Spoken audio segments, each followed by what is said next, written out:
Welcome to another vixavon romance audiobook. We're excited to have you join us. Whether you're into second chance romance, enemies to lovers, fake marriage, or any other trope, vixavon offers you the chance to escape into stories that will carry you away into heart-pounding romance and gripping characters. While we want to get you the full experience, some parts of this audiobook are abridged to stay abreast of YouTube's community guidelines.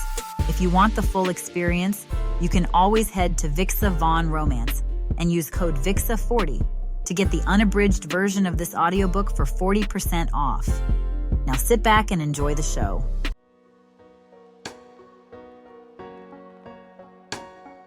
Chapter 1. Travis. The sun is shining and the ocean is calm. From my office window at Redwoods Tech, I can see the San Francisco skyline in the distance. Just another perfect Northern California day, I mutter to myself. It's the kind that people imagine when they hear the word California, and not a whiff of fog in sight.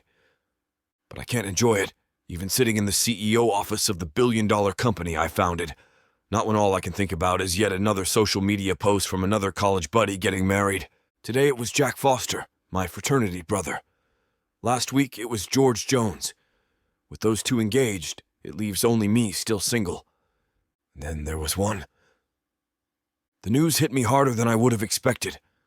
I never thought that I'd be the last man standing. I was just on San Francisco Monthly's annual Most Eligible Bachelor list last month. Clearly not as eligible as my schlubby college friends still living in basement apartments. And the magazines with their lists. They're not wrong. I made my first million before I was 22, and the last girl I hooked up with described my smile as devilish. The one before her called my smile devastating, since the last smile she ever got to see was a look of pity as I told her, "It's not you, it's me." It was the smile of someone lying through his teeth. I haven't found the perfect woman.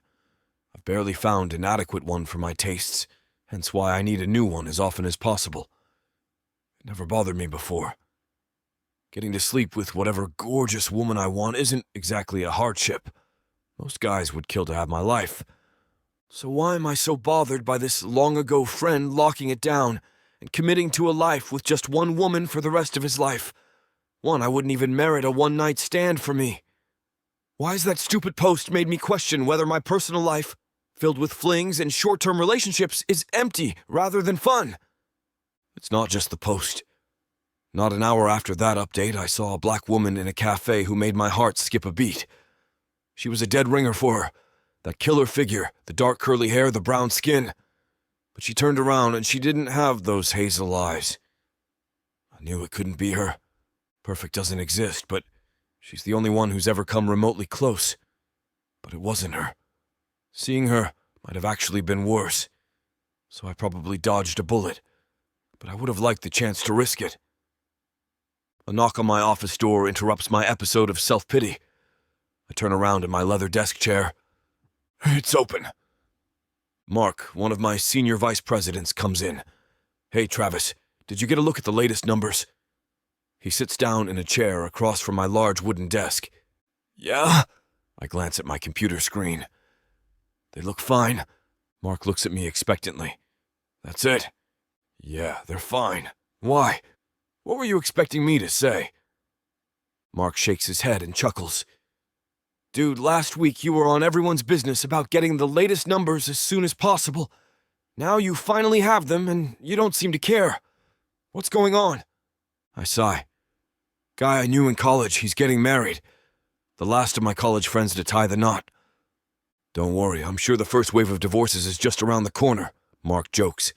"And I saw a woman who I thought was Gia James for a second." I shake my head at the memory of the woman in the cafe. When I'd taken a closer look, I realized she didn't look that much like her. But that jolt I felt when I thought it was her. My first love. You could bottle it and sell it for more than heroin. "Gia James, park ranger?" Mark muses thoughtfully, using his superhero moniker for her. "The one who broke your heart, right?" "One and the same." "I'm sorry." "Yeah, it was a messy, to say the least." Gia was beautiful, smart, and passionate about nature and conservation. Although neither subject was of particular interest to me, her passion inspired me. She's one of the few people whose ambition matched my own, and hers was based on principle too, not just the almighty dollar. Her drive only served to fuel my fire. I don't know if I'd be the success I am today without her. I come close to saying the words out loud, but then I say them only silently to myself. I've never felt so strongly for anyone. Just thinking about her long, curly hair and those golden hazel eyes against the dark skin and her perfect cheekbones sends a shudder through me. Why did you guys break up again? I proposed, and I assume it didn't go well. No, it did not. Not yet. That was her answer. Not yet. And what was the holdup for her? She wanted you to make another billion first. Worse. That would have been attainable. Something I could control, at least. She said she needed more time to build her career. I said I needed more time to find someone who was worth waiting for. I gave her a choice. If she couldn't become my wife until she was in a better place, she wouldn't be my girlfriend, and she chose. Right, now I remember. Maybe you're better off, he says, and I laugh. Oh yeah, I got over her. With the help of a lot of gorgeous women. Best way to get over someone is to get under someone. I grin. Or on top of them, as the case may be. And then, out of the blue, you think you see her, and she drags you down again. Well, don't question yourself. It's hard not to think what if. With everything today, I've probably thought about her more in the last few hours than in the last 10 years. Repression only works for so long, Mark tells me. And the end was messy. It really screwed me up, but the rest of it, the way it ended was really only the bad part. You propose for a reason. You don't do anything without being absolutely certain. That's why you've been thinking about it so much today, I'm sure. Do you ever think, what if I waited a little longer? Yeah, I do. Of course I do. Mark nods. Do you know where she is now? No, but I can find out. I think you should, he advises. I've seen you over the last 10 years, and you've had a lot of fun, but no one who's held your interest. No one you've even talked about as seriously as we're talking about Gia now. I get ready to argue, but he's probably right. I don't like admitting that someone has a hold on me. Not a business competitor, and definitely not an ex-girlfriend. It probably didn't work out for a reason. What if the real reason is your ultimatum? Maybe it would have worked out. I've never known you to be such a romantic, Mark. Then a question pops into my mind. If I could have another chance to be with Gia, would I take it? I know if I had that chance, I'd regret not finding out. Just the way I've always regretted the ultimatum. That wasn't even something that took time to realize. I regretted it the moment the words left my mouth. I was young and arrogant then. Now I'm older and arrogant. Maybe it's time to make a change. Travis, you have to try. A woman like Gia is 1 in a million. I've had regrets too in life. It's easier to know what someone should do when you watch them grapple with theirs. I roll my eyes while another question plagues me. What if I find out that I hurt her too badly for the damage to ever be fixed? Worse, what if she's already married to someone else? What if I had to actually live with the idea that it really isn't possible? Even if she's single, I'd understand why she'd say no. And I don't know if I have it in me to try to convince her to change her mind. Mark glances at his watch and stands up. On that note, I have to get home. I promised my wife and son that I'd leave early today to take them into San Francisco for a ball game. Have fun, I say distractedly as Mark leaves. Even before he closes the door, I turn back around to stare out the large window. Are second chances even possible? I guess there's only one way to find out. I hadn't felt the bolt of pure lust that shot through me when I saw the woman I thought was Gia in years. Maybe even since I last saw Gia. I had forgotten it until now. But it's something worth following, worth listening to, worth trying for. I thought that I'd extinguished those feelings a long time ago. They were too painful, too wrapped up in regret and rejection to ever think about. Without letting myself think too much about what I'm doing, I turn back to my computer and quickly type her name into a search engine. 3 clicks later, I find her. Holy damn. How could I not have known this whole time? Chapter 2. Gia. I wake up before my alarm goes off, the sunlight streaming through the sheer curtains of my bedroom. I stretch and sit up, eager to get to work. I say out loud what I think to myself every morning. I'm so happy I have a job that I love. While other people are grappling with San Francisco traffic or losing millions in the stock market, I'm out in the forest, protecting the place I love. I quickly shower and pin my long curly hair up in a bun and open my closet, lined up with the same identical khaki green uniform. The hue isn't the most flattering against my dark skin, but there are plus sides to not having a choice. Getting dressed for work takes approximately 3 seconds. Just like Zuckerberg. I whip up a smoothie, pour it into an insulated bottle, and rush out the door. I'm not in any danger of being late for work, but I'm excited to start my day.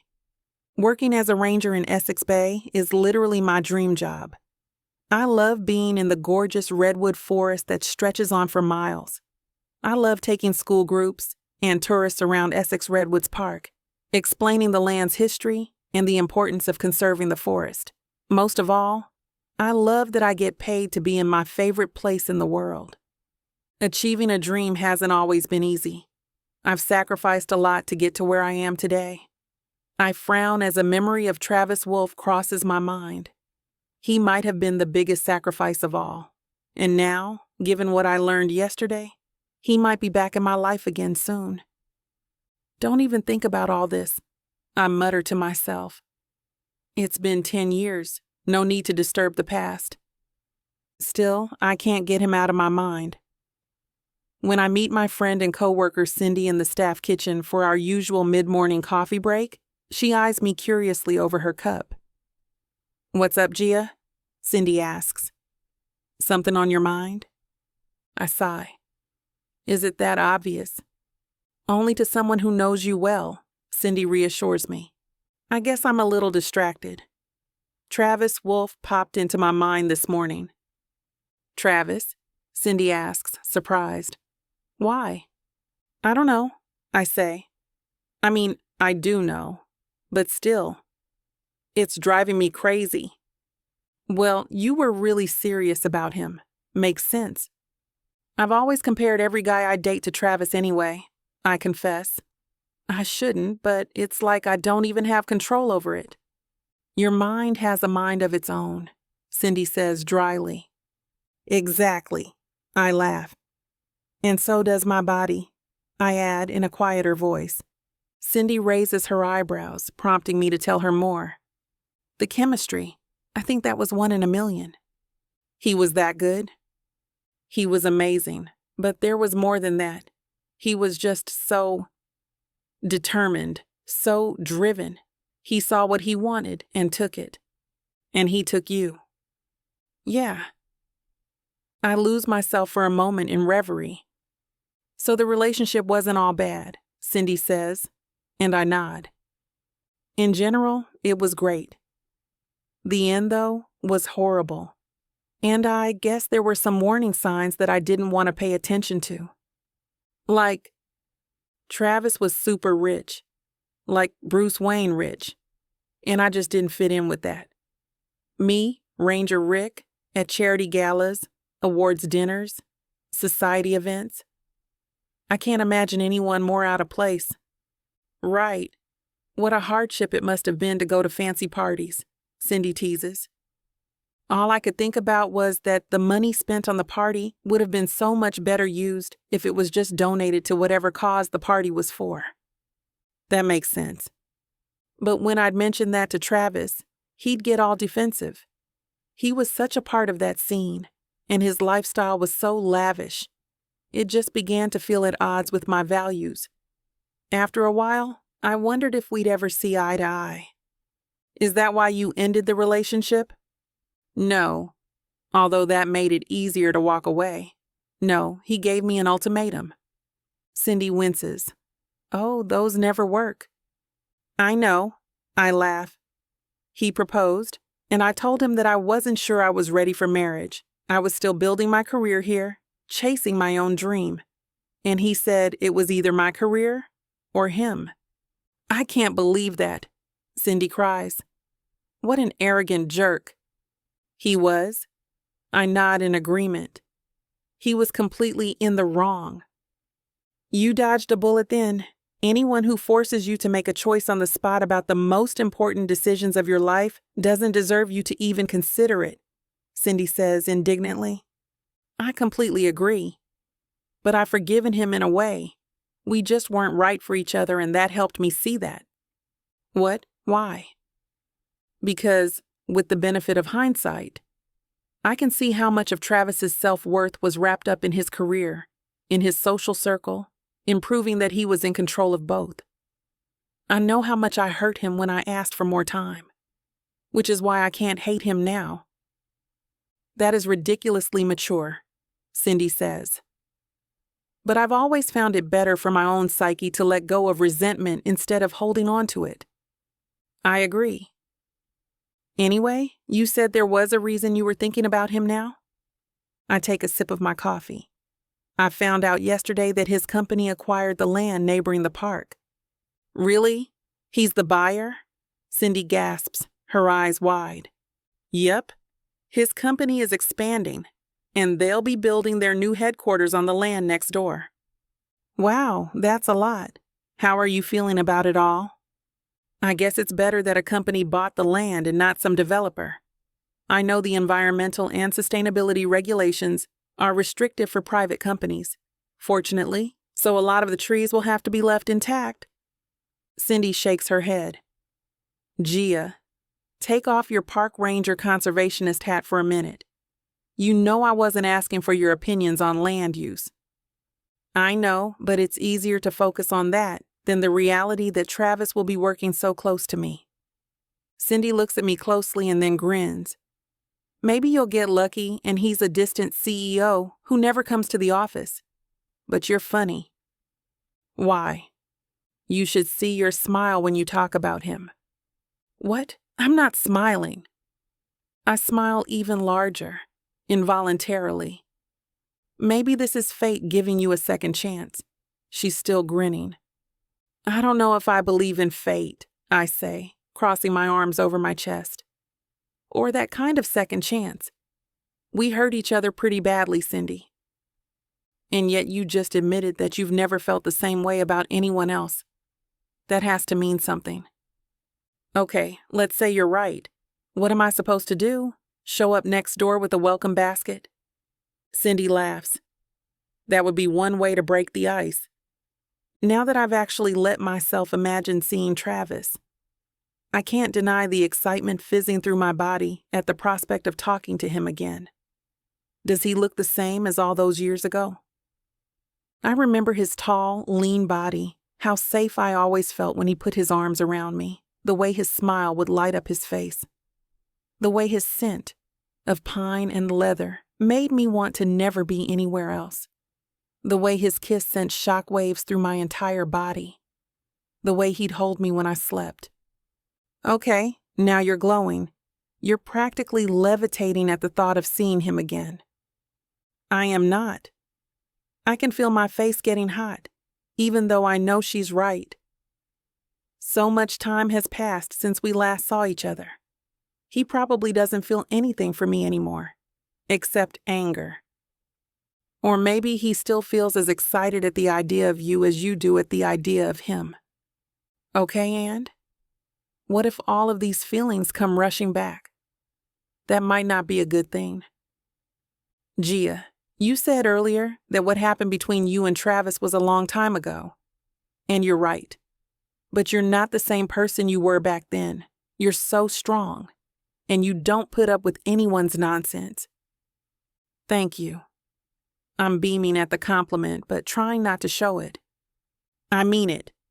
You never back away from a challenge, and you never seem overwhelmed or intimidated by anything. It's taken a lot of work to get here, I say, and she nods. Right. You're not the same woman you were back then. You're the strongest person I know. Strong enough to follow your heart and not worry about what ifs and regrets. I think about Cindy's words, and I know she's right. I don't want to spend any time regretting actions I didn't take or missing out on love that could have been mine if I'd been brave enough to pursue it. You're right, I say firmly. To hell with living in the past and with being afraid of what the future might bring. So you're going to reach out to him? Probably. Cindy gives me a skeptical look. Okay, I will. Those simple words belie just how nervous I feel at the prospect of reconnecting with him after all this time. What if he shoots me down? What if he hates me? What if he just ignores me? Mixed in with all of those nerves, though, is a feeling I haven't had in a long time, at least where relationships are concerned. Hope. What if this could lead to something wonderful? Chapter 3. Travis. Have you seen her yet? Mark asks. He's been asking me a version of this question every day for the past 2 weeks. It's getting old. The answer's still no, I tell him. He lowers his head to look me straight in the eye as if asking, Really?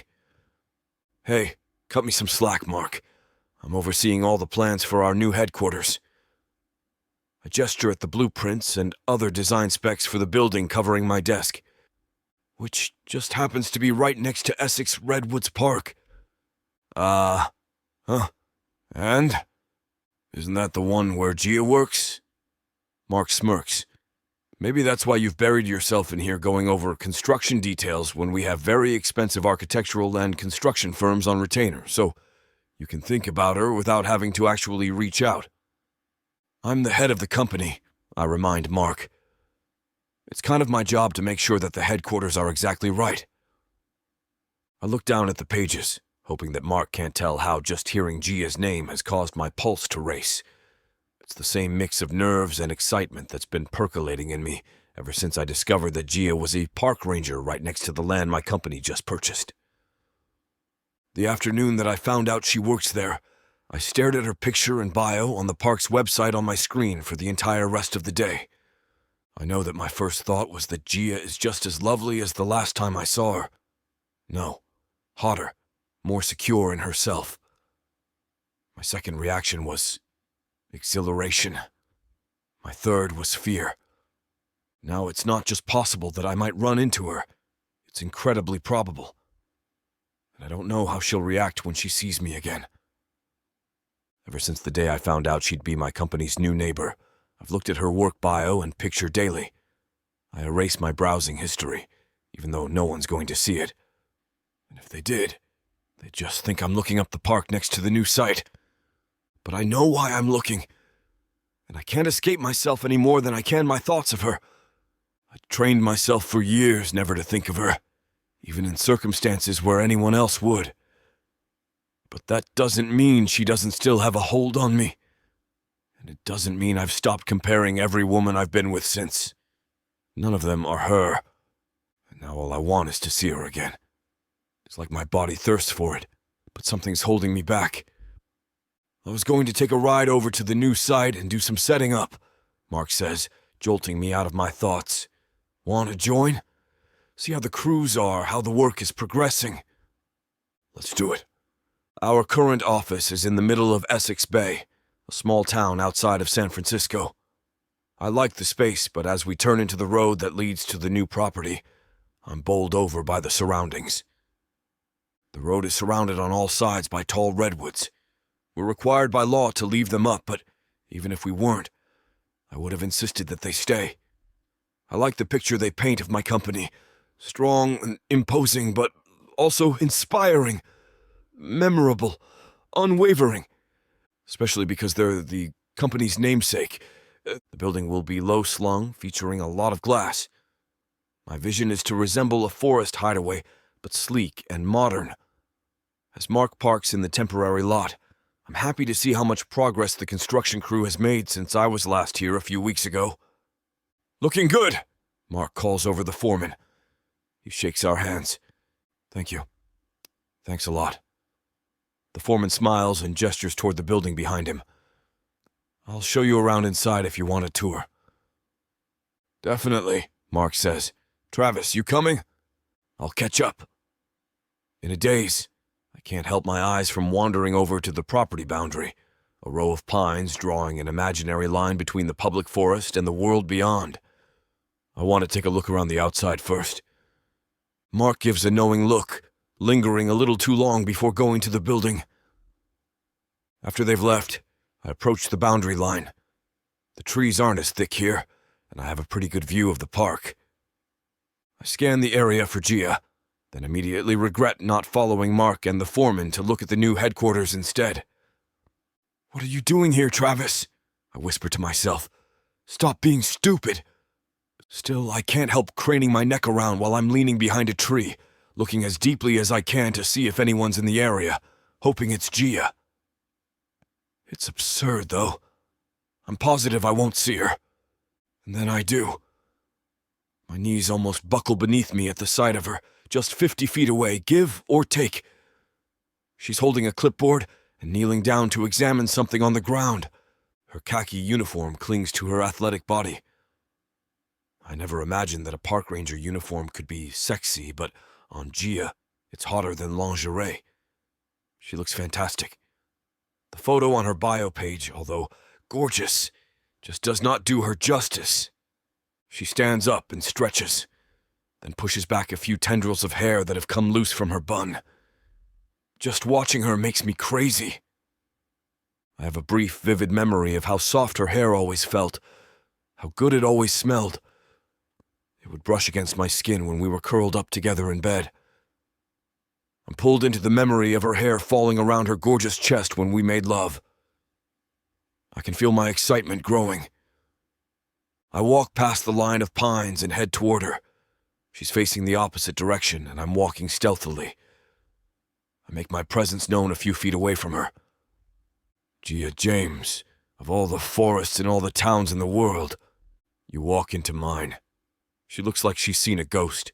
In a way, she has. How are you, Travis? I heard you might be in the neighborhood soon. I should have figured you'd keep tabs on everything happening in your domain. I'm here visiting the site today, just taking a look around. Yeah, you're not exactly dressed for the woods. I brush off my designer button-down, then look at my leather shoes. I'm not? I need a wardrobe update then.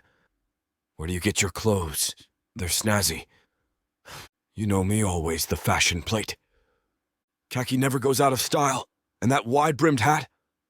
I think I saw it in Vogue. You wear it better, FYI. She looks up at the ranger hat, then down at her hiking boots with a smile. She's so cute when she doesn't know how to take a compliment. So, next-door neighbor, huh? Yeah, our new headquarters for Redwoods Tech is going to be right there. I point to the office going up. In the Redwoods? Cute, Gia says. I try to play it cool, but there's something gratifying in knowing she's been following my career. It's probably more than I followed hers, considering that time I thought I saw her was the first time I'd looked her up in ages. We learned about it after the zoning board approved it. I shared with my employees that someone bought it, but I only just found out the mystery buyer's identity. It's good to know she's in a supervisory position.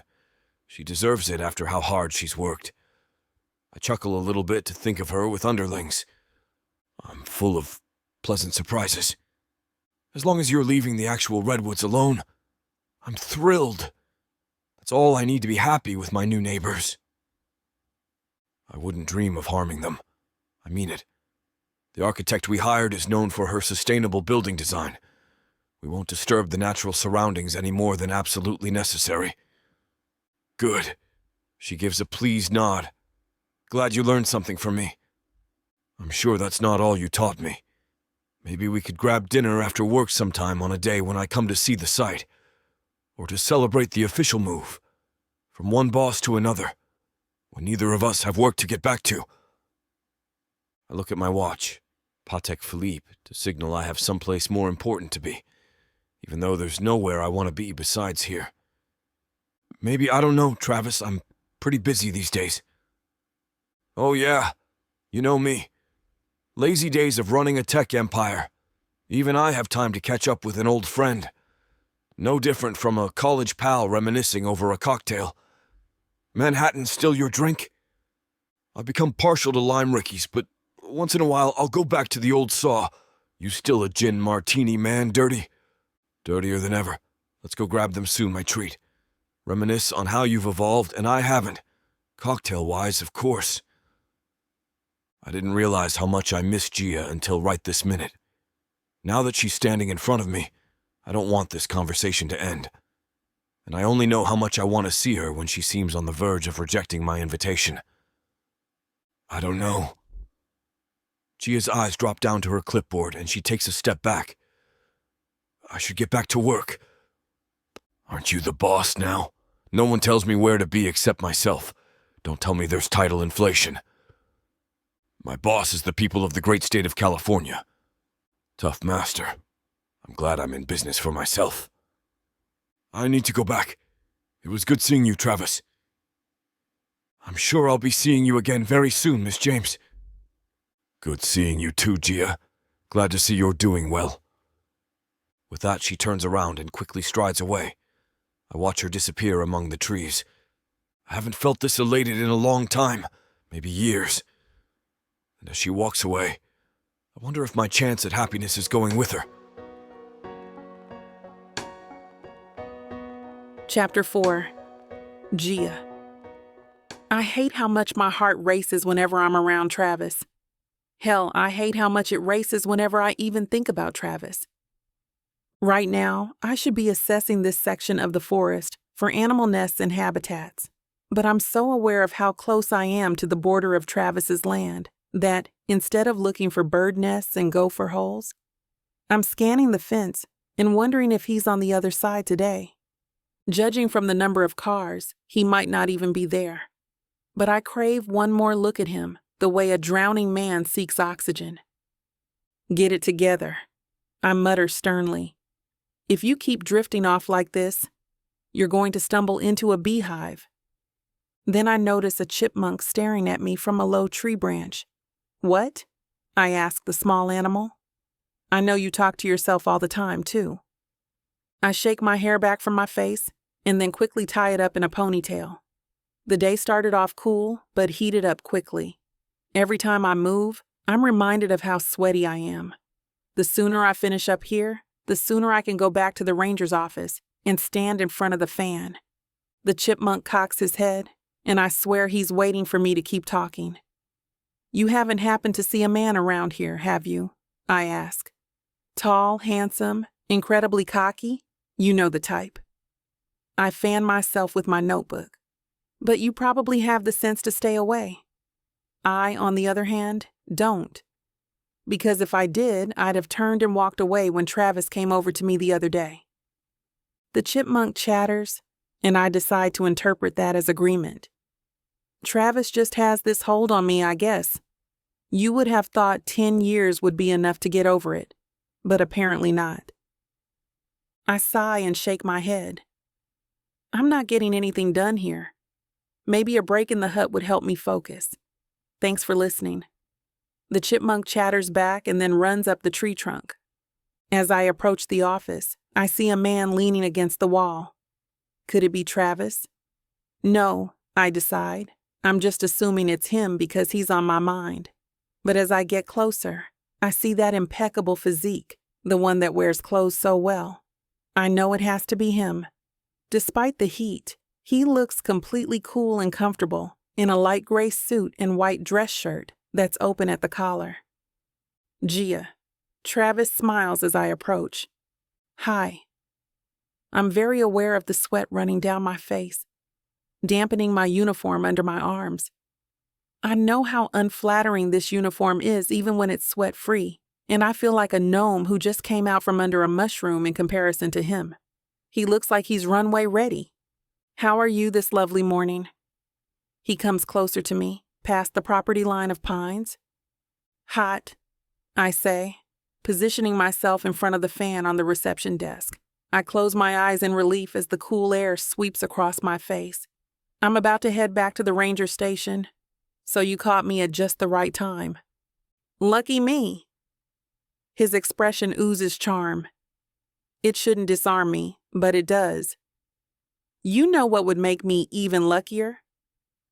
My heart is fluttering the way it did when he first started talking to me when we met. It was a chance encounter in the park. I had dropped my wallet, and he came chasing after me. I couldn't believe this gorgeous man was talking to me. Even now, in a way, I still can't. And what's that? I'm trying not to look too interested. I don't want to have my heart broken again, but it's so hard to pull myself back. You coming to dinner with me? In Essex Bay, if you'd like. You choose wherever we go, no limits. Go crazy. I purse my lips together and look down. Maybe if I wait long enough, I won't have to answer. I look up, and his gaze hasn't wavered. In a staring contest with him, I'd fold immediately. I don't think I can. You don't think you can? Dad being a jerk with the curfew? No, I'm just busy. My schedule is unpredictable, and I have a lot going on. I know I sound rude, but my heart is racing again, and I have to fight to maintain my composure. He looks at me, and his eyes transport me straight back to 10 years earlier. First, as if in a time-lapse nature documentary, I think of the happy moments. I feel the depths of the love I felt, and the depths of how badly he hurt me. I can't stand here in front of him and act anything close to normal, not with all these thoughts and feelings crashing around inside. I feel like I'm on the verge of tears, and I can't bring myself to keep looking at him. Look, I feel you. I get it. I'm glad we got a chance to catch up. He turns and walks away quickly, not hesitating, not looking back. I want him to come running back in a way. I'm just so shaken by his reappearance in my life mainly, but also his persistence. I'd be too scared to ask someone out who I shared a history like ours with. Hell, I'm too scared to say yes, and he did it twice. It took me years to get over Travis. I still remember that ultimatum he gave me as clearly as if he said those words yesterday. I was so hurt and betrayed, so disgusted by his arrogance. 10 years is a long time, sure. But how much can he really have changed? If I let him back in my life, the odds are extremely good that he'll hurt me again. Only this time, it will be so much worse because I let myself have hope again. Now, I know we're done for good. If I see him again, I have to risk things ending again. These questions linger in my mind for the rest of the day, the rest of the week. By the time Friday rolls around, I haven't seen Travis for days, yet I still come to work, hoping that he will be on the edge of the property line again. And my desire to see him makes me think about whether I made a mistake by rejecting his invitation. At the end of the day, I come back to the office after hours, spent in the least accessible part of the forest. My uniform is filthy from where I took a spill in a mud puddle, my arms are covered in bug bites, and my hair is a complete disaster. I just want to log my notes, go home, and take the world's longest shower, followed by a drink from the world's biggest glass of wine. I push open the office door. Well, this was a messy day, I announce to the room. The ranger working behind the desk chuckles, and then a familiar voice behind me answers. I'm sorry to hear that. I whirl around to see Travis sitting on one of the stiff vinyl chairs in the corner. What are you doing here? I ask, pushing my hair off of my forehead. I was on my way home, and I thought you might like this, he says, reaching into his leather work bag and handing me a bottle of lemonade. I remember how much you used to love this brand. I look at the bottle. It is indeed lemonade from my favorite cafe in town. It's the best lemonade I've ever tasted, the perfect mix of sweet and tart, but it's also so expensive that I rarely buy it. Thank you, I say, looking back at Travis. He smiles and walks to the door. Night, Gia. I nod, a little taken aback that he didn't ask me out this time. After the door closes, Cindy comes over. Who was that? Super hot. That was the famous Travis. She raises her eyebrows. Okay, and he just came by? That's weird. He got me this. I show her the lemonade, famous in this area for being unbelievably fresh. He came here just to give you a bottle of lemonade? I mean, it's the best lemonade there is. Sure. But no one does that unless they're worth going out of their way for. And apparently, he thinks you are. I mean, he didn't even ask me out this time. This time? That fine thing asked you out before, and you said no? Twice. Yeah, well, that's one more time than I would have if I got shot down. She shakes her head. It shows that he's serious, Gia. Or that he's used to getting what he wants. And he wants you. Why don't you just give it a chance? Because I don't want to have to spend another 10 years getting over him. Yeah, I know, but he may have changed. Look at the lemonade thing. How many men would do that? That was nice, I say grudgingly. I'm surprised he even remembered how much I liked it. Maybe he remembered because he cares about you. Cindy grabs the bottle and reads the label. And maybe he's trying to make up for the past, one gesture at a time. I grab it back. I don't get it. Why are you all Team Travis? I'm not. I'm Team Gia. And since he's come back into your life, you've seemed happier. Come on, no way, I protest. I've seen how you smile when he's around, Cindy says. That doesn't make any sense, I scoff. I'm terrified that he's going to hurt me again if I let him back into my life. Your brain's saying one thing, and your body and intuition are saying something else. As your friend, as someone who's known you for a long time and wants you to be happy, I see it. I mull over Cindy's words. I hate to admit it, but there is some truth to what she's saying. Even though the idea of letting Travis get close to me is unsettling, I can't deny that it's also exciting. Seeing him reawakened a part of myself that I'd ignored for too long. The physical part of me. Sure, I've had other boyfriends since then, and one-night stands. But all those relationships pale in comparison to what Travis and I had. I've never been as physically attracted to any man as him, and I doubt I ever will be. Maybe give Travis another chance. You clearly miss him. Cindy looks into my eyes and gives me a sweet smile. And you deserve to be happy. Okay, I say, sitting up straighter. Yeah? You're going to do it? Cindy smiles. Yes, you've convinced me. I don't want to live in regret. I'll give it one more try. I stand up and pull my phone out of my back pocket. And then, before I can lose my nerve, I dial his number. Travis? I ask when he answers. It's Gia. Hi, he says, sounding surprised. What's up? I take a deep breath. Cindy gives me a thumbs up. If that offer for dinner still stands, I'd like to take you up on it, I say in a rush. Seriously? That's great. Yes? It definitely still stands. I can hear the smile in his voice. How's tomorrow night sound? Perfect. Chapter 5. Travis. Ever since Gia agreed to go out with me, I've been locked in a battle with myself not to rush things with her. I don't want to be overly eager or put any pressure on things. This isn't exactly easy for me to do, or rather not to do. I'm used to seeing what I want and taking it. For years, I never had to think twice when pursuing something or someone. If it was a business deal, I was all in. If it was a romantic conquest, I'd pull out all the stops without thinking. And I never had any trouble. To be honest, I've gotten so accustomed to taking what I want when I want, that acquiring anything just hasn't been a challenge anymore. Sure, there are still some business deals that don't go my way, but it's rare. When it does happen, it just makes me more fired up to dominate the next time. But it's been a very, very long time since I failed to succeed when it came to women. In fact, the last time a woman rejected me was when Gia walked away 10 years ago. So maybe it's fitting that she's still keeping me on my toes and being so deliberate about setting the pace of our relationship.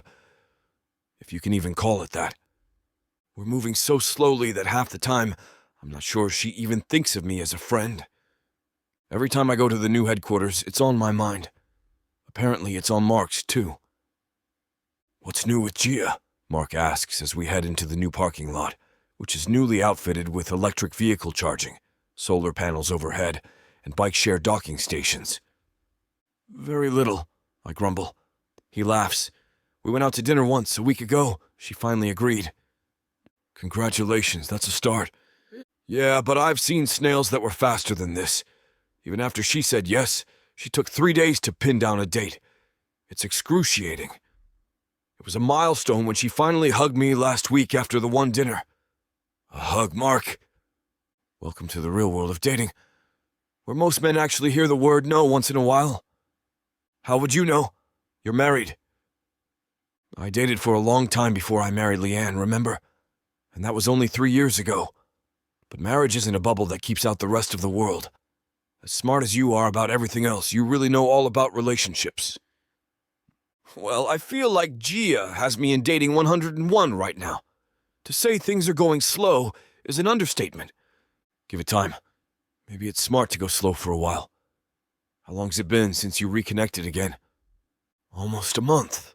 With most women. She's not most women, Travis, right? So don't treat her like she is. Maybe it's a way to see if you're as eager to date her as you think you are." "What do you mean?" "You didn't want to wait for her to figure herself out. You gave her that ultimatum. If you really want to be with her, you can wait this time. If you don't, you won't." I keep Mark's advice in mind when I call Gia that night. It's a pleasant surprise when she sounds genuinely happy to hear my voice. Usually she sounds like she needs to go watch paint dry someplace. "Hi, Travis. I was just thinking about you." "Oh yeah? What about?" "Oh, I don't know. I can't even remember." "Maybe I can jog your memory in person. I was thinking about getting together this weekend. Have any plans?" "What did you have in mind?" I grin, anticipating her reaction to what I'm about to say. "I want to take you hiking." "Really?" she asks in disbelief. "I thought you didn't like being in the great outdoors." That was the old Travis. This one loves hiking.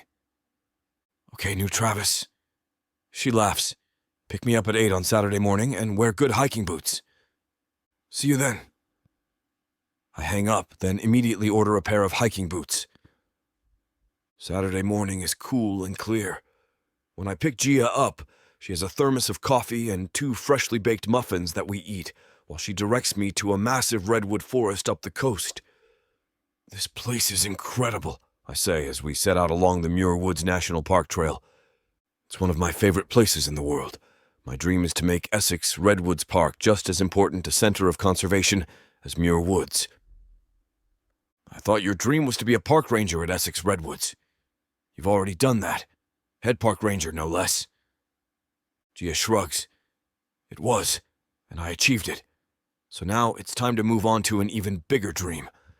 I figure you of all people can understand that." "I do," I smile. "I'm impressed." "As well you should be." Gia grins, but I can tell my compliment means a lot to her.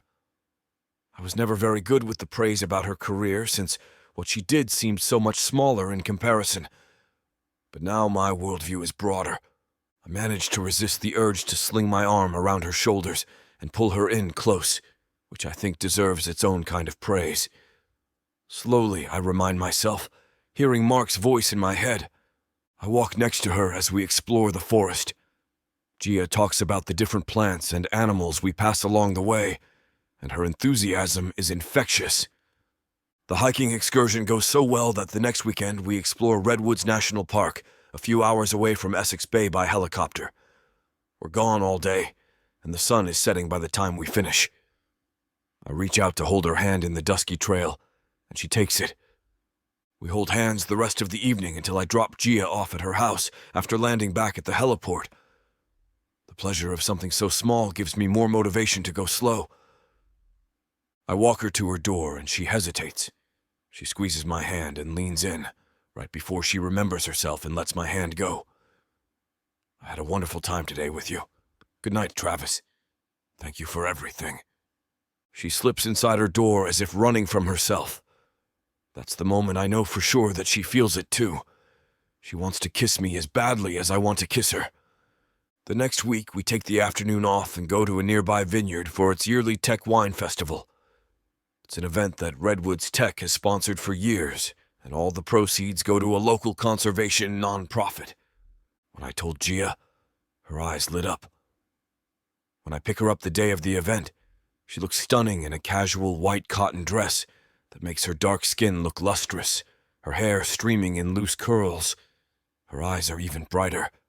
I expect her to be uneasy, knowing she never liked gala events or anything with a whiff of high society types.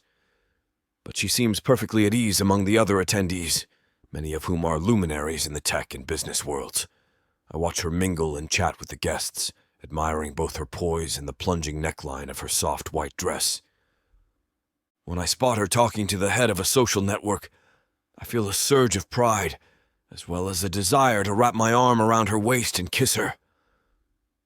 A few times when I'm talking to other people, I notice her glancing over and smiling, sometimes giving a little wave. That night at the door, she doesn't slip inside so quickly.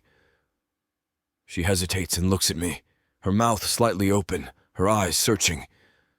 I kiss her, and it feels like no time has passed since the last time she was in my arms. She kisses me back, our bodies melding together as our embrace grows increasingly passionate. Just when I'm wondering if she'll have the social graces to ask me inside tonight, Gia pulls away. Good night, Travis. She slips inside, but not with the fear of losing control like last time. This time she gives me a coy look, and I know it's just a matter of time. I lean against the wall, trying to get hold of myself. And to my surprise, I realize that I'm not disappointed that I'm out here and she's inside. As badly as I want her, there is something unbelievably sexy about all this chaste yet suggestive foreplay. Maybe Mark was right. Maybe I should have fun with this. Of course, I'm never going to tell him that. Maybe at my groomsman's speech on my wedding day, I think. And I can't believe I'm thinking about marriage, especially when I was so averse to it before. When I called Gia the next day, I cut right to the chase. I'd like to make you dinner. I will never say no to a home-cooked meal. Now you tell me, I could have just done that a month ago. She laughs with an authenticity that electrifies me. Okay, Gordon Ramsay. When and where? Friday night, at my place on the coast. Sounds fancy. Can I bring anything? Just yourself, and absolutely nothing else, I want to add, picturing her by the pool with nothing on. I have several foolproof recipes that I've perfected over the years. When Gia shows up at my coastal estate on Friday evening, I've prepared my favorite one, roasted asparagus drizzled with olive oil and tossed with red pepper flakes, pearled couscous dotted with pine nuts and spices, and grilled salmon. We eat on the deck, overlooking the ocean. The moon is full and casts a bright glow on Gia's face as we sit at the rough-hewn table, drinking one of my best bottles of wine and talking. We spend hours catching up, talking about which family members still live in the area and who has moved, which friends got married and who's divorced, and the other careers of people we know who are someplace between tech billionaire and park ranger. Gia tells me about a trip she took to Costa Rica last year. I talk about my recent trip to France and Spain. It was for work, not pleasure, unfortunately. That's a shame. You should go back sometime when you can enjoy yourself. Only if you'll come with me. I reach out my hand and grab hers, and we smile at each other. By the end of the evening, I feel close to Gia again, and I know her well enough to see that she feels the same. Outside on the enormous deck, made with sustainable wood, she kisses me, and it's even more passionate and intense than the first time. I get a text from Mark, who knows I'm having Gia over tonight. "How's the slow approach treating you?" he writes. Not quite as slow as before, fortunately. It's good. I add a thumbs-up emoji. See? Told you it was worth it. He includes a sunglasses emoji. I smile and put the phone down, reluctant to say more. I've always been a private person about my relationships. With Gia, I feel even more protective about keeping our connection just ours. In some ways, it feels even more special than what we had all those years ago. because now I know what it feels like to lose her. Gia's not as fancy or elegant as many of my other girlfriends. She's more comfortable in hiking boots than heels, with moisturizer on her face instead of makeup, and that's part of what I like about her. Gia's authenticity and realness shine through no matter where she is or what she's wearing. It's such an integral part of who she is that I can't imagine Gia ever being anything but 100% honest and true to herself. Her love of nature makes me appreciate the beauty around me. Her enthusiasm for adventure makes me want to take even greater, more meaningful risks. Her concern for the planet and the duty she feels as its caretaker inspires me to do what I can to make the world better. Gia is the same woman I loved all those years ago, but somehow better. More confident, more assured, more secure. And the more time I spend with her, the more determined I am to win her back. Chapter 6. Gia. It's so easy to fall for Travis all over again. I think to myself on the deck of his incredible estate, overlooking the ocean and the redwoods. The chemistry that brought us together in the first place is still there, sparking like firecrackers.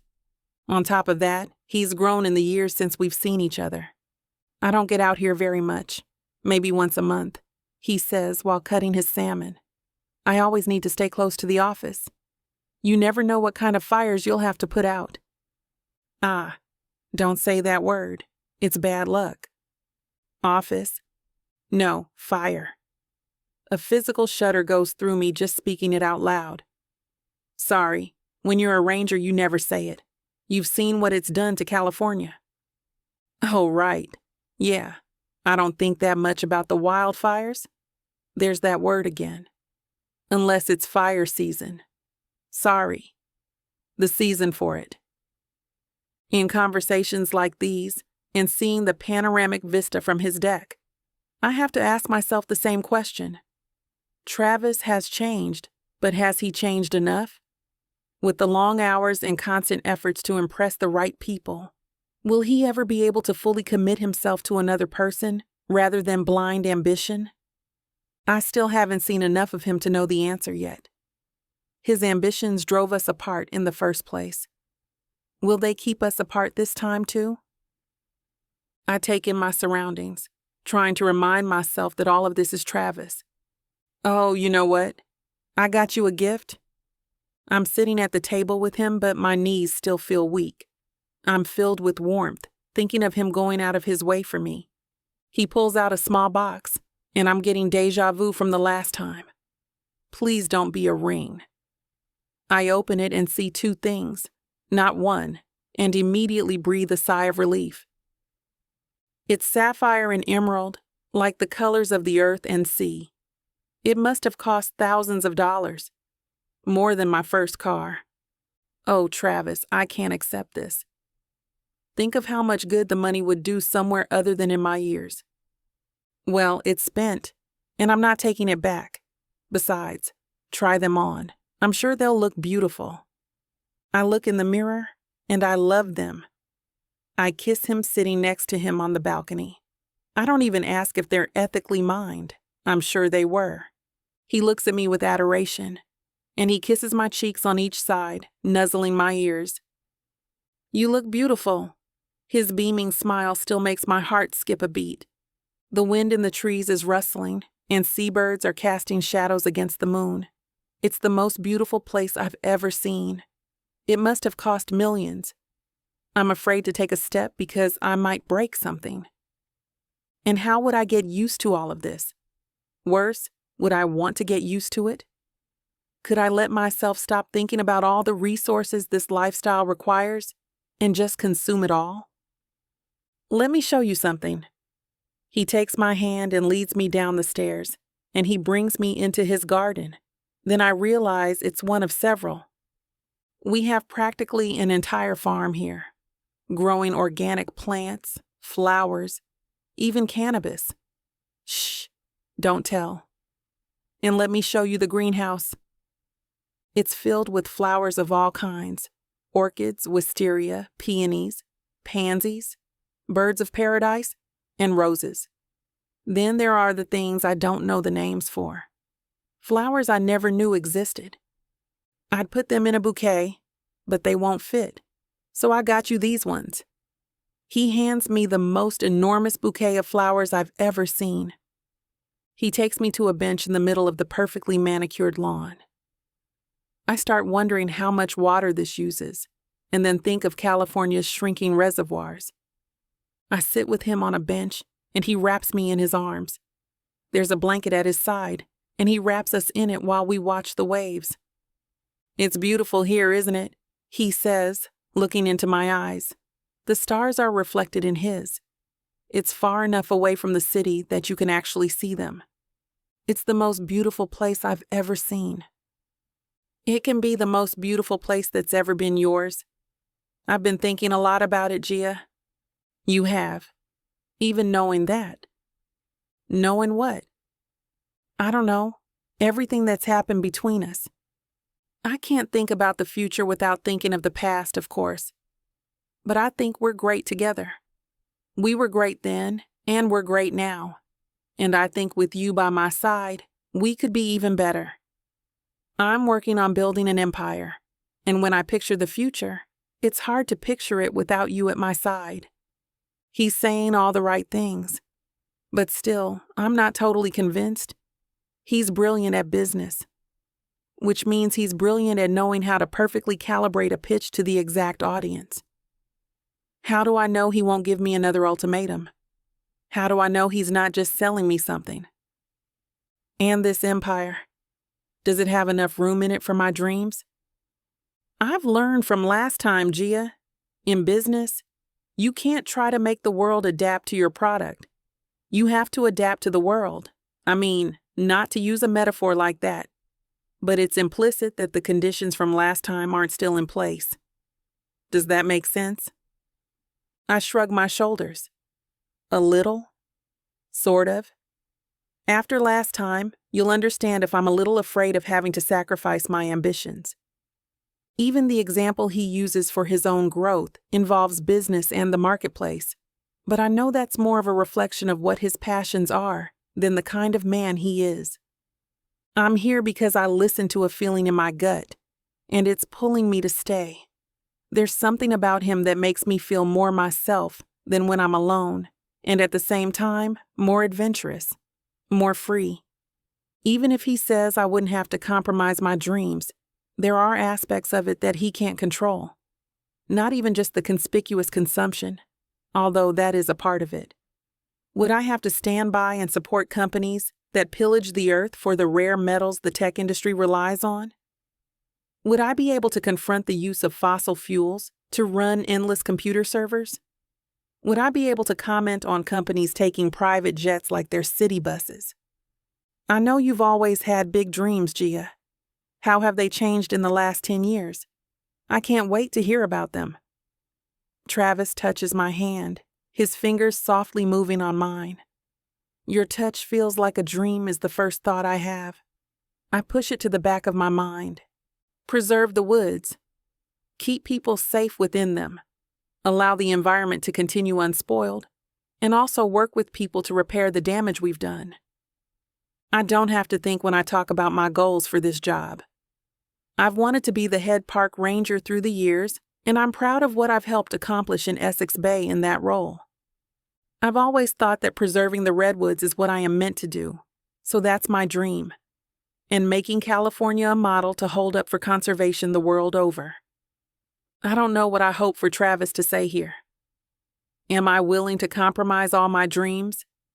Is Travis a good enough reason to even consider it? I don't know. I'm toying with the decision back and forth, trying to decide. It hurt making that choice before. I don't want to keep hurting. He squeezes my hand. And you are incredible at it. Your dedication is as strong as my own, and I love that in you. Calm down, Gia, I think to myself. He said it was a part of me he loves, not me. But just hearing something close to those words again makes me think he and I could work it out, especially if that's specifically something he loves. The phone on the table starts to shake, and a ringtone follows. Travis's hand leaps from mine in an instant, to lift up the phone as if he's buzzing in on Family Feud. He clicks it off and flips it over. He wasn't fast enough to keep me from seeing the name of the caller, though. Vivian. I ask the question with my eyes, but he just looks at me blankly, so I ask with my voice, "Who was that?" "Who was what?" "What are you talking about?" "Vivian. Who's Vivian? Are you saying I can't believe my eyes?" "It's no one. Don't worry about it." And if he got a call from Gia while he was with Vivian, would that be no one too? If he can't even tell me who it is, I have to question how much he's changed at all. He's a gorgeous billionaire who gives amazing gifts, an even better head as I recall it. He'll always have women throwing themselves at him, but that part is surmountable. But if he can't talk about it, there's no chance of this working. Maybe he hasn't grown enough to deserve another chance. Instead, I resolve that we're better as friends than something more, as much as I want that with him. I don't think he's ready, and I'm not sure he ever will be. His estate, his lavish lifestyle, and then his gifts. This isn't me. It has never been me.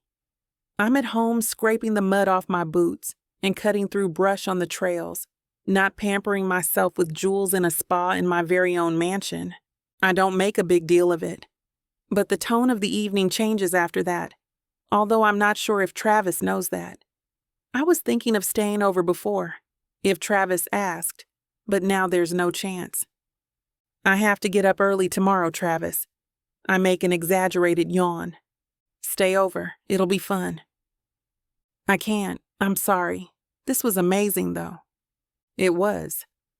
He leans over and kisses me on the sofa outside, and my heart flips in my chest. Even so, I don't break my resolve. He walks me out to the door and gives me another kiss, this time pressing against my body. I can feel the hint of his hard bone, and my body is already chastising my mind for depriving it of so much pleasure. But even that's not enough right now. For now, Travis and I can be friends. It's for the best that it happened this way. I tell myself that over and over on the drive home as tears streak my cheeks. I may be depressed tonight, but I've never been so proud of myself either. I can't help but think, though, about how different tonight might have been if not for that stupid phone call, and Travis's even more stupid response. Chapter 7. Travis. I scan the surrounding area near the edge of the forest line, trying to find a sign of Gia. Ever since our date at the estate on the coast, things have felt like they're finally clicking into place. I had that estate constructed specifically for her, according to her specifications. All green, all sustainable, all Gia. We're going slowly, but we're progressing in the right direction forward. Instantly, my eye catches sight of her, and I'm transported to the memory of our first hiking date, not long after I had met her. I lied and told her that I was an old pro. Then she took me on a 5-mile hike on the Pacific Crest Trail, and I came clean. I've never gone hiking in my life, I admitted. Unless you count hitchhiking, then I really am an expert. I stuck out my thumb, and a bird at that moment took a dump on my shoulder. See? Everyone stops for me. She thought it was hilarious. That's when I knew we'd always be able to make each other laugh. Hey, stranger. I walk toward her with a grin as she takes off her hat, wiping the sweat from her forehead. Her curls are tied back into a ponytail like always. Hey, if it isn't my favorite tech bro. Oh, good. I'm glad I've managed to stay up in the rankings. I was worried about my standing in the Tech Bro Hot 100 this week. Gia's smile is a little more restrained than the last time I saw her, when she was in my arms saying goodbye. She looks more distracted than usual. They stopped making the Forest Ranger Hot 100, you know. No point anymore. Not with you always in the top spot. Well, you and Smokey the Bear. That gets her laughing, and I feel pretty certain that everything is normal. But she still keeps looking back behind her. Everything okay? You seem distracted. Oh, me? Yeah, fine, just a busy morning. Moose and squirrel again? I say in a Russian accent, like the old Rocky and Bullwinkle cartoons. Worse, lost camper. We found him, though. Oh, good. I'd be asking you what you were doing here if you hadn't. Just keeping out the riffraff. I hold out my arms and look down. Well, I hate to tell you, but you're not doing a great job. You'll have to try harder considering I'm still here. But if you get kicked out with me, won't I have lunch today? She looks at her watch, then back at the ranger station in the distance. Maybe. Uh-huh. I'm gonna need more than that. Yes or no? Well, if there are no more rescue missions. If there are, we'll get a bag lunch and I'll search with you. Otherwise, you'll come to lunch with me. Sound good? Sounds good. It was a lot. I could use a break. I saved the kid's life. You start getting afraid of leaving in case someone needs you. You deserve a celebratory lunch after that.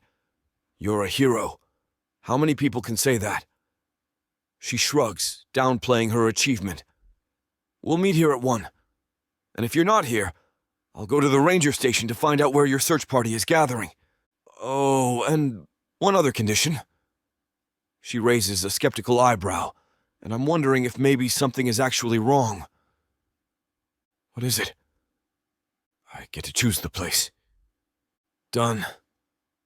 I watch her push a loose strand of hair behind her ear, and we both walk away. 2 hours later, I'm pleased to see her at our same spot. Your car or mine? I gesture to the luxury electric vehicle in the Redwoods tech lot behind me. I'll drive. Gia gestures for me to follow her to the ranger station, and I do. Gia and I drive in silence, just looking at the scenery. I imagine she's thinking about the life and death situation she handled today. The closest I came to that this morning was talking down a shareholder who wanted us to add social networking to our artificial intelligence software so that the AIs could talk to each other.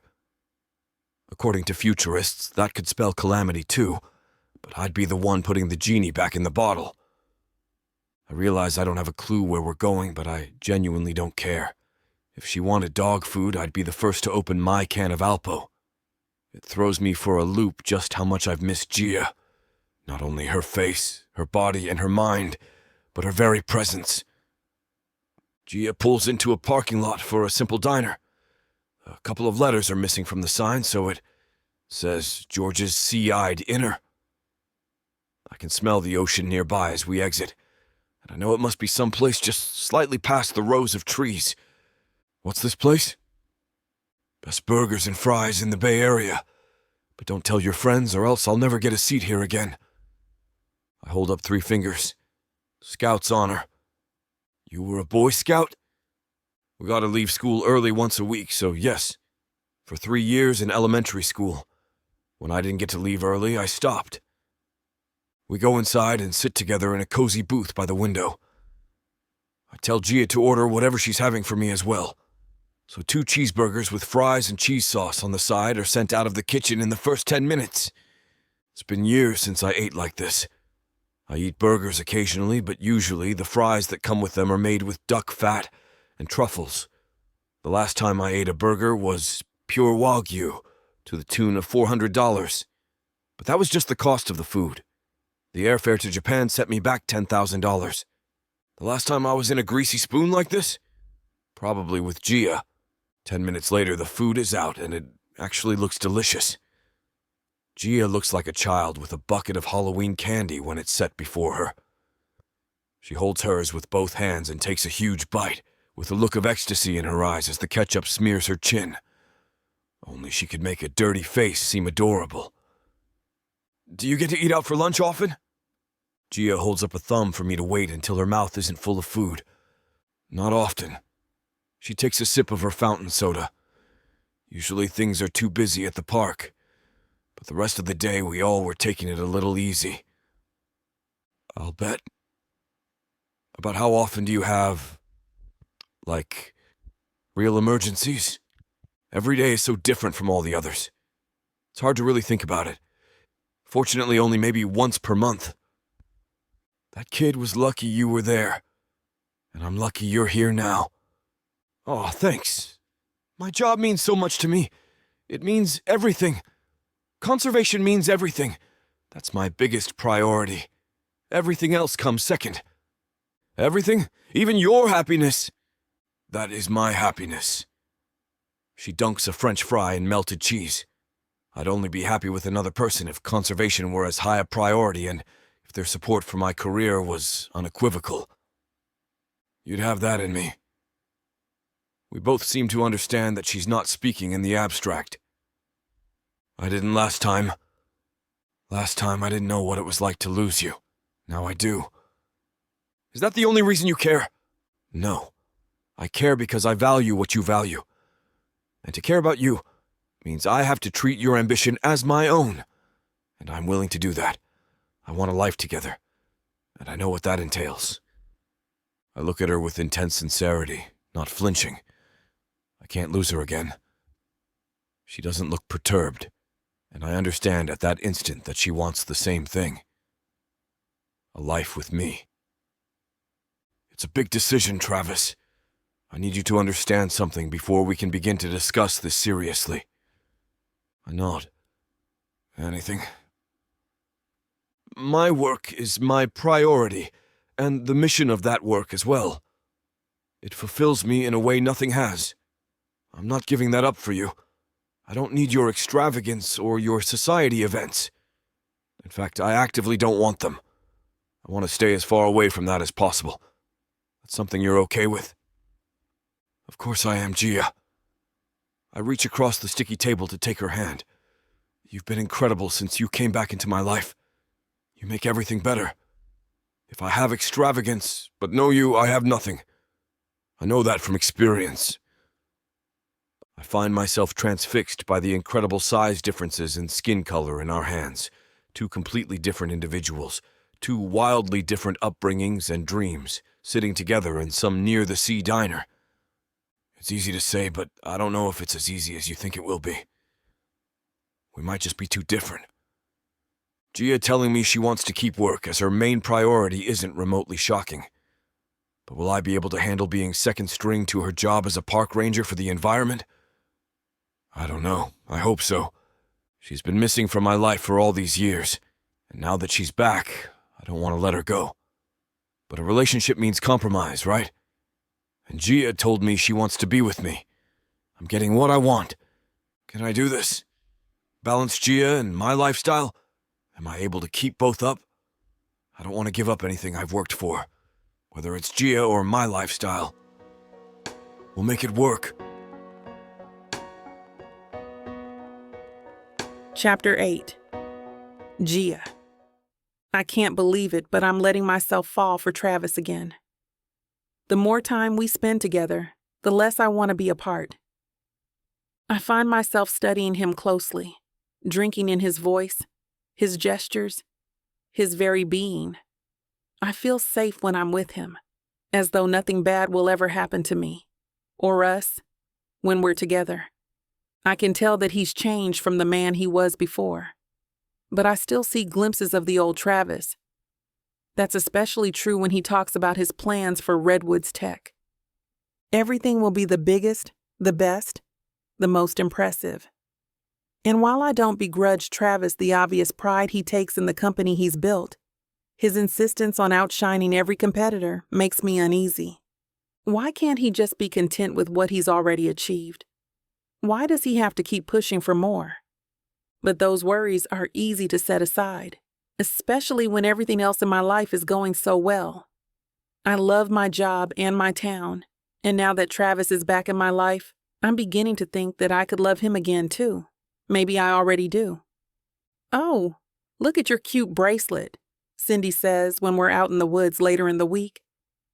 I glance down at my wrist, unable to keep from grinning.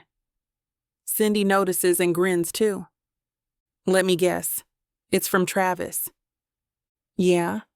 I spin the delicate beaded band around my wrist, staring down and grinning. Each bead is a different shade of purple, my favorite color. So, things are going well? Not that I need to see jewelry on your wrist to know that? What do you mean? Cindy laughs. Gia, everyone has seen how happy you are. Love looks good on you. I don't know if I'd say I'm in love with Travis.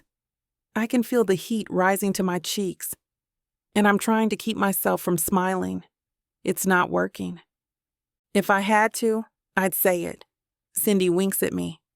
I'm happy for you. Thanks. I continue marking the blazes on the trail, each of us staggering the trees. But I don't know. It's great being with him, but what? What's going on? I spray some yellow on the trunk, then pause. As good a time as I'm having with Travis, sometimes I worry that he hasn't changed. What do you mean? He's still incredibly ambitious. Okay. Last I checked, that's not a bad thing. That would probably apply to someone here with me right now, too. Yeah, it's not that he's ambitious. More the stuff that he's ambitious about. I tell her about his near obsession with being the best in the field, exemplified by his need to outdo the other tech companies with the new headquarters. Can I play devil's advocate here? Please. Travis has been going nonstop with his company for a long time, way longer than 10 years. He's had to be ambitious and driven to make it such a success, right? Yeah. Maybe he doesn't know how to turn off that side of himself, but I still don't see how that affects your relationship. You might be right, but there are other things that are bugging me too. What? Is he horrible in bed? She grins. Not that I remember, at least, but we haven't slept together yet. Not this time, at least. Why not? He's hot. It just hasn't felt right yet. We're taking things slow, getting to know each other again, although our chemistry is better than ever.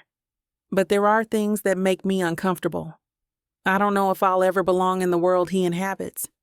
I don't know if I want to belong there. Cindy nods, considering it. But Gia, you had those differences before and still got engaged. Almost engaged. Something held me back. And not just the ultimatum because I said no before that. And the differences we've had then have only become bigger. Like this gala he keeps mentioning. Yeah, it's to raise money for a good cause. But you don't need a gala for that. I don't want to spend my entire life on his arm, expected not to think or speak. I don't get the sense that Travis is trying to change you, though. Me neither. But if we continue to see each other, he's going to expect me to become part of his life. And these opulent things are a big part of it. And you don't want that. I want to be with Travis, I say slowly. But I don't want to have to spend my spare time at fancy parties and dinners. One-on-one, his friends are fine. But when I'm surrounded by wealthy people, I feel out of place. I know it and they know it. Does Travis? I don't know. I admit. He says I shouldn't worry about it, that he'll support whatever I want. But saying that in principle and actually doing the tough thing when the issue comes up are very different things. Just make it clear what you are and aren't comfortable with. Okay, but what if that drives us apart? I hate to say this, but if you're not comfortable in his world, there might not be a great future for you anyway. I sigh. That's hard to hear, but you're right. All of this extravagance is hitting me on 2 levels. How do you mean? She asks, leaning forward. Well, there are all of these concerns, and I don't think he always listens. Or if he does, he doesn't always understand. But then there's something deeper, even harder to wave away.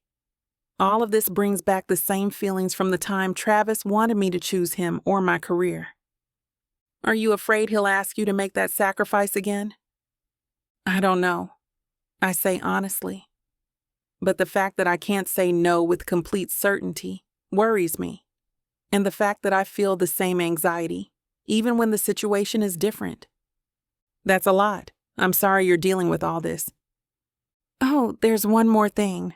Cindy shakes her head, as if all that's not enough. What else? When I was over there, he got a phone call. I saw it was from someone named Vivian. He said it was no one. The way he was so adamant about it struck me as odd. And then she's called a few more times, and it's the same reaction. And no answer. He really said it was no one. Pretty much. Who's Vivian? No one. Don't worry about it. It's nothing. It's not even suspicion. I resent the fact that if it's nothing, he won't tell me who she is. Do you think she's someone he's dating? Nah. He spends so much time at the office and doting on me, I seriously doubt it. She'd be too jealous anyway. I can feel myself smiling to think about how much attention Travis gives me. Maybe an ex? God, I hope not an ex-wife. Come on, he'd tell you if he'd been married before. I'd hope so. I would have thought he'd just tell me who Vivian is instead of shutting me down about it. I don't like the sound of this Vivian, whoever she is.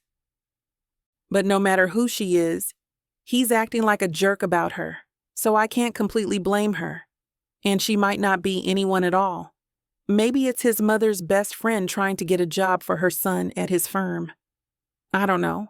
This could be absolutely nothing, and I'm getting myself worked up for no reason. Cindy shakes her head. Gia, trust your instincts. If you think something's not right, something's probably not right. Yeah, I've been thinking that too. I just don't want to admit it. Cindy takes my hand to help me off the log we've been resting on. We should probably get back to the office. I have a stack of phone calls to return from school groups wanting to set up tours. Yeah, I have to catch up on reports. Thanks for listening to me, I tell her as we begin walking. Thanks for telling me. You know that no matter what, I'm here. I know. You're helping me get through this. I can't tell you how much. The breeze rustles through the trees and feels cool against my face. I take a deep, grounding breath. I might not be sure what's going on with Travis, but at least I'm right here, in my favorite place in the world. And I get paid for it.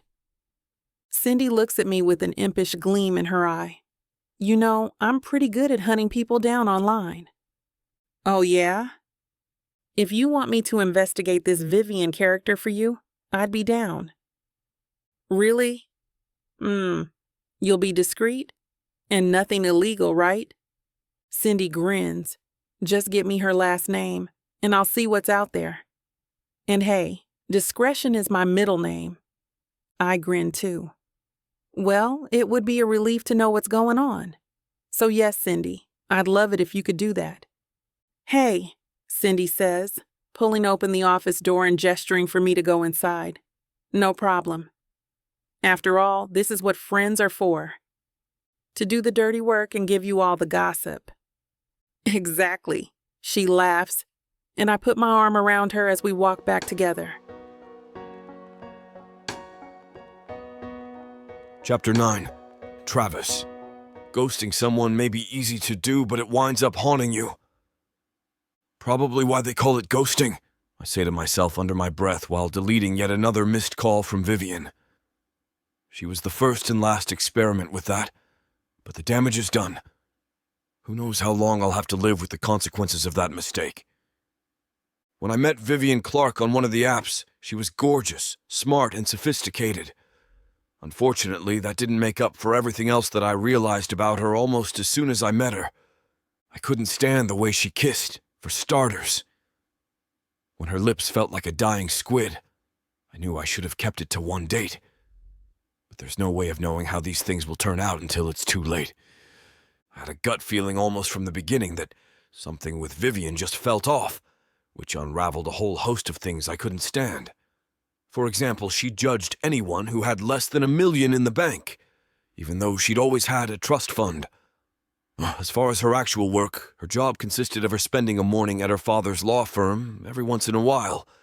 It was clear she wasn't for me, but I figured she might be fun to spend time with. When I realized she wasn't, I let her know I wasn't interested. That's when the text bombing started. I'd wake up to 100 messages, getting increasingly angry at the lack of response. Apparently, being asleep was no excuse. Eventually, she drifted off to her next victim, but ever since I started seeing Gia, her communications have mysteriously started up again. I listen to one of the many voice messages she's left, then promptly delete them all. Apparently, this girl is good enough for you, but I don't understand. You're losing the best thing you've ever had, Travis Wolf. I'm sighing and looking at my phone when Mark comes into my office. Fun phone calls? Oh, the best. You remember Vivian Clark? He rolls his eyes. Stalker girl? Yeah, unfortunately. Dan Fallon in marketing actually went out with her recently, he told me. And she kept asking about you. That's the downside to living in a small town. That must be how she knows about Gia. Oh no, really? Yeah. We went out for a few months and she's acting like we were married for 20 years. Even my wife isn't that possessive. She'd probably be grateful for the break if I ever disappeared. We both laugh. I didn't even tell you all the stories. You know, this one time she refused to go into a restaurant I made reservations for because it only had 2 Michelin stars instead of 3. She said I obviously didn't care about her. Here, look at this. I hold out my cell phone and show him 8 missed calls from that morning alone. Now that she knows I won't answer, she's resorted to calling the office. I've told the switchboard to send her number to voicemail hell, but it's time I call her back to tell her once and for all to leave me alone. Godspeed, my friend. I hope I don't need to file a missing persons report. Maybe you should file one proactively. That way she'll think I'm gone and leave me alone. I down a cup of espresso first, wanting some sort of supplemental fortitude to deal with her. I would rather lose $1 million on the market than have to deal with Vivian. Mark gestures to the door, wondering if he should leave, and I motion for him to sit. I want a witness. Record this on your phone, okay? Just in case. I take a deep breath and push her phone number, then close my eyes. It rings one time before she picks up. Travis! Hi! I knew you'd come to your senses and stop playing hard to get. Vivian, listen closely. I'm not playing anything. I don't want to hear from you ever again. I told you I wasn't interested before you started with all of this, and now I'm even more put off. But Travis, you have it all wrong. I just wanted to say hello. I miss you. We were so happy. No, we weren't. We were barely anything. We went on a few dates over a few months. Well, we had more than what you have with that cleaning lady you're with now. Excuse me? Yeah, that girl. She cleans up in the woods in thrift store clothes or something. Like prison work release, only she chooses to be there. I'm so angry that I want to hang up on her. But I know if I do that, there's 0 chance of what I need to tell her actually getting through. Stay out of my life. Even more than that, stay out of hers. What's her name again? Gia? Was she too poor to afford enough letters to make a real name? You have no idea what you're talking about. She's 1,000 times the woman you'll ever be. She's the best person I've ever known. The smartest, the kindest, the most beautiful. She doesn't make assumptions about people she doesn't know. Look, here's the bottom line. If you keep harassing me, I'll ruin you. If you're with this girl, you're ruining yourself already. Good. Then maybe if you think that, you'll leave me alone. Like you should have right after I told you there was no future with you. If you contact me at all, you're going to regret it. I hope you regret contacting me already. If I could do it all over again, I never would have gone out with you. You don't mean that, Travis. Try me. Goodbye, Vivian. Hope this is the last time we speak. It won't be. When I hang up, I realize I'm out of breath. Immediately, I go to her contact and turn off notifications for her. I forget that Mark has seen the whole thing until a slow clap emerges from his seat. That's a masterclass in shutting it down, man. Let's hope so. I'm sure I haven't heard the last of her. She was screaming something to that effect even when I was hanging up. I'll let the switchboard know to send her to voicemail and to contact me about how often she calls. I don't want to block her completely, only so I can keep tabs on her and make sure she doesn't have any plans to hurt Gia. That's my main concern. I'm too in love with Gia to let anything get in the way, especially someone as despicable as Vivian Clark. It might even be different if it were someone I liked enough to want to be friends with even. But all Vivian will ever be to me is a mistake. Want some alone time, Travis? Please, thanks for being here, and you got it all recorded, just in case? He lifts up his phone, and I see his voice memo window is still open, with the bottom scrolling by. Still recording. He grins. Don't know what I'd do without you, Mark. Me neither. As much as I want to forget everything about that conversation, I keep replaying it in my head and thinking about the bile she said about Gia, about her being poor, about her being a glorified janitor. If that's what Vivian thinks about her, how must Gia feel when she's around people like that? And in my line of work, there are a lot of awful, entitled people who are quick to judge and slow to think. I've told her that what she does for a living doesn't matter to me, but only now is it really apparent that it's deeper than that. It's not just about what she does, it's about what I do. She's told me so many times she feels out of place, and it wasn't until I was confronted with the most vicious version of what she experiences that it finally sank in. The watercolor painting opposite my desk gives me an idea. I call my personal assistant, Caroline, the one who arranges all of my non-work affairs, and tell her to prepare the Malibu house for a long weekend, lasting indefinitely. I need to show Gia that she means everything, and that I'll give up everything if she wants me to, but there is still an alternative. I want to prove that she can enjoy it all without giving up everything that makes her who she is. A few minutes later, Caroline gets back to me. Everything is in motion, she texts. Malibu house, along with the cars and household staff, will be ready as early as tonight. Now I just have to arrange for Gia to come with me. If I can do that, I have faith that we can figure everything else out together. Chapter 10. Gia. The wind is blowing my hair straight up and wild. I put on a hat so that my curls won't get all poofy and gnarled.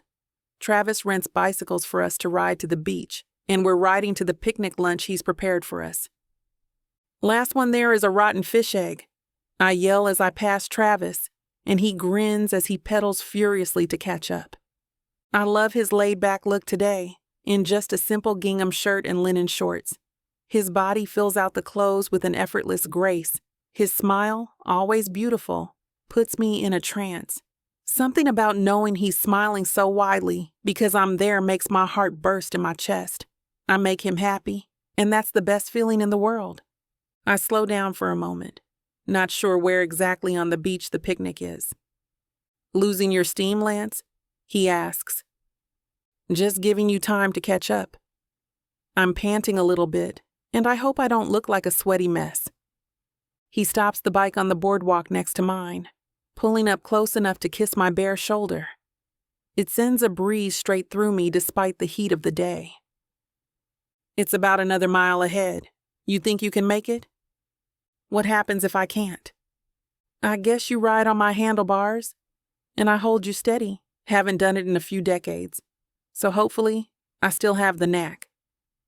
Just checking. No need for all that. I start pedaling wildly and ring the bell. See you there. He quickly catches up, which I'm grateful for, since I don't know exactly where on the beach he's taking us. The sun is beaming down gently in the blue sky. Amazing beach day, right? I observe. Just for you. I hear the weather report changed when you confirmed you'd come with me. Travis and I are neck and neck the whole way there, but I slide into a first-place finish. I don't even interrogate him on whether he let me win. I have a suspicion he did, which for him is saying something. He's the most competitive person I've ever met. Travis sets a checkered cotton blanket on the sand. I go to help him unload the basket, and he shoos me away. Your only job is to enjoy yourself. Actually, to enjoy yourself and to let me spoil you. No one deserves it more than you. One by one, he takes out the items, showing me each one. A rainbow of raw vegetables. Sushi made with brown rice, including salmon avocado and some of the more extravagant varieties.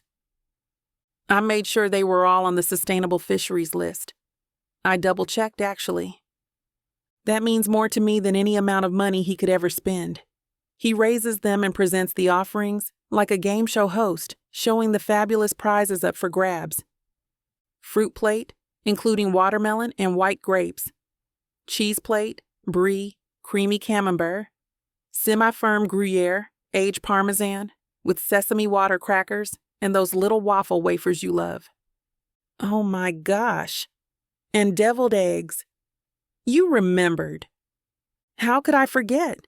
Remember that 4th of July picnic at my parents' house when my sister asked where all the deviled eggs went, and I covered for you? Did you ever tell her? Never. She just thought they disappeared.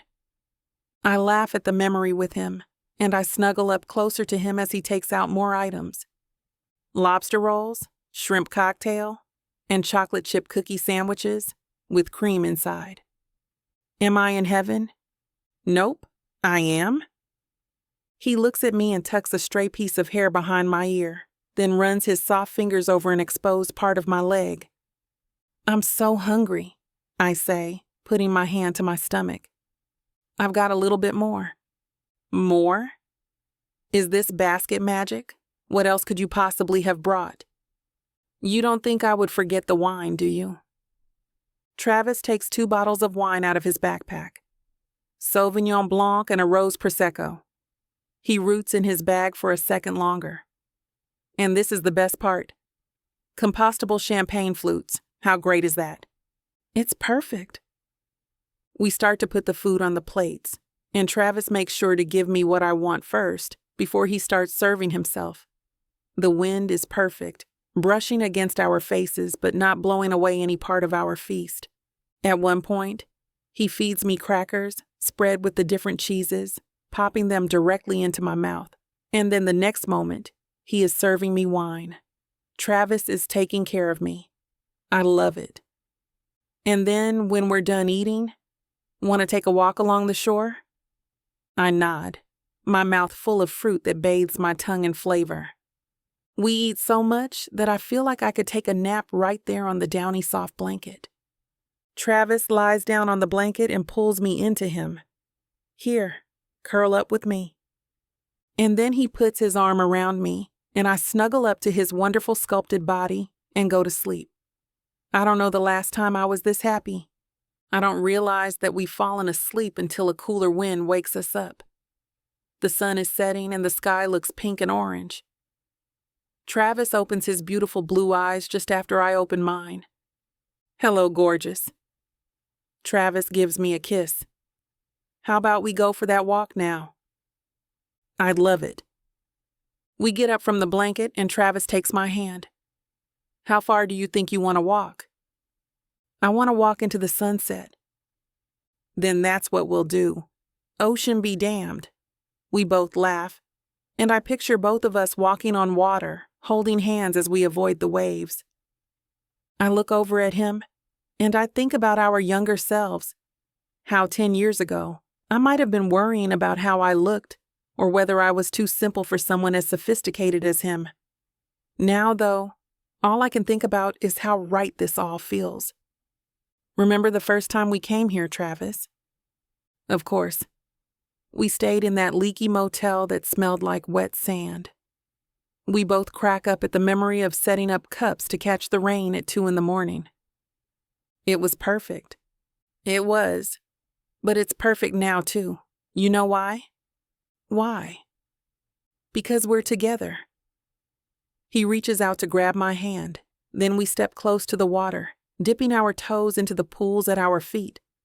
I can feel the salt floating in the air. Hand in hand, we walk into the water.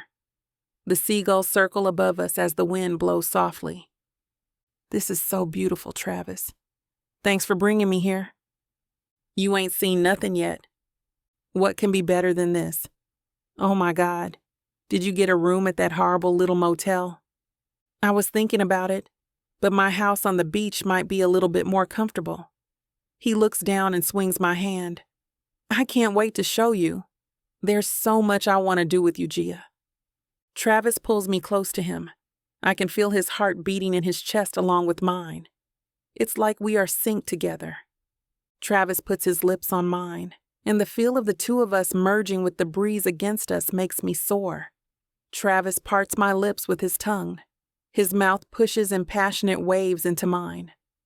All of my love is made manifest in that kiss, our mouths more powerful than any words they could speak. I want my feelings to flow into him, and when I feel his flowing into me through a kiss that's even stronger, I know they have. My legs get weak, and I feel like I could melt into the sand. Travis holds me tighter, pulls me closer, and presses against me longer. Once our faces finally part, I put my head on his shoulder for a while. When I lift my head to look into Travis's face, his expression is serious. There is no doubt about his feelings for me. I feel excitement in my soul. Love is even better the second time around. Travis and I walk back to our picnic spot hand in hand. Together we gather the blanket, the basket, and the remnants of the food and wine. It's odd to look at the pristine spot on the beach so quickly. We smile at each other and get back on our bikes. Where do I go to redeem that offer about the handlebars from earlier? I joke. Are you tired? He asks. I didn't expect him to respond seriously, but I'm exhausted. Especially with such a physically demanding job, I burn out faster. Yeah, actually. Hop on then. He pats the edge of his handlebars. No, come on, I was kidding. I wasn't. Why not? Where would I leave the bike? Just right here. I'll have someone come and get it. Who would do that? Anyone who wants $100. Or we can drive by later with a truck. Or not. Free bike for someone. It can be our good deed. Isn't that wasting money? Everything's wasting money. Everything is, or nothing is. He motions to the handlebars. Are you getting on? Otherwise, we can take a cab, but that seems awfully unromantic. I climb onto the handlebars, giggling and very happy, even though I feel odd just leaving the bike there. Travis picks up speed, and we're back on the pathway. The sun officially sets, and the public floodlights come on, bathing the whole area in a warm apricot glow. Let me figure out the bike stuff. Stay here. I sit down on a metal bench. He comes back a few minutes later, giving the thumbs-up signal that all went well. All good? Yep, let's get going. I start walking toward the car, and Travis holds up his hand. Nope, this way, just down the block. Don't we need to take the car? Nope, it's right up here. Travis once again takes my hand, and we start walking, him balancing his bike with the other hand.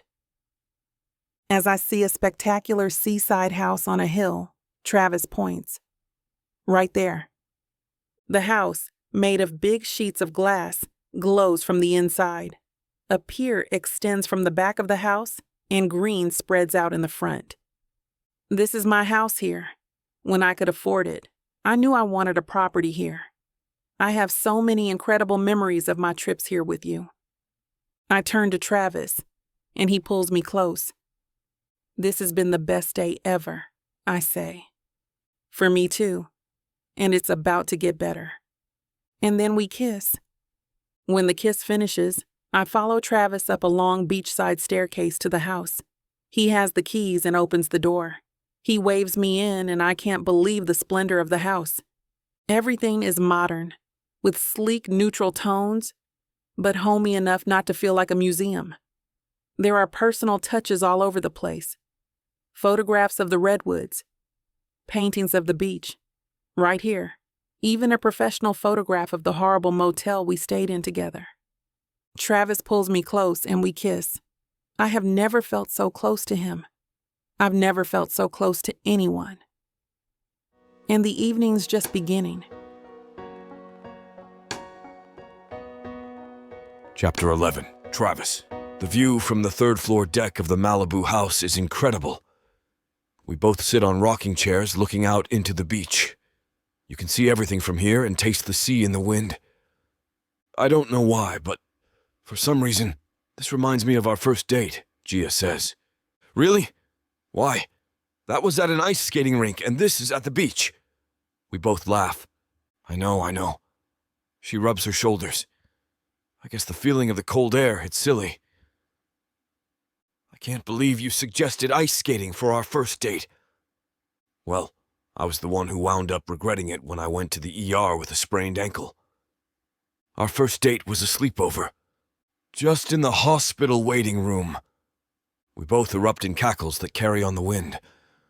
I reach out and touch her ankle, and my hands feel at home at the touch of her delicate bones and soft skin. How's it feeling? It's perfect, Dr. Wolf. Thank you. God, you had an exam the next day, but you still stayed the whole time. I knew right then that you were special. We sit rocking in our rocking chairs. The seagulls fly up above us, their bodies casting shadows against the bright stars. Remember the way you used to bring me a coffee after work? She asks. Vanilla soy latte, of course. And occasionally those muffins that were basically cupcakes, just with the cream inside. Where did you get those? Boxer's Bakery. I had to wake up early sometimes to get them before they sold out for the day. They went fast. Really? How fast? 5 a.m. fast? Wow, I can't believe you went out that early. I'd do anything for you. Even wait outside for a muffin the size of a softball. Rain, heat, anything. And your favorite was always those snow cones. I had to get them for you before they melted. Purple flavor. Not grape, purple. There's a difference. The ones by the old campus were amazing. Remember the time I dyed my hair that purple color? Oh my gosh, I had blocked it out. I bleached it, and it turned this awful orange color. Why I did that with my hair, I don't know. And I figured, hey, if I have a crazy color, may as well have the purple flavor hue. What a disaster. But your hair looked so delicious that summer. We sit chuckling in the rocking chairs, throwing out memories whenever one strikes us. There were so many years where she was the only thing in my life, and then a 10-year stretch that's just empty. And remember how we celebrated when I got my first job with the Redwood Conservation Project?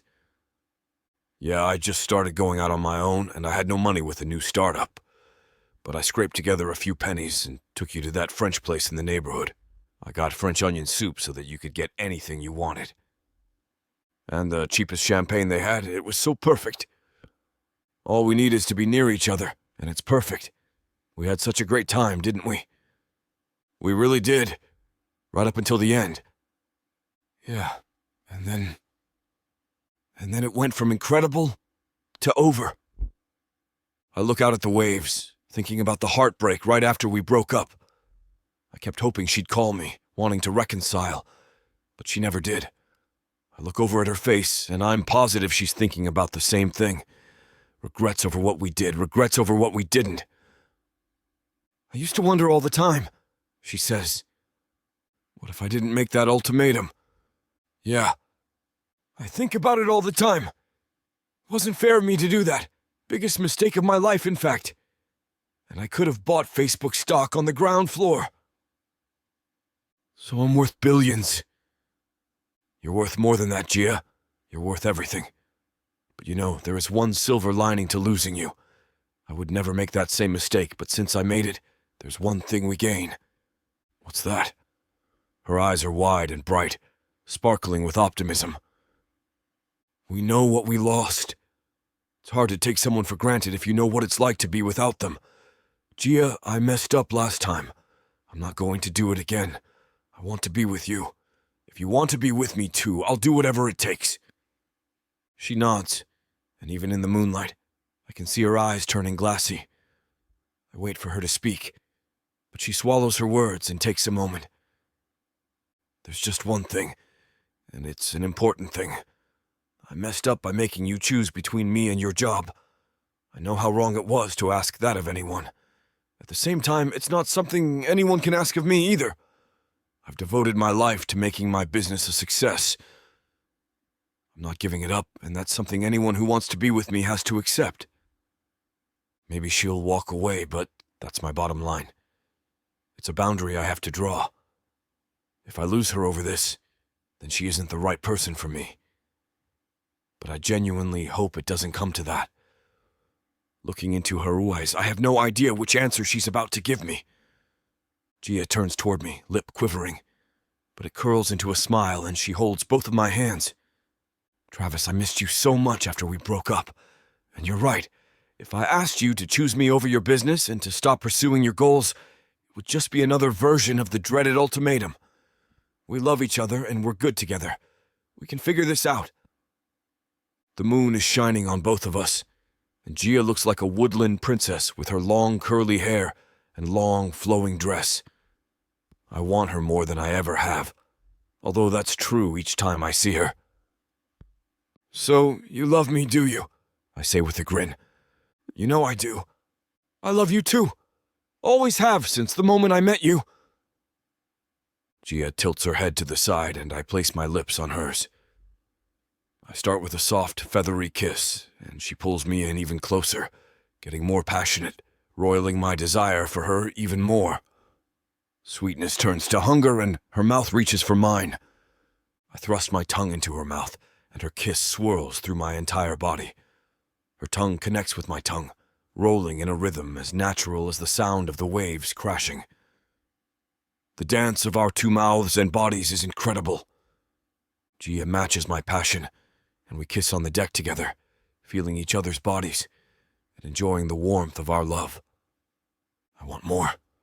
I want to touch her everywhere and feel her body again. I want to be hers, and for her to be mine. Now. Chapter 12.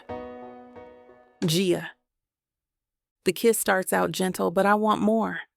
I wrap my arms around Travis and pull him closer to me, and he responds by running his hands through my hair. "I want you so much," Travis whispers into my ear. I shiver as desire runs through me. "I want you too," I murmur. "Right here, right now." "Right now?" he repeats, surprised. "On the porch?" "Yeah." I giggle, delighting in shocking him. "Why, are you too shy for that?" Travis whips off his shirt. "Not at all." He grasps my hands and pulls me close. I run my fingers up and down his muscular torso, over his soft chest hair. His skin is warm and firm, and I feel myself grow wet. I step back and take off my dress, and Travis helps pull it over my head. His eyes widen as I stand before him, in my bra and underwear. I hate to burst your bubble when things are just getting started, but this platform won't allow us to air the steamy content coming up in this chapter. If you want us to keep bringing you free audiobooks, we have to abide by their rules. Luckily for you, the unabridged version of every vixavon audiobook is available at vixavonromance.com, and with promo code VIXA40, you can get 40% off any digital product. I lie down against him and Travis runs his fingers through my hair. "I have no words," he gasps. "That was magnificent." "Yeah, that's the perfect word. God, Gia, how could I have ever forgotten how amazing it is to make love to you?" "I don't know, but I must be guilty of the same amnesia," I confess, nestling in closer to him. Self-preservation, I guess. He rubs my cheek, looking at me and smiling. Travis then reaches over to the back of the couch and pulls a large, fluffy white blanket on top of us. "Are you comfortable?" he asks. "Ridiculously so," I assure him. "I think I could stay here all night." "I know I could." "That's good, since it's your house." Travis smiles. "You're more than welcome to stay, Gia. Tonight, tomorrow night, every night. Well, except for not being in the Bay Area. But you know what I mean, all of it. For however long you want. Be careful with what you're offering. I could get used to a place like this." "I'm serious," he insists. "I hate how many years we wasted being apart. I don't want to spend another day without you." I'm surprised at myself for being so calm about what he's saying. Let's not rush into anything, but you know I feel the same. I have no intention of pressuring you, I swear. I just don't want to lose you again. And I want to be totally upfront about where I'm coming from. No guessing on your part. I lie back down. I don't want to lose you either. But let's not tempt fate by jumping into something without looking first. Besides, I like the idea of you wooing me a little. I rub his chest and give him a little smile. Travis smiles back. I like that idea too. And I'd like to start by bringing you to my bedroom. What happened to staying here all night? Come on, you can't expect me to properly woo you on a couch, he protests with a mischievous grin.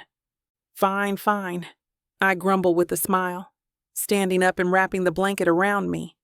But your bedroom better be really freaking amazing. It is, he promises, gathering up our discarded clothes. I follow Travis through the house and up the sweeping staircase to the second floor. He opens the double doors to the master suite, and I gasp. The room is huge. It's so big that the king bed in the middle actually looks small. The bed is placed directly under a massive skylight, and the moonlight streams through the glass. Travis pulls the sheets back.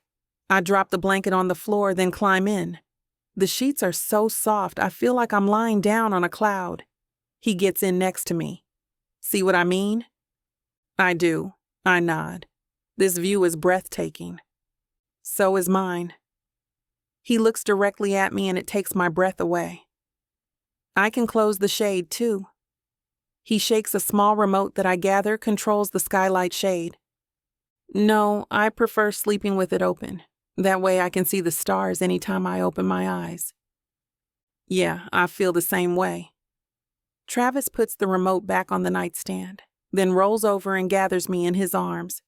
Sleep well, Gia. I kiss him tenderly. You too, Travis. I hope you're enjoying this audiobook by Vixavon. If you want to keep hearing more audiobooks, then please hit that subscribe button and like the video. It may seem insignificant, but the more people that subscribe, the easier it is to produce more audiobooks in the future. So please help us out and subscribe to our channel. Thank you for listening, and now back to your book. Chapter 13. Travis. The sun streams through the window and illuminates Gia's caramel skin, making her practically glow. She sleeps soundly with a smile on her face. I feel like a new man after the incredible night that I've spent with her. She is still the most amazing woman that I've ever been with. The warmth of her love envelops me even now as she sleeps. I jump out of bed and land quietly on the floor, careful not to wake Gia up. I want to surprise her with the most romantic breakfast she's ever had. I told my house staff that they could keep a low profile today. I want to make breakfast for Gia myself. I take out the eggs, fresh spinach, and cheese for an omelet, and throw a slab of butter into the hot cast iron pan. Maybe I'll make pancakes too. I have some blueberries. My phone starts vibrating. My first thought is to hope it's not Vivian, but I breathe a sigh of relief when I remember I turned off her notifications. Mark, how are you doing? Doing well. Fighting with the crazy fog out today. There's zero visibility. Oh, is it foggy out? I hope you're not driving. Wow, you must be muy occupado not to notice this mess outside. Well, yeah, definitely preoccupied. Gia stayed over. I'm sure he can hear the grin in my voice over the phone. But we're at the Malibu place. Ah, that's great news, man. So happy for you. Me too. Thanks. So, what's up? Pretty early on a weekend for you to be calling me. There's this fundraiser the Marine Trust is having. Leanne found out about it through her work, which is sponsoring it. It's a big gala, and I think it's a great sponsorship opportunity for the firm. And I think you should attend for sure since it's your pet portfolio of causes. Yeah, absolutely. Good looking out. Want to get in touch with the VP of Partnerships? Angela Reynolds. Yeah, of course. I'll let her know to get the ball rolling, and we'll have a meeting about it Monday. You'll be back by then, right? I look over at the bedroom, smiling about the night we just had. Then the corners of my mouth turn down. Probably. Sadly. Talk to you soon, man. We'll be in touch. I can't wait to tell Gia, but first, breakfast. I realize the butter is turning brown, and I turn the range to the low setting, then quickly beat the eggs and throw in the other ingredients. Yeah, no pancakes today, I mutter. I hit the button on the espresso machine and brew 2 cups, hoping the streams of steaming water won't wake Gia. I time everything perfectly to fold the omelet, and I'm thrilled that the first one doesn't have to be my experimental failure that I eat myself. I almost don't want to make one for myself so that I can give it to her right away. I put the bread in the toaster, then start on my own omelet, which I'm only making so that she doesn't have to eat hers alone. And now the pièce de résistance, the famous lemonade, a carafe full of it and 2 cups. I'll serve it for her in bed, but give her the option of eating it on the veranda. I pour the blueberries in 2 bowls, one for me and one for her. I feel like the Saturday morning cartoon cereal ads that talk about a complete and balanced breakfast. We'll see how much I can balance on this tray, I say as I pick it up, surprised by how much lighter it is than it looks. It looks exquisite if I say so myself. Rise and shine, beautiful. I bring the tray to the table beside her side of the bed, then kiss her softly, first on the cheek, then slowly on her lips as I lovingly caress her arm. It's so tempting to want to curl up with her gorgeous body and make love right there, but I'm sure she's starving already after the exertion last night. Hey! Gia opens her eyes. Gia smiles at me, and my heart catches fire for her. Morning already? After an incredible night. She reaches up for me and I kiss her again. Gia's curly hair shines in the sunlight and her hazel eyes are bright. Hungry? Gia nuzzles into my shoulder. Yeah, oh, you mean for food? She clutches her stomach. Ooh, actually, yeah, I'm hungry for food too. She touches me suggestively on my hip. Your wish is my command. I gesture to the table by the bed and she puts her hand to her mouth in surprise.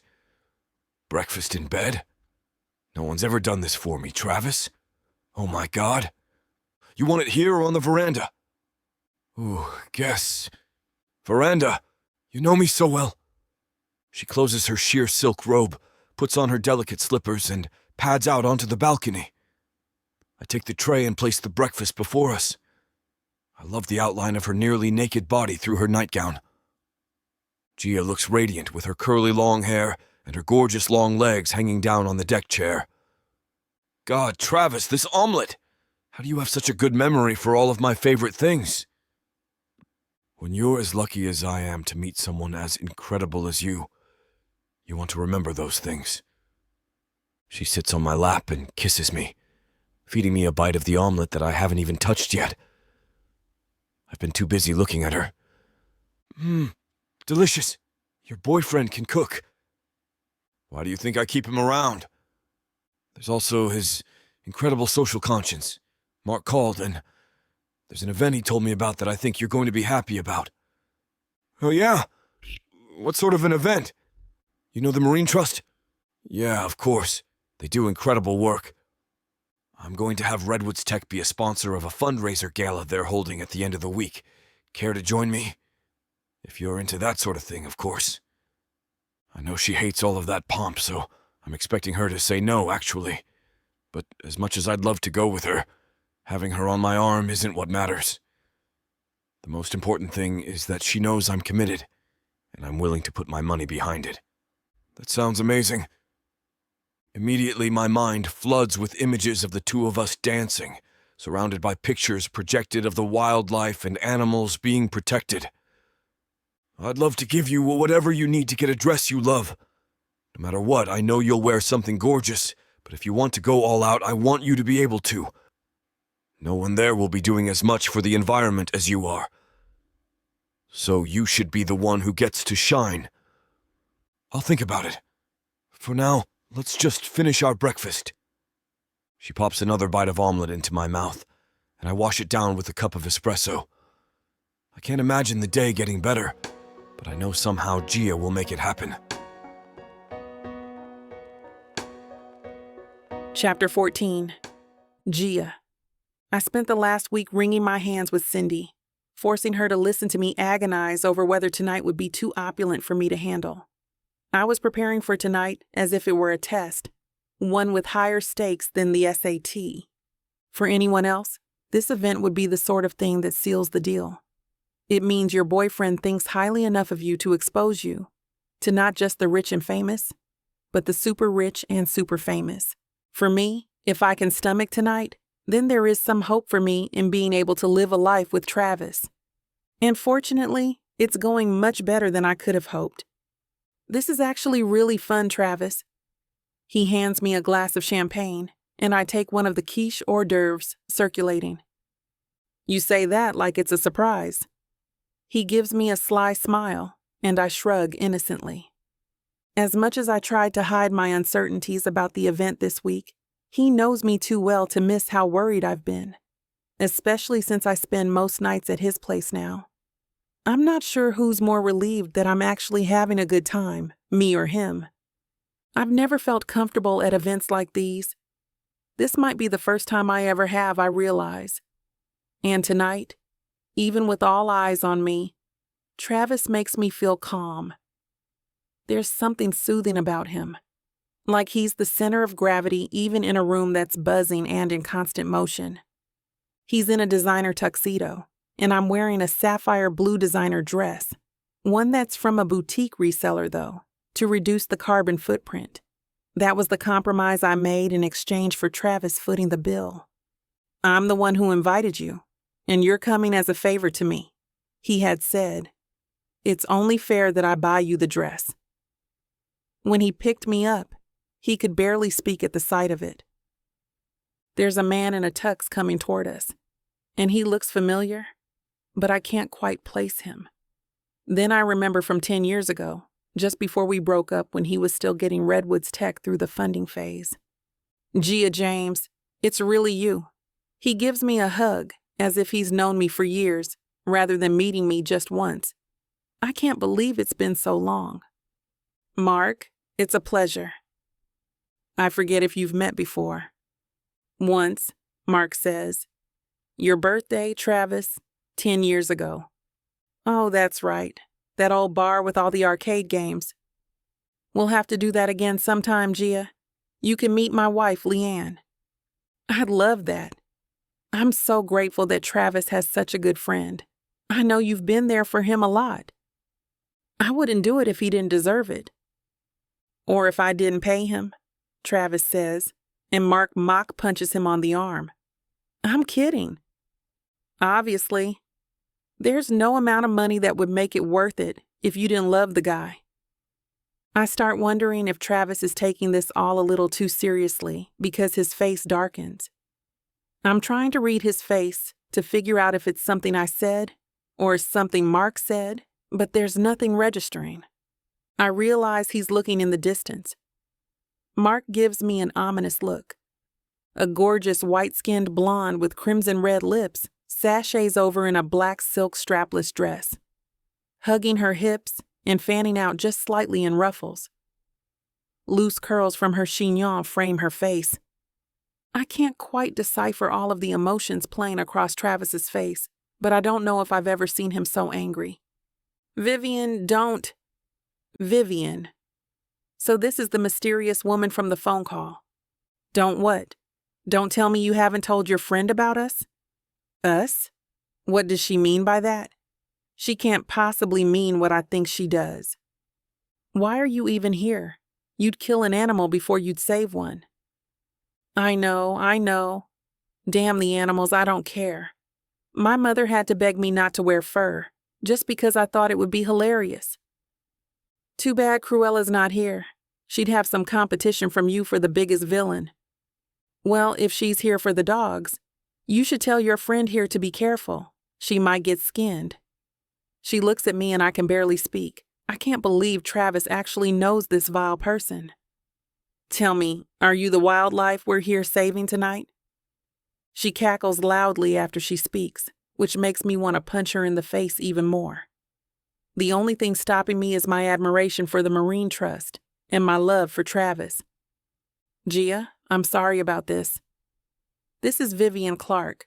I went out with her a few times, and she can't seem to get over it. So it seems like she's decided to take it out on the woman I actually love. You. He turns to the blonde demon. Vivian, this is Gia, the woman I love. She means the world to me. You're not even fit to be in the same room with her, much less speak to her. Vivian raises her eyebrows. Look, whatever's happening right now, I don't want any issues. This isn't the place for it, I tell her, holding my hands out as if I'm warding off a robbery. So please, listen to Travis and leave us alone. Even if you don't want to respect our wishes, you can respect the organization and not cause a scene. If you don't want to be here, you should leave. Oh, I want to be here, but not for the animals. You think I'd miss a society event? Not on your life? But you'd be wise not to come to something like this. You don't belong here. What do you even have on? I look down at my dress. It's vintage. Oh, okay, so rags from Goodwill. It's Versace, not that it matters. Old, moldy, and several seasons out of date. I get it. Beautiful. Well, here's a tip. This is Couture Dior. This is how you don't look like a peasant. But you're demonstrating what acting like a peasant looks like. Please, we've told you several times. Leave us alone, Travis interjects. Vivian's face goes cold and even crueler than before. I can't believe you seriously think you can boss me around. I can't believe you're seriously this rude, he returns. She looks like she is capable of murder at this point. I'd put more faith in a grizzly than I would this woman. A waiter passes with a tray of champagne. He offers one to Travis, but he refuses. The waiter looks at me, and I also pass. When he looks at Vivian, she smiles and takes a glass. Thank you. This has always been my weapon of choice. Before I even piece together what's happening, I'm drenched in champagne. Hey, Travis shouts. Look at your cheap dress falling apart from just a little champagne. This is why you don't buy old things that come pre-soiled.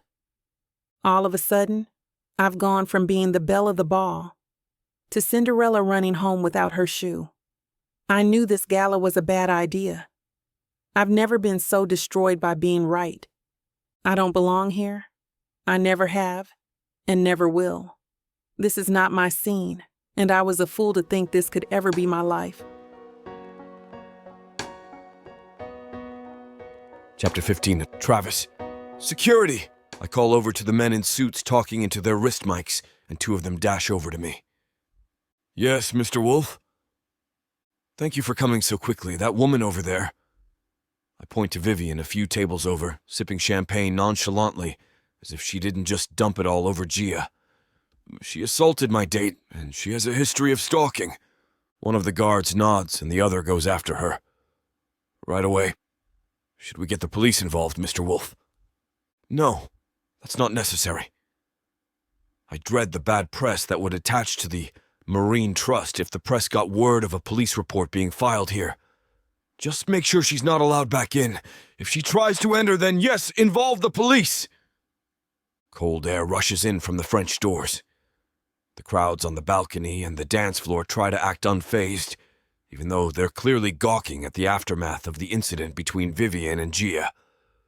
When the guard reaches Vivian, I can tell from her body language that she's trying to charm him. I can tell from his body language that it's not working. I want to make sure she really leaves, especially if she runs into Gia on the way out. I don't put anything past her. Damn, I mutter under my breath, looking around. Where is she? Sir, the security guard asks. Oh, my date. I want to make sure she's okay. I assumed she was still right here, but she's gone. I can see that Vivian is getting more agitated with the security guard. She glares directly at me as the guard tries to get her to walk out with him. She's literally digging in her heels. Travis, you think you're so smart, but you're not. You'll pay for this. Vivian makes a nasty smirk. Although being with a loser like her might be the best punishment for you, but you're going to regret it. So will she. Is that a threat, Vivian? You need to be very careful. Vivian shrugs. I have my ways of always coming out on top. You should know that better than anyone else. Not tonight, you don't. Another guard joins the one speaking to her, and she has no choice but to follow them out. I hear whispers around me as the room begins to return to normal. Who was that? That was absurd. Look, someone else already has a video up on TikTok, and a remix. I'm glad that witch got booted out. Someone I don't know comes over. Thanks for that. Vivian Clark is crazy. You have the privilege too? Unfortunately, most stuck-up little brat in middle school. That was probably her peak too. Good to know, if you'll excuse me. I need to find Gia. I wander the room, but I don't see a sign of her. I ask Mark if he can keep an eye out too. I send her a text just in case she's looking for me. Hey, beautiful. I'm at the bar by the balcony if you're looking for me. Worried about you after everything that just happened. Please come find me. I see the dots come up in the reply screen and I perk up, thinking she'll respond. But it goes away just as quickly. I hang around the washrooms just in case she sought refuge there to compose herself for a little while. But nothing. Hey, Travis, got an update for you, Mark says, and he hands me a glass of scotch he got for me. Yeah? Someone saw Gia leave about 20 minutes ago. So that's why she hasn't turned up. Thanks. You good? I take a sip of the scotch. Better now. I'll catch up with her. He walks away and I start calling her. It doesn't go straight to voicemail, so I know her phone is on. And that she hasn't blocked me. Hey, Gia, it's me. Give me a call as soon as you can. That never should have happened. I want to make sure you're doing okay. Just give me a call. I'll talk to you soon. Call me, okay?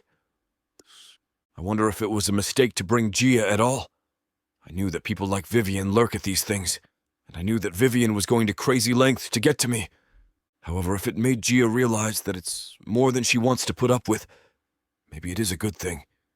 If it's inevitable that it won't work, then it's better to find that out sooner rather than later. The thought doesn't make me feel any better. I say my goodbyes to the organizers and apologize for the scene, although fortunately, the logistics and press teams have done quick work of clearing up all remnants of it. And the event, which raised $20 million, was a roaring success, at least financially. I'll give another $20 million if it turns out the event didn't tank the most important relationship of my life. As it is, I write a $5 million check to the head of the Marine Trust as I walk out, and we set up a lunch meeting to do more business together.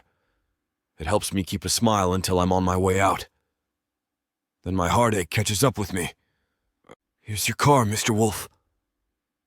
The valet steps out of the red Tesla, and I give him a $100 bill. I'm relieved that nothing happened to it. The way things are going, I wouldn't have been surprised if Vivian had managed to sneak into the garage and destroy my car. I think about driving over to Gia's, but the fact that she's not answering tells me it's a bad idea. After everything she went through tonight, it's understandable that she'd need some space to think. With her, nothing good can come from pushing, as I've learned many times over. Instead, I dial her number again. She doesn't pick up. I wind up leaving a voicemail without thinking. Hey, Gia, it's Travis. I just want to make sure you're okay after everything that happened. Mark said you'd left, and I just want to make sure you got home all right. Call me when you can. I miss you already. Well, we'll talk soon. Bye. I call her again every so often just to make sure she's okay. I resist the urge to leave another voicemail. If I start talking, I don't know if I'll be able to stop. It would all just be different ways of saying the same thing anyway. Something like, I love you, Gia. I'll do anything to keep you happy and protect you. We can make it through this. We can make it through anything. Hopefully there's still a chance to tell her that once she's ready to talk, if she's ready to talk again. Chapter 16. Gia. There's no sense in dissolving into tears outside the ballroom. If I have to dissolve into tears, I'll choose a more comfortable environment, thank you. And that would be anywhere other than that stuffy society event. Never mind that it's for a good cause. I'm standing on the street corner trying to decide what to do. I arrived at the gala with so much excitement, and now I'm leaving with dashed hopes and a soggy dress. Why did Vivian have to come along and ruin everything? Why didn't Travis warn me? I say to myself through choked sobs. I think about the call from our day at his house on the coast and how sketchy he was about it. If he had told me, maybe I would have been able to prepare myself. I'm angry with Vivian. But I'm furious with Travis, too. When I got out of the ladies' room, I saw security guards walk Vivian out. Travis did the right thing and got rid of her. I felt good about that at least. Everything about tonight has been a waste. What was the point? The only good thing was the donation to the Marine Trust. But hopefully, this drama hasn't ruined that too. I take out some tissues from my purse and wipe the tears on my face. Cleaning the makeup feels good, as if I'm washing off a put-on. Taking off a disguise I'm wearing to look like someone else. It doesn't matter anymore. I am not going to go to another gala in my lifetime. I'm sticking to the outdoors. Vivian is more vicious than any wild animal I will ever encounter. My heart aches over what has happened. I will never fit into Travis's world. I'll never belong. I take out my phone to call a car service. That's when I see that I have 3 texts from Travis, 6 missed calls, and 1 unheard voicemail. I'm not ready to talk to him yet, but knowing he's thinking of me is the first thing that's pulled me out of my miserable mood since getting champagne all over my dress. All I want to do is be home, run a bubble bath, read a book, and go to bed. Then wake up and retreat to the forest. The black Toyota pulls up. "You're Gia?" the driver asks. "Yep, that's me."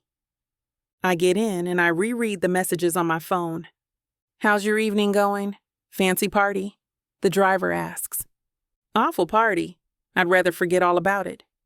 "One of those nights, huh? That's too bad. Well, you look great." I give a hint of a smile. "Thanks. I'm glad I can fake it well enough. I'd feel less ridiculous in a clown suit. I just do not fit into my boyfriend's world. At all. Too bad for him. It's obviously his loss. You'll find someone better." I smile at the driver. "You're so sweet to say that." "Thank you." The drive goes by quickly. I take out some cash to tip him. "Don't see this too much." "Oh, I can tip on the app if that's easier." "No, this is fine." "Good. I'm just a simple, old-fashioned type. That's my curse, I guess," I muse. "It's your gift. Thanks for the conversation. Things will get better. I can feel it." I get inside, pour myself a glass of wine, and strip down to my underwear. I'm tempted to throw the dress right in the trash, but I can't bear the thought. I'll get it dry cleaned. I step into my flannel robe and start running a bath. Ah, flannel. This is my jam. I decide to finally listen to the voicemail. I would have killed to hear something like that 10 years ago, an apology like that. But tonight, there's more to think about than just how Travis feels. It's about how I feel and the kind of life I want. I don't know if I want a life where I have to accept events like tonight as regular occurrences.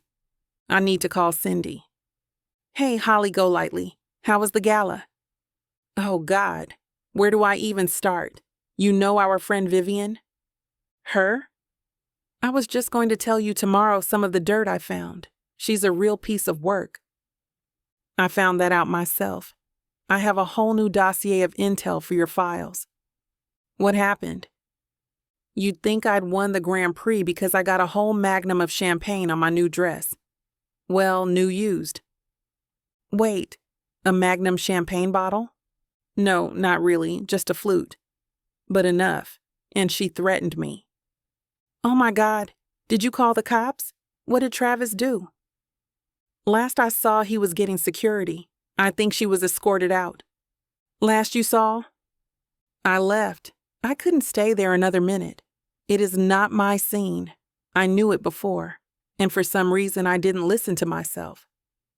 "That sounds awful. You're home now? Have you talked to Travis?" "I wish I had gotten the chance to tell you about this nightmare a day sooner. She's infamous. A real Karen. There's a hashtag about her ridiculous antics, calling managers, leaving helpful notes instead of tips. Travis made the great life decision to date her." "Oh my God. Wait, he's not still dating her, is he?" "God, no. If he is, he's a great actor. It seems like he hates her." But why would he date someone like that? It makes me call everything into question. And she's still apparently stuck on him. I have no idea why. I can think of about 1,000,000,000 reasons offhand. Someone like that. Her dad's some fancy ambulance chaser. Anyway, what did Travis say? Have you talked to him? He's called and texted. I haven't responded. I need to think. I belong out in nature and exploring the world. I don't belong there. And it makes me wonder if I belong with Travis. Gia, you've said all week that you didn't know whether you belonged at this gala. It's not your natural habitat. But that doesn't mean that you and Travis aren't good together. Was it fun at all? Yeah. Before the champagne shower, it was actually much better than I thought it would be. That's good. And with that incident, the good thing is, can you imagine a gala that would be any worse than this one? We both laugh. It was for the Marine Trust, too. I figured I could help the wildlife and have fun with Travis all at the same time. No downside. It felt so magical until that animal destroyed your dress. Exactly. Next time I won't forget to bring my tranquilizer gun. I pause. Realizing my subconscious view of the future hasn't caught up with the conscious fact that I'm never going to another gala again. You had a bad night. Tomorrow morning will be better. It's not the end of the world. No rash decisions, okay? Your life is not over. Thank you for being here for me. Of course. I'm just worried. What is there to worry about? This Vivian. It's pretty clear she has it out for me, right? Yeah, that's not good. But hopefully, she learned her lesson tonight. Does someone like that ever learn her lesson, though? I sigh. And will there always be another Vivian around the corner? Someone who sees Travis as a balance sheet instead of a person? I'll be there to protect you. And so will Travis. I don't know if I want to constantly need protecting, you know? There's a lot to think about. We'll talk about all of it tomorrow. Just hang in there, okay? You're amazing. So are you. Good night. For real this time. My flannel sheets are soft and warm. I feel the tears coming again, but I stop them. In the morning, it will be clearer. No more crying tonight. Chapter 17. Travis, I've barely gotten any sleep, and every minute that passes, I'm going more insane. I haven't spoken to Gia since the incident at the gala. I've called her for days, but I haven't gotten so much as an emoji. The phone still rings at least, which lets me know her service is active, so she's probably okay. And it lets me know she hasn't blocked me. But still, it's not encouraging. No matter where I am, I have my phone in my hand. I can't afford to miss Gia's call.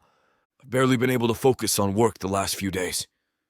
I'm thinking about going out to the park to find Gia myself. I've even done some mental gymnastics to justify it as part of my obligations to the shareholders. They can't have a CEO whose mind is out of commission. And the only way I can begin to be myself is to talk things through with Gia. It's only next door, I think to myself. Just a walk in the park. Literally. Even seeing her face might help me re-enter the land of the living. I can't make her talk to me, of course, but hopefully she'd be willing to have a conversation before doing anything drastic.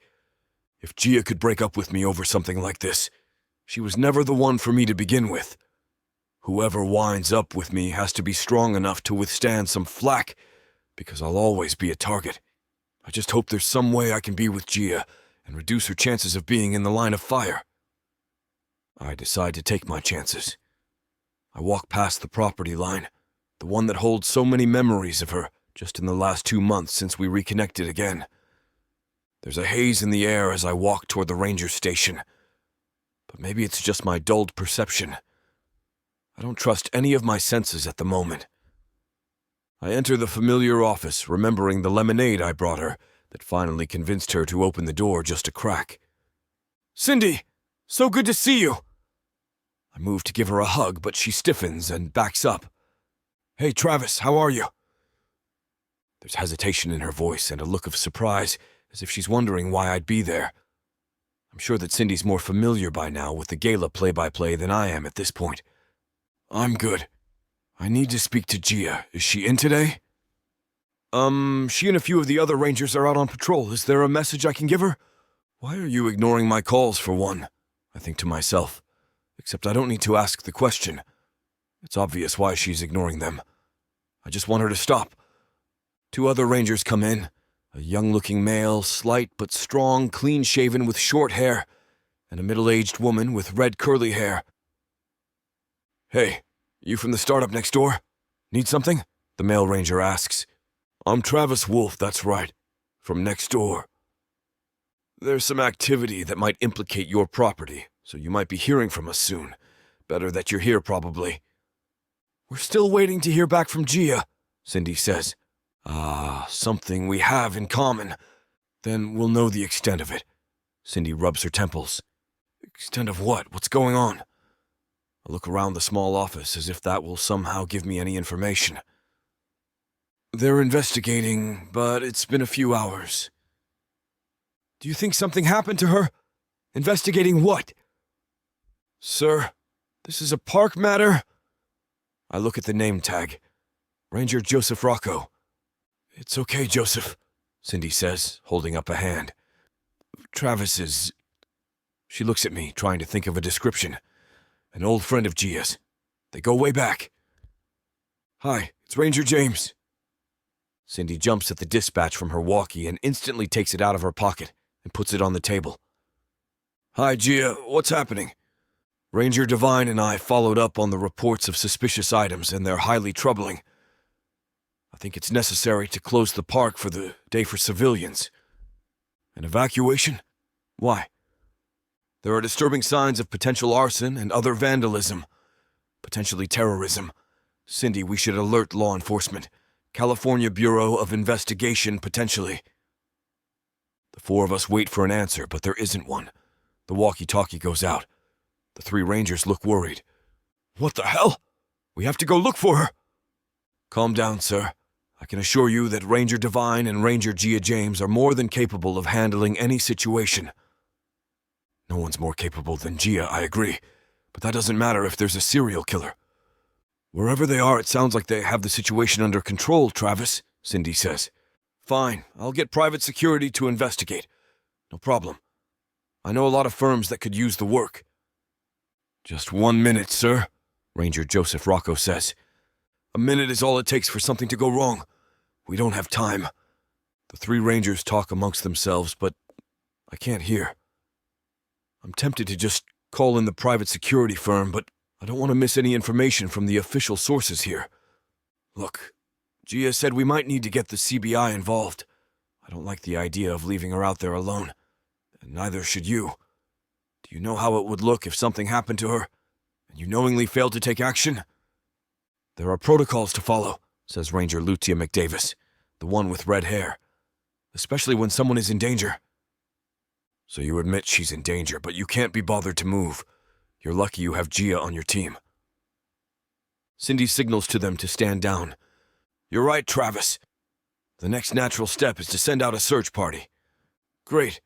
When do we go? Ranger McDavis pats me on the back. We can't allow you to go with us, Mr. Wolf. What you just said about liability. We cannot risk liability by allowing you to go with us. And how do you plan on stopping me? I guess we can't, but we do not approve of it, just FYI.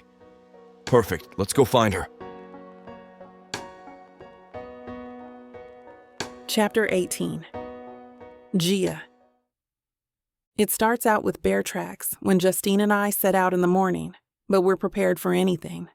And as always, we're monitoring for any hazards during fire season, which takes up an increasingly larger part of the year these days.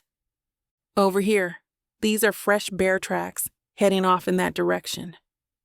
I've discovered an area on the ground hidden by some plant life containing the footprint of a native bear. My coworker Justine approaches and stands over me as I point out the prints. Good eye, Gia. Good to know our friendly neighborhood bear is still around. But should we worry about the campgrounds? I'm more concerned about poachers at this point, I say. Seems as if our action plan of extra patrols to deter their efforts is working. Let's hope. All the more reason to keep up with the additional patrols, especially during wildfire season. Yeah, any spark could set the whole thing ablaze, and I wouldn't put it past some poachers to revert to setting wildfires of their own during peak season as a means to draw out their trophies. We continue on the path of our patrol. When we reach the halfway marker, I notice the usual lack of sunlight from the shield of the lush canopy. It feels so different from the sparser parts of the woods, where, ironically, more flourishes. The thick leaves take up all the sun. Only mosses grow on the floor here. This part of the forest always gives me the chills, I admit. Why's that? Justine asks. It feels like we're about to hit the house of a fairy tale witch.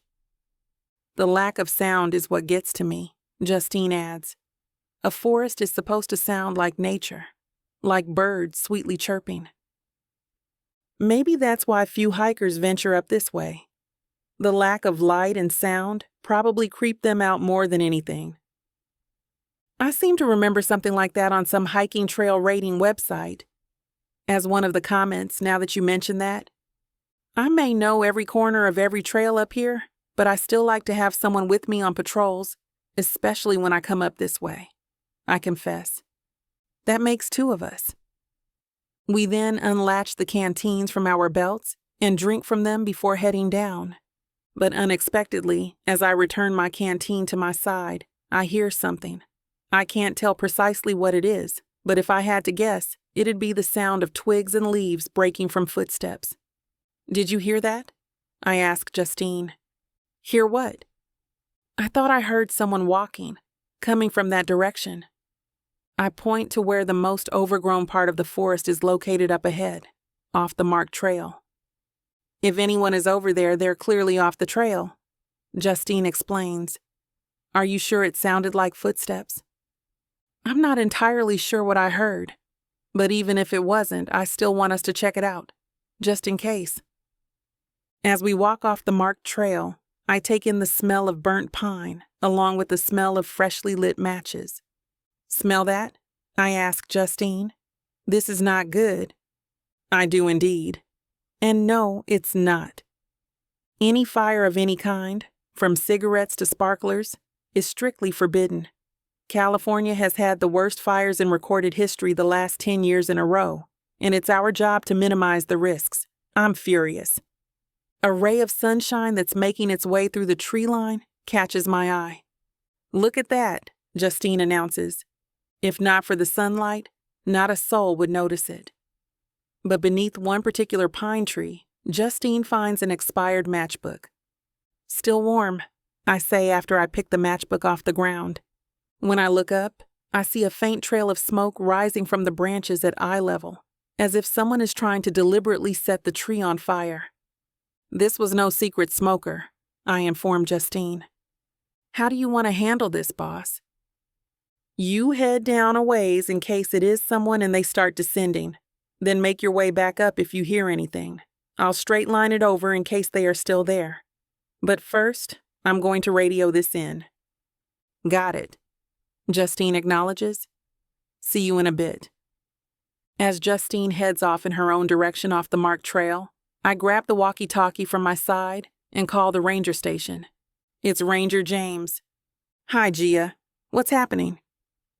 Ranger Devine and I followed up on the reports of suspicious items, and they're highly troubling. I think it's necessary to close the park for the day for civilians. An evacuation? Why? There are disturbing signs of potential arson and other vandalism, potentially terrorism. Cindy, we should alert law enforcement. California Bureau of Investigation, potentially. I hear someone quickly approaching, and I turn off the walkie. The person then stops abruptly, and the sound of striking matches follows. Slowly, to be sure that I make as little noise as possible, I head toward the sound. I then see Justine making her way back up to my position and indicate silently to her that someone is just around the nearest bend of trees.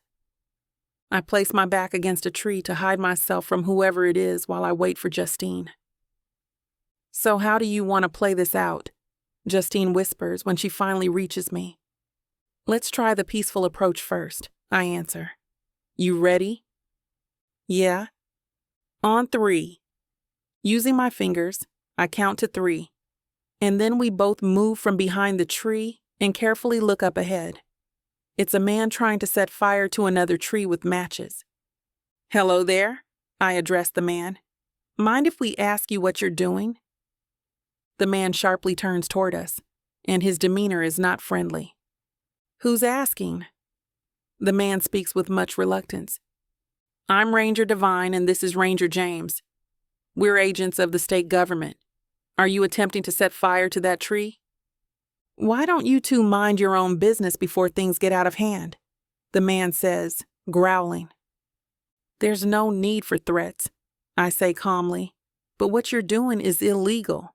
You're going to have to come with us." Without warning, the man hurtles forward toward Justine and attacks her. We've been trained in self-defense, but we rarely have occasion to use it. There are physical risks to this job, but more often it involves moving a fallen tree from a path than someone physically assaulting us. Our training more often than not instructs us on how to defuse a violent situation, not fight through. With each swing of a punch the man takes, Justine dives out of the way as if avoiding the powerful claws of a bear swiping its arms. For a moment, Justine has the upper hand. Then the man charges at Justine and knocks her to the ground. Everything's happening so fast that I barely have time to react when I see him grab a branch from the ground and start heading toward me. I'm a lot stronger than I look, and my natural instinct takes over. I pull my baton from my hip, charge toward the man, and fight him. The man is taking swings at me and I'm trying to deflect them. I'm fighting him off as best as I can, but he still will not stop, and my baton is only so much use against someone who's highly trained. He grabs a thick branch from the ground and tries to strike a blow at me. I can feel the cuts and bruises forming on my hands from stopping a full-blown baseball batter's swing. "You're committing a federal crime and a terrorist act. Are you sure you want to be a mass murderer? The Mendocino fire burned an area that could fit 15 San Franciscos in it. The campfire killed 85 people. You ready for the blood to be on your hands? Or, in terms that might matter to you, for a life sentence?" The man doesn't even attempt to answer. Abruptly, I feel the blow of the branch strike me in the side. I don't remember the fall, but somehow, I'm now on the ground with the man now overpowering me. He puts his knees on my chest and raises the branch above his head. Preparing for what is sure to be a strike to the head, I try to shield my skull, but I see the enormous branch descend toward me, almost in slow motion. Chapter 19. Travis. "Now, Mr. Wolf," Rocco says, "if you're adamant about coming with us." "Oh, I'm coming, all right." "Then you need to let us take the lead. We don't know what kind of situation is going on up there, and we don't need to worry about you too." "You'll have to worry about me more if you don't let me come." "Is that so? You need to let us do our jobs. We don't need you doing anything foolish." "Who says that I'm going to do anything foolish?" "You love Gia, right?" Cindy interrupts. This question catches me entirely by surprise. "Come on, why are you asking questions about feelings when Gia needs help? This is absurd." "I'm asking you, do you love Gia?" "Of course, I love Gia. I say it to myself a million times every day ever since she came back into my life. I can no longer imagine my life being a rich but lonely person. And for the first time in a very long time, I can see a future with happiness and love, because Gia is there." "Yes," I answer. "Yes, I love Gia. And it's because I love her that I want to make sure that she's okay. I'm just afraid that your love for her may cause you to do something foolish," Cindy says. "Don't worry, I'll use it for a good cause." "Great, because we can use the extra manpower. And if we find Gia..." Cindy looks around and I start wondering what she means by if. "I know she'll be really happy to see you." The other rangers wait by the door. We're all set here, Rocco, Ranger McDavis says. Good, Rocco replies. Were you able to get a ping on her last known location? Yep. Then let's get going, Cindy announces. She hands me a spare ranger jacket and I put it on and smile. Gia is going to die when she sees me in this, I think to myself and smile. I just hope she's happy to see me. Not actually dead when I see her. The trail up to Gia's location is posted in front of the trailhead. It looks like it isn't a long way up, but it does look a bit steep. Based on where Gia's being pinged, she's practically right at the top, Ranger McDavis announces.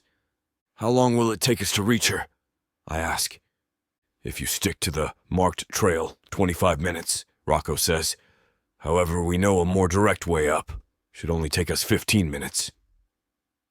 That's 15 minutes more of waiting until I know if Gia's okay or not. 15 more minutes of uncertainty. As I'm hiking up the makeshift path that the Rangers are making in front of me, I don't want to think about all of the uncertainties. I want to think about what is certain. I want to think about how this time around I'll make things right by Gia.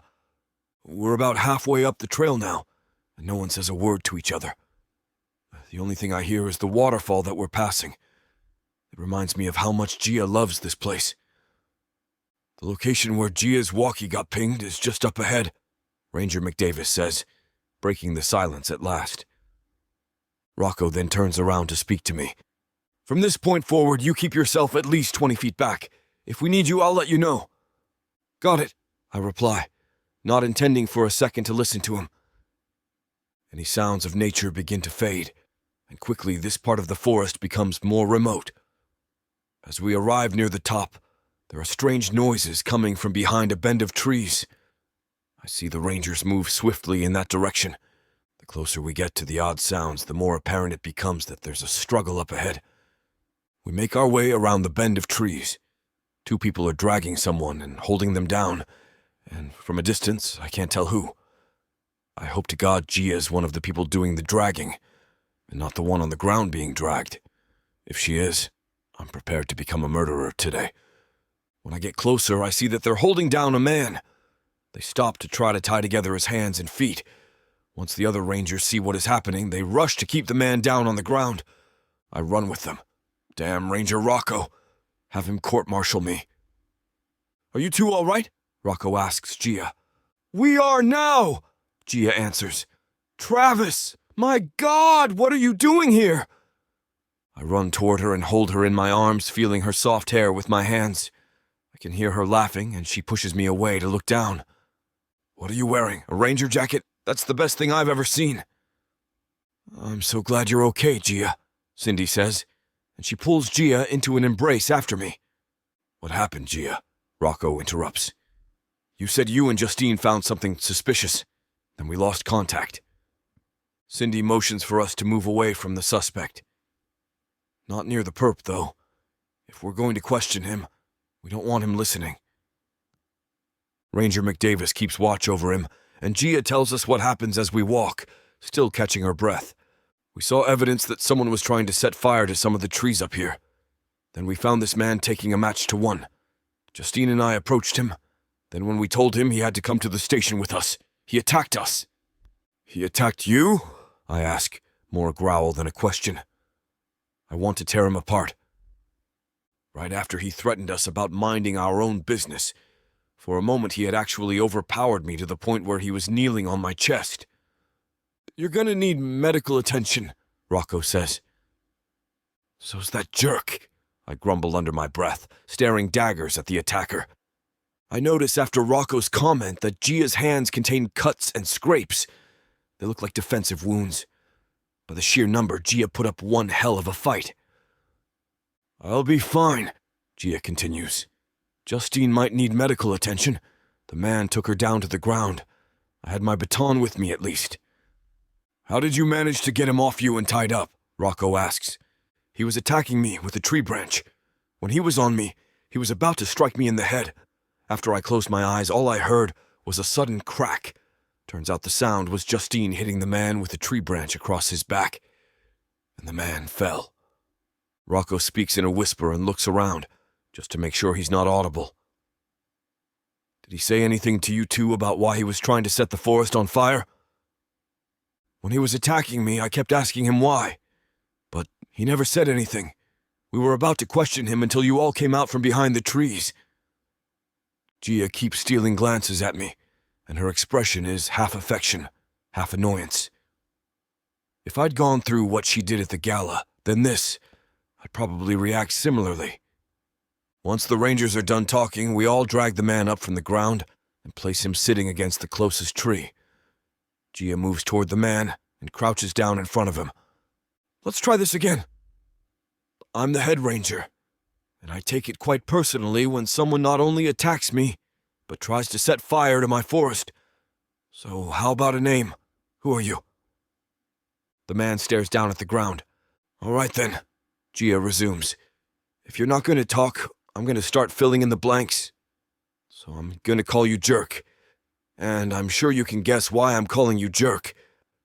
Now, Jerk, why were you trying to set these trees on fire with some matches? The man continues to stare down at the ground. Okay, believe it or not, Jerk, I'm trying to help you out. You can either talk to me or you can talk to the state troopers. And this time, there are too many people here for you to beat us up. And there's also the little detail that you're tied up. The man still continues to stare down at the ground. Since what you've done is a serious crime, it will probably be the California Bureau of Investigation. Maybe the FBI. They're all meaner than the local police. It's your choice, Jerk. This is a side of Gia I've never seen before. She's always been strong and independent, but the way she's questioning the man is simply incredible. It definitely makes me more attracted to her, which I didn't think was possible. Suit yourself. All right, everyone. Let's take Mr. Jerk here back down to the station and transfer him to the custody of the state police. All right, the man finally speaks. Oh, feeling chatty?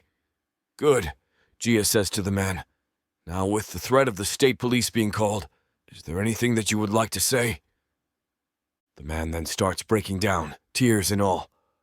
I'm sorry. I'm so sorry. I didn't have a choice. They paid me to do it. I was blackmailed. I have debts to pay. Based on the confused expressions that Gia and the rest of the Rangers have, I'd say that what the man is doing and saying is completely unexpected to them. Someone blackmailed you? Rocco asks the man.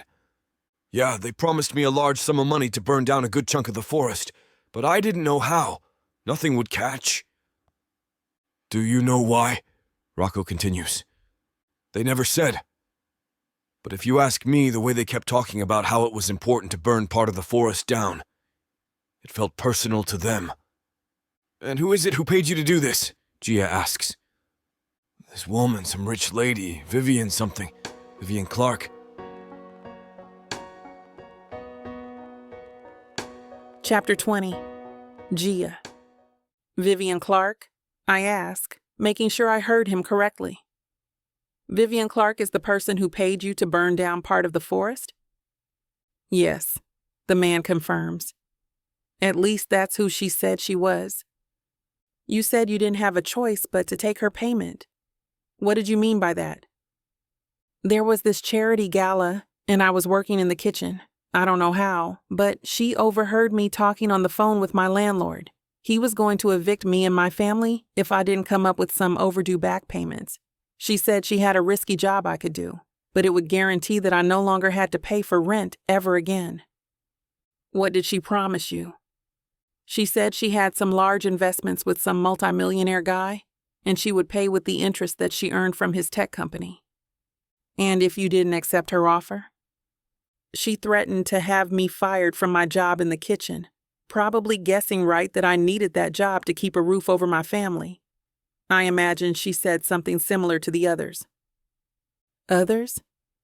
As in, there are more of you? That's right.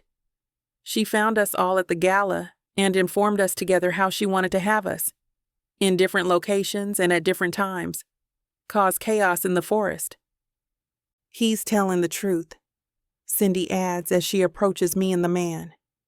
We received a similar call earlier today about suspicious activity being witnessed in the woods that could potentially sabotage our efforts to conserve the forest. What kind of suspicious activity? I ask. It would seem that another man was caught trying to kill some of the animals. When he was apprehended and brought to the station for questioning, the man also mentioned Vivian Clark having hired him to hurt the forest wildlife. If Cindy is corroborating what the man is saying, then it must be true. If there's one thing I've learned in this kind of work, it's that once is a coincidence, but twice is a pattern. But let's make certain it's the right Vivian Clark. Describe her to me, I instruct the man. What did she look like? Beautiful. Blonde hair, long nails. Everything that she was wearing was expensive, name brand stuff. That's the one. There's no denying that Vivian Clark is behind all this, and I'm pretty sure I know the reason why. I look up, and that reason is staring me straight in the face. Travis. I almost forgot that he's here. I hadn't expected Travis to be with the other Rangers, and at first I was happy to see him. But now that I know that the entire crisis we're dealing with is his fault, I'm infuriated with him. As I walk toward Travis, he begins to open his arms. I shake my head. What are you doing here, Travis? What do you mean? Just a minute ago, I thought you were happy to see me. I'm not, or maybe I was, but that was before I knew who caused all this. What are you doing here? You haven't been picking up your phone, and I've been trying to contact you since the gala. And you decided that, rather than try to contact me another way, you'd rather come to my work? I was getting worried. And when I got to the station and the Rangers said that you hadn't reported back in a while, they said I could come up with them and search for you. And why would you do that? Because Never mind, I don't care. I flat out interrupt him. I'm infuriated right now. Do you know why? Because Vivian Clark, your ex-girlfriend, is apparently behind this criminal conspiracy. The forest that I've made my life's work to protect is under threat because of her. Believe me, I hate her more than you do. I told her to leave me alone. I told her I'm in love with you. I had security escort her out, and the only reason I didn't file a police report was that I didn't want to damage the reputation of the Marine Trust. I don't know why you think this has anything to do with me. I'll tell you why. She wants to be in your life forever, with you and all of your billion-dollar empire. She's obviously responsible for an incredibly serious crime. Conspiracy to commit arson. Possibly conspiracy to commit a terrorist act. I'll work with the police to make sure she's punished for it. I've told her already to never talk to me again, but I can tell her as many times as you like me to. I can't believe what I'm hearing from Travis right now. The other Rangers are taking notice of our conversation. At this point, I really don't care. Tell her again, I blurt out almost in a laugh. You'd give in to what she wants? What about what I want, Travis? Again, she's your ex-girlfriend and one who treated you like crap. You're not supposed to let her win. What are you talking about winning? This isn't a game. There's no prize. You have me. Why do you think I'm here? She's no threat to you, at least not where I'm concerned. I thought you were the sensible one. But you're threatened by this nightmare of a person who might have committed any number of federal crimes. Don't you want her to stop all of this? That's probably exactly what she wants. For you to give her the attention she seeks, to tell her to go away.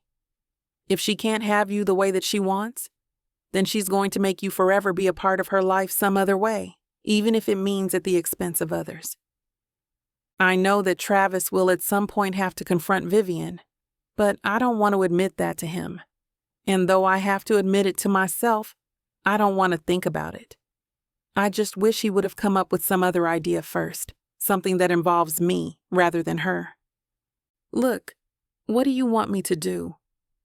Come on, not these games. I'm not asking rhetorically. I'm asking seriously. All I want is to make you happy. I can't undo what Vivian has done. I can't change the past and make it so we never dated. What I can do is be here for you and make sure she suffers the consequences for everything she's done. Is that enough? If it's not, I don't think anyone is capable of being enough for you. We both have a lot to lose. I take a breath. I want to make sure there's no misunderstanding about what I say next. I may not have the same monetary value as you, but the passion I put behind all that I do is equal to yours. I don't have much, but that's all that I have, and I've never felt so afraid for my safety or my livelihood. There's a long silence. I don't want to look at my colleagues. I don't want to have to say anything. Thankfully, Travis is the one to break the silence. Gia, I swear that I want to do right by you. I will make sure Vivian doesn't ruin your livelihood. Or mine. She won't ruin us. How are you going to swear to that, Travis? She's already done that. She's causing harm to the forest. She's using funds generated from your company to pay people to cause harm. It's as if it's her way of using what you accomplished to sabotage and hurt me and all that I've accomplished. All this time I've been talking to Travis. I've been holding back the tears, except now they have been let loose. That old wound of breaking up with Travis is reopening. We can fight back and defeat her, but not if you don't see this as a battle we're fighting together. You're the one who's trying to make me into an ally of hers. He replies, I'm not. She is.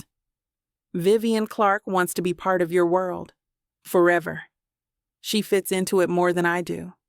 So why don't you keep her there and leave me out of it? Hearing my own words aloud makes me even more irate. And a large part of it is because I know what I'm saying doesn't make much sense, even to me. Without a second thought for myself, my coworkers, or Travis, I storm off. Gia, Travis calls out, taking a few steps to follow. Don't follow me, Travis. I don't even turn my head toward him. Just leave me alone. I run my way out of the darkened trees. Shortly after I storm off, I hear Cindy running after me. She probably hopes that she can calm me down, but I just move faster. And not just my legs, but my thoughts as well. I'll be the first to admit that I've always felt a deep connection to Travis. I want to believe in second chances, but if this is how things are going to be, with the fear of Vivian at the very center of our lives, then maybe there's no such thing as second chances. Maybe this whole relationship and rekindling with Travis was all a huge mistake. For 10 years, I've been guarding my heart closely. Now with Travis back in my life, I still feel certain that he's the right partner to be paired with my heart. No more guarding, no more waiting. Yet, if allowing my heart to have what it wants means that the forest and my conservation efforts are going to be sabotaged, then I feel as if I have no choice but to continue to guard my heart, even from the only person I've ever wanted to give it to. Chapter 21. Travis. Leave her to me, Cindy says. I'll see if I can calm her down. You do what you have to do to make things right with Vivian. Cindy then runs after Gia. I go back down the trail with the other rangers and the man in their custody. The trip to the bottom is just as silent as the trip to the top had been. No one has a word to speak out loud, but I have my fair share of thoughts to sort out amid this whole mess. Gia may be angry with me, but she's not remotely as pissed at me as I am with Vivian. If Gia can't understand how committed I am to being with her and to putting Vivian in her place, then maybe she really isn't the one for me. I have faith that she'll see. But first, I have to deal with Vivian. Even just letting the criminal justice system do its work isn't enough of a guarantee that she'll stay out of my life. I need to make sure that no matter what happens, she never bothers me or Gia again. Once back at the ranger station, I race into my car and speed over to Vivian's place on the other side of Essex Bay from the forest. My place is on one side and Vivian's place is on the other side, with Gia's forest right in the middle of us. The drive isn't far, but it does allow plenty of time to think about what I'm going to say. Vivian is manipulative, and she's quite good at it. That's her style. Yet she has no substance. She places no value on anything other than herself. And that's where I need to push her buttons. It's all about Vivian. It's all about how she presents herself to the world. If I can take that away from her, even the threat of taking it away from her, I'm certain Vivian will concede. And more importantly, never hurt Gia again. When I reach the front gate of Vivian's place, I enter the code and the gate opens. Unsurprisingly, the entry code is still the same. My birthday. Even now, as I do every time I drive onto the property, I feel sick in anticipation of the interaction I'm about to have. It makes me feel sick knowing that I'm just one more accoutrement to the person I'm about to see, a status symbol in the same vein as a Mercedes or a Cessna. Look, I have my very own Tech Titan boy toy, I imagine her saying to herself. If only I had realized that before I had actually met her. I don't understand why she holds me up as an exception when I'm no paragon of the things she values. I guess because I'm the richest, so to her that means I'm the best. But other than that, there's nothing we have in common. But first, I need to confront Vivian and set her in her place. I pull up to the front steps and slam the door in anger as I step out of the car. As I'm walking up the stairs leading to the main entrance of the mansion, Vivon is standing in the entryway. She welcomes me with wide arms and a glass of champagne in her hand as if hoping I'm running back to her. Welcome home, handsome. When I reach her, I take the glass of champagne from her hand and throw it onto her lawn. This is no social call. I'm not here because I want to be. I only threw that into the grass and not onto you because I don't stoop as low as you do, even to someone who deserves it. Babe, what's wrong with you? I'm not your babe, and the only thing wrong with me is you. First, you assaulted my girlfriend. She visibly winces when I use that word. Good. Yes, girlfriend. And I hope one day my wife. And by hurting her, you've hurt me. And that doesn't mean you matter at all, so simply put, what's wrong with me is you. Me? You're not making any sense. Leave me alone. We dated for 5 minutes. Trying to ruin my life doesn't mean we're destined to be together.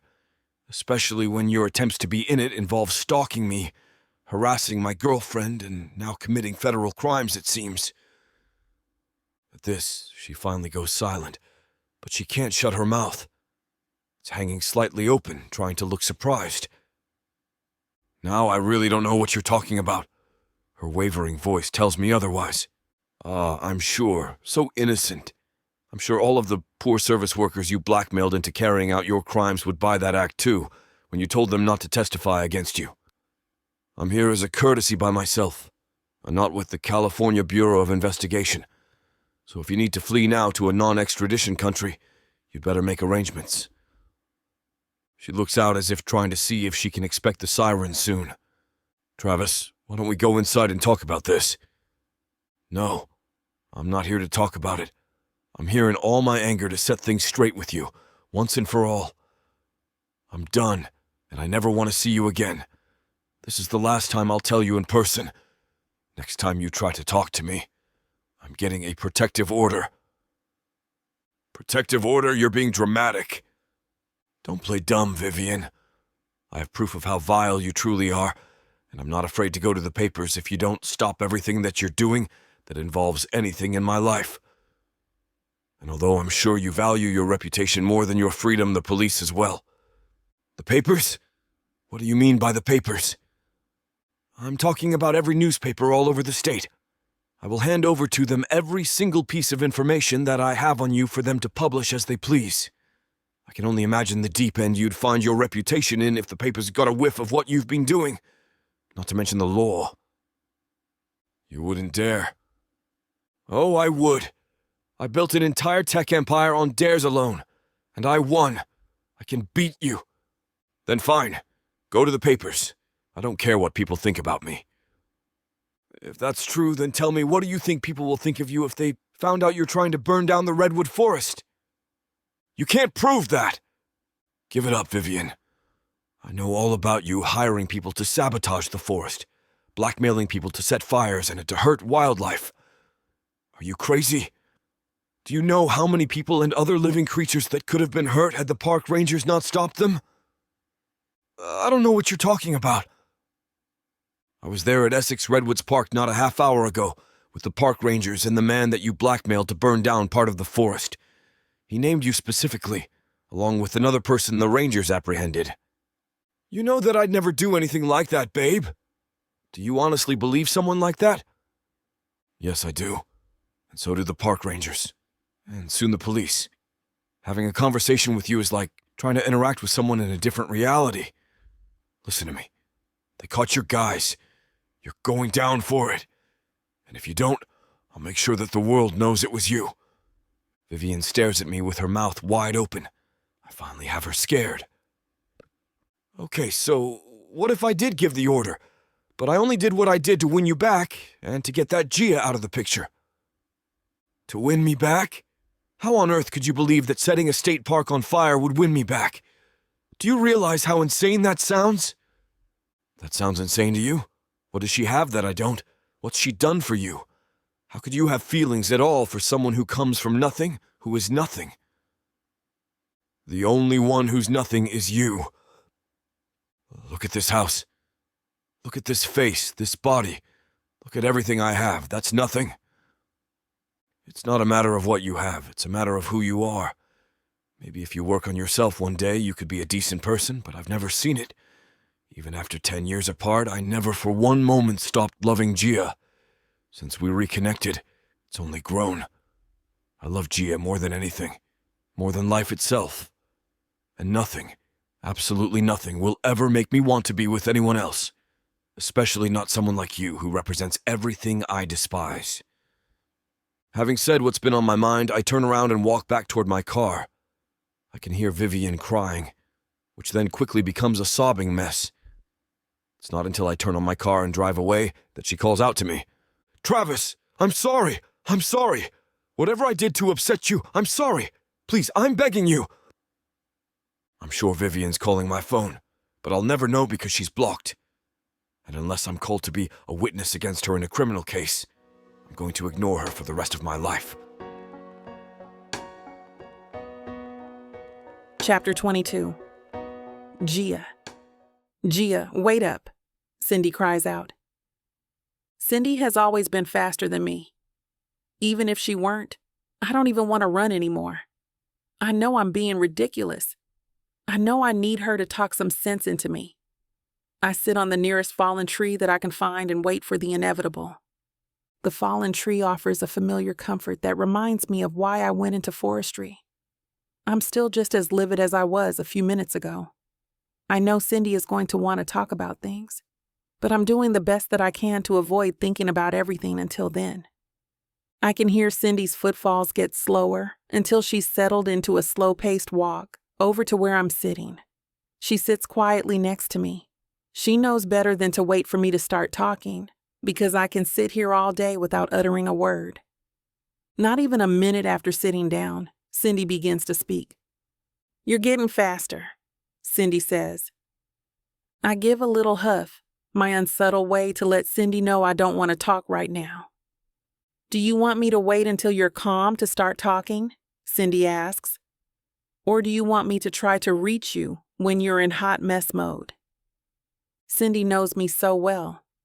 At least she gives me the choice of how I want to respond.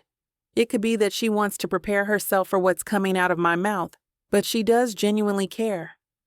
Hot mess. It'll be good for me to start talking sooner. In talking to you, you'll get me out of hot mess mode faster. Good girl. All right, so I totally understand why you're so upset. Do you? I mean, do you really? I say, my irritation obvious. Yeah, there's a lot to be upset about. The gala horror show, then this crazy brat trying to burn down the forest to steal your man, not to mention all the fears you have about losing him again. And she represents everything about him that makes you feel uncomfortable. But she's not Travis. Cindy pats my shoulder. But I know there's a lot more than that that's been weighing on you. Am I right? In front of Cindy, I become a fountain for all my frustrations. He just doesn't get it. I've spent the last 10 years of my life trying to protect this forest. 10 years. Now suddenly when he comes back, he brings with him a wildfire named Vivian Clark, who is trying to burn down the only constant in my life. I think he does get it, and the efforts you've made. But in some ways, it's not actually about him, I don't think. As hard as that might be for you to admit. What do you mean? I start feeling my temper rise again. The Vivian Clarks of the world are going to exist, whether you're with Travis Wolfe or not. Are you willing to sacrifice your happiness for someone like that? For what? To prove a point? I guess that's one way to think of it, I admit. But my anger is still getting the better of me. Just now, whenever I'm with Travis, I'll think about what things lurk out there trying to hurt me for it. I don't want to be with someone who I have to feel like this for. He made a mistake about dating someone. And it sounds like he's been pretty upfront with you about that. And with her. She can't get over him, but honestly, her harassment makes him a victim, and you're piling on. I never thought of it that way, I guess. But why doesn't he just stop her? Isn't that what he's doing right now? You can't have it both ways, Gia. He's doing his best to escape her and to shield you from her. I don't know what more he can do. If anything, he's shown how much he loves you. Every time I hear that word, it makes me stop for a moment. He really does love me. I lose sight of that when I think of the wealth and the jealous ex. But I know in my bones that he genuinely loves me. Maybe. But will I be dealing with stuff like this forever? He's such a target. I mean, look at the Lindbergh baby. If I have a kid with him, is the baby going to be slipped out of the window? God, I can't imagine what Vivian might do. Just forget about her. It sounds like she's left out enough rope to hang herself with. No matter who you're with, you're going to have something like her coming along with it. But most people you'll meet won't feel right the way Travis does. And it seems like right now you're taking that for granted. You can't know the future, but you know the present. Yeah, and in the present, look at me. I'm a crying mess in the middle of the woods. And apart from this last week, since you got back with Travis, I haven't seen you so happy. This might piss you off, but I'll say it anyway. I think that scares you. You've built so much of your identity on your job and on breaking free from his ultimatum. Maybe it's scarier when there's not a reason to walk away. Maybe. There's a lot to think about. The good thing is you have time. You don't have to decide anything right now, but don't do anything you'll regret. Yeah, I don't want to have to wait another 10 years to get another chance. The superficial isn't what matters. That's what you care about. So, the wealth, it's not what matters. Whether it's not having any or whether it's having too much. That's not why you love Travis. And he knows that. How many people can he say that about? Definitely not Vivian. Exactly. I look up at Cindy for the first time since sitting down, and she has the cheesiest smile on her face. I can't help but laugh. She always knows how to start making me feel better, and though I am still angry and frustrated, at least the slow leak of these feelings from my body has begun.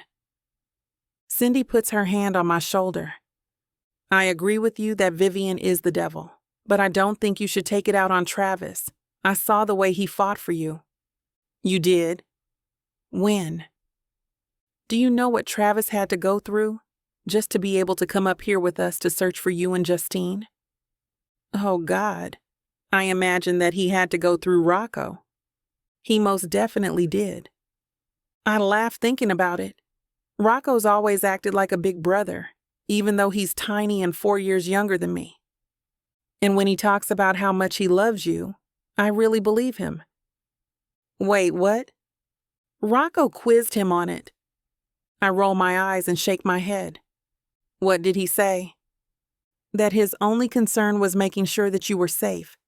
And if they wouldn't look for you, he would call in his own private security to do it. He said they'd have to suffer consequences if it came out that they were negligent by refusing to look for their coworker and something happened. It sort of made me hope to find someone someday who would defend me like that. We sit on the fallen tree for a few minutes, then walk back to the ranger station. Cindy and I don't exchange any more words on the walk, but we don't have to. There's a disturbance of the silence as we hear footsteps from someone else approaching. Cindy and I look up to see Justine coming along to check up on us just as we're leaving. Our new forest friend is now in the custody of the state police, Justine reports. Maybe they can squeeze more information from him to see how many more hired help are trying to hurt the forest. I venture. How are you holding up after that blow? Other than a bruise, I'll be fine. By the way, I didn't get the chance to thank you earlier for having my back. I was certain he was going to bash my head in with that branch when I was pinned down. I'm the one who should be thanking you. You held him off long enough for me to find the thickest branch that I could find to knock him on his sorry ass. The three of us share a small laugh. What did the state troopers say when they took him into their custody? Cindy asks. This sounds like a setup to an offensive joke. I interject. They were pleased that we were able to apprehend him and bring him back down without any further backup. But what? I question with concern. But they did say we'll need to invest in some more security measures across the forest. That'll cost a pretty penny, Cindy says. And something we'd have to lobby the state legislature for, I muse. Even then, I'm sure they wouldn't approve remotely enough of what we need, and it would get political fast. Philanthropy is pretty much the only way. The Essex Redwoods Park Foundation is on a strict budget, and we'd need a ramped-up fundraising campaign to get the amount we'd need. And that's not cheap, ironically. I'm sure we'll figure out something, Justine says. For now, we should get a move on. It's getting dark. Justine takes the lead, with Cindy and me a few paces behind her. Cindy isn't quite yet done talking about Travis, though. So, what are you going to do next about Travis, you think? I sigh. I don't know. It sounds like it's something that shouldn't fester. You'll be a wreck if you don't straighten things out soon. If you want to see him now, no one will bat an eye. I really don't know, Cindy. Promise you'll think about it, okay? And don't be stubborn. Really think about it. Maybe Cindy's right, but I know myself better, and I'm really not sure if I want to give it another chance. Chapter 23. Travis. I've just sat down behind my desk at home when the phone rings. Hello? Travis. Joe Moore here. How are you doing? Joe Moore is a fellow tech mogul, sometimes a collaborator and sometimes a competitor, depending on what's on the table. His natural charisma is usually stronger than his salesman's tendency, but it's a delicate balance. I'm pretty good, Joe. How about you? No complaints. I stopped by your office earlier, but heard you were out, so I wanted to give you a call. Hopefully I'm not disturbing you, but you'll want to hear this. No, you're not disturbing me at all. Just working from home today. Good deal. He chuckles. When you're the boss, you get to choose your hours. Something like that. More like when you're the boss, all hours are work hours. So what's up? There's some big news in the industry. You know how for years there's been all this talk about turning Essex Bay into another Silicon Valley? Yeah, of course. That's a big part of why I built Redwood's tech headquarters here. Well, you're a real trendsetter, I guess. I have it on very good authority that a deal is about to go through that will skyrocket Essex Bay to the #1 spot on where tech companies go to thrive. That's incredible. Incredible? Joe laughs. No, man, this is the stuff of dreams. From what I'm hearing, the sky's the limit on what Essex Bay can become. We're talking about a complete overhaul of the area. It's going to be revolutionary. Wow, I say, trying to take this all in. Yeah, it was smart of you to get in early. I hope you have all the acreage you need for your new headquarters because property values are about to go through the roof. So far, so good, but in our position, we always have to have a growth mindset. I know he didn't just call for a chat. He must want something, or else he'd be figuring out how to get an advantage over me. So the thing is, to handle this kind of expansion, some of the forests there are going to have to come down. What? My heart drops. Yeah, I don't know all the legal wrangling that went on behind the scenes, but it looks like the developers have the go-ahead to take some of the forest out of state protection and rezone it for business use. Oh, wow. I know, can you believe it? Joe asks, apparently not sensing the panic in my voice. I don't even want to think about how much money changed hands to push that change through. Yeah, sounds like a lot of backroom deals in Sacramento. Look, as much as I like the sound of soaring property value, I don't love the sound of bulldozing the forest for it. Huh. I wouldn't have figured you for such a tree hugger, Joe says. I figured you'd be all about this kind of expansion. It could mean great things for Redwood's tech and the tech industry as a whole. I mean, listen to what you just said. The headlines write themselves. Redwood's tech knocks down redwoods for profits. The whole point of being in this area is the beauty. If we cut it down, it's just a strip mall. No. The more I think about it, the worse it sounds. And that's just our own self-interest, not the bigger impact on the public and the environment. Travis, you're not getting it, Joe says patiently. With all the profits coming in from the tech business, Essex Bay will have more tax revenue to preserve other areas. This is a win-win for everyone. I know, but that's really going to change the character of Essex Bay, which is the whole reason people are here to begin with.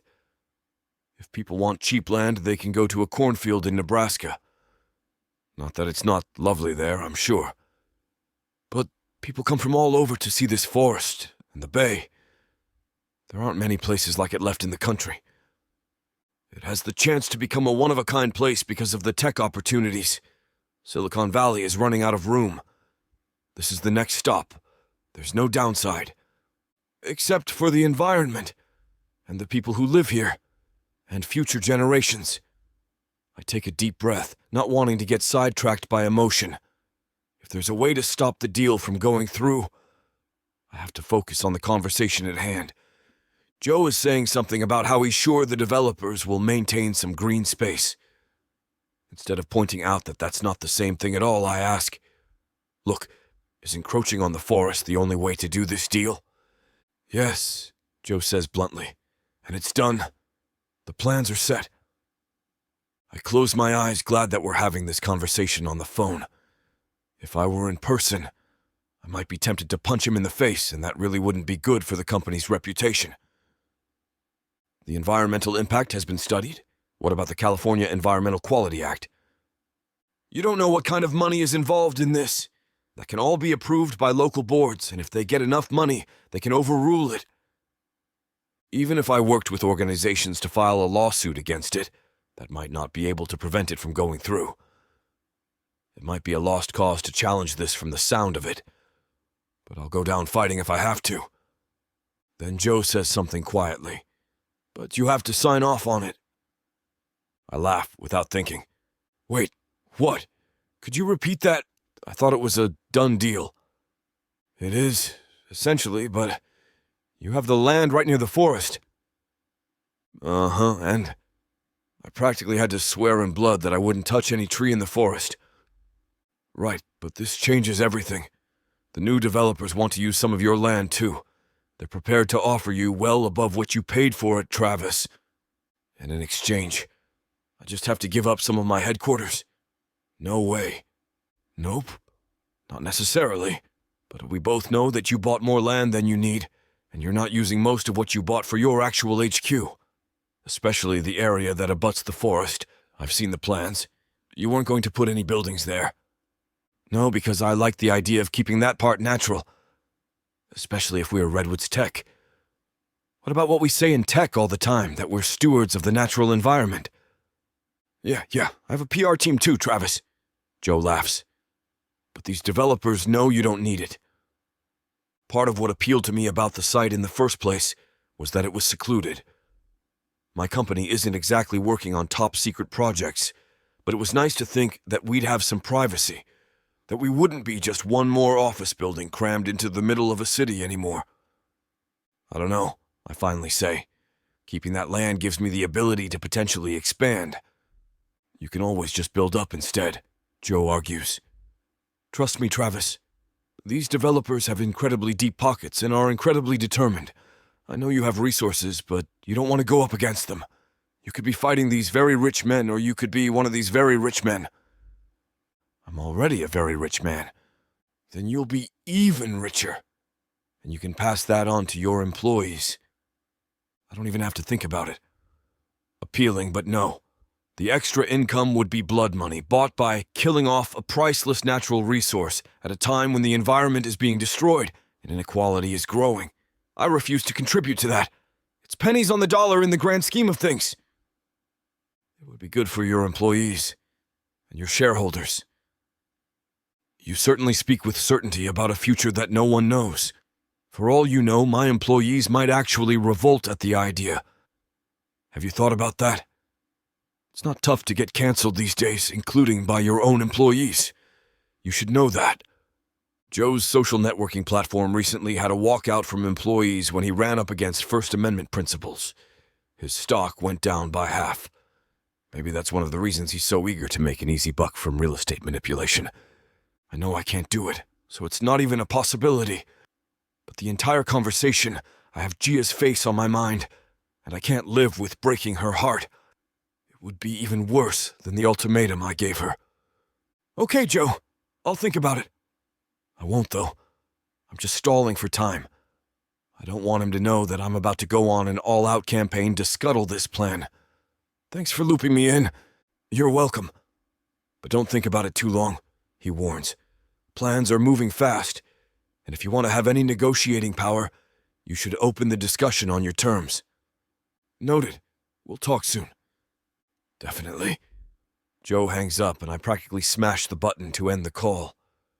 From my window at home, I can see the edge of the forest. The lush trees are dazzling in the sunlight. I can't sell that land. Not just because of what it would do to Gia. Not even what it would do to our relationship. But to everything that gives my life meaning. There's barely anything to consider because I know so firmly that I would never sell this land. If I agree to sell, knowing full well that that will cause redwoods to be chopped down, Gia would never forgive me. Any chance of us having a relationship would be gone forever. I can't bear the thought of losing her again. But more than that, I don't want to sell the land because I hate the idea of the forest being affected. Realizing that makes me aware of how much having Gia back in my life has really changed me. I'd like to say that, a year ago, I still would have resisted this sale on environmental grounds, along with the pragmatic considerations of being branded as the company that chopped down the redwood trees. It's not like I didn't care about sustainability or the climate or any of that. Who doesn't like trees? Now, though, I appreciate the woods on a much deeper level. I see Gia and her fellow rangers out there, the passion and love they put into their work every day. I've learned to value the ecosystem not just for what it looks like, but for what it offers. A haven, not just for people to enjoy, but for future generations of humanity and wildlife. How could I look myself in the mirror if I single-handedly destroyed it? So selling my property is the absolute last thing I can imagine myself doing. There's no price worth my relationship or my values. Although thinking back on my conversation with Joe, I have to wonder how much of a choice I'm really going to have.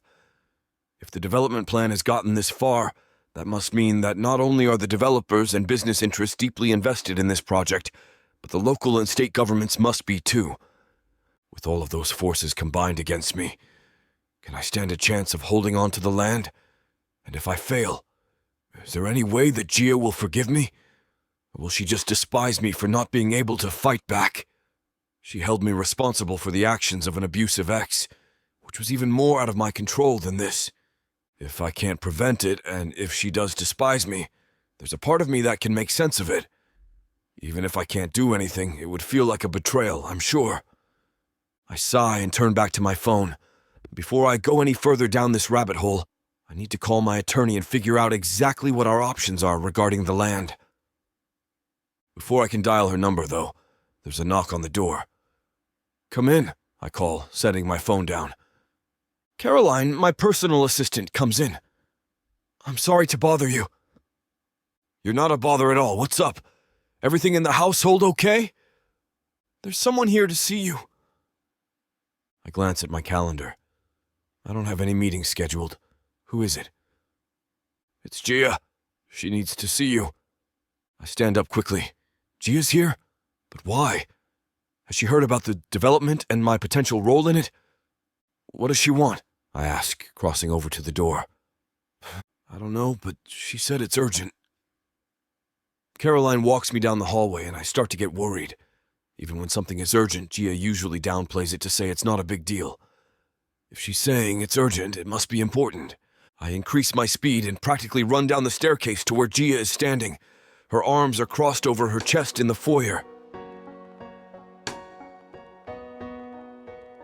Chapter 24. Gia. I watch as Travis descends the stairs.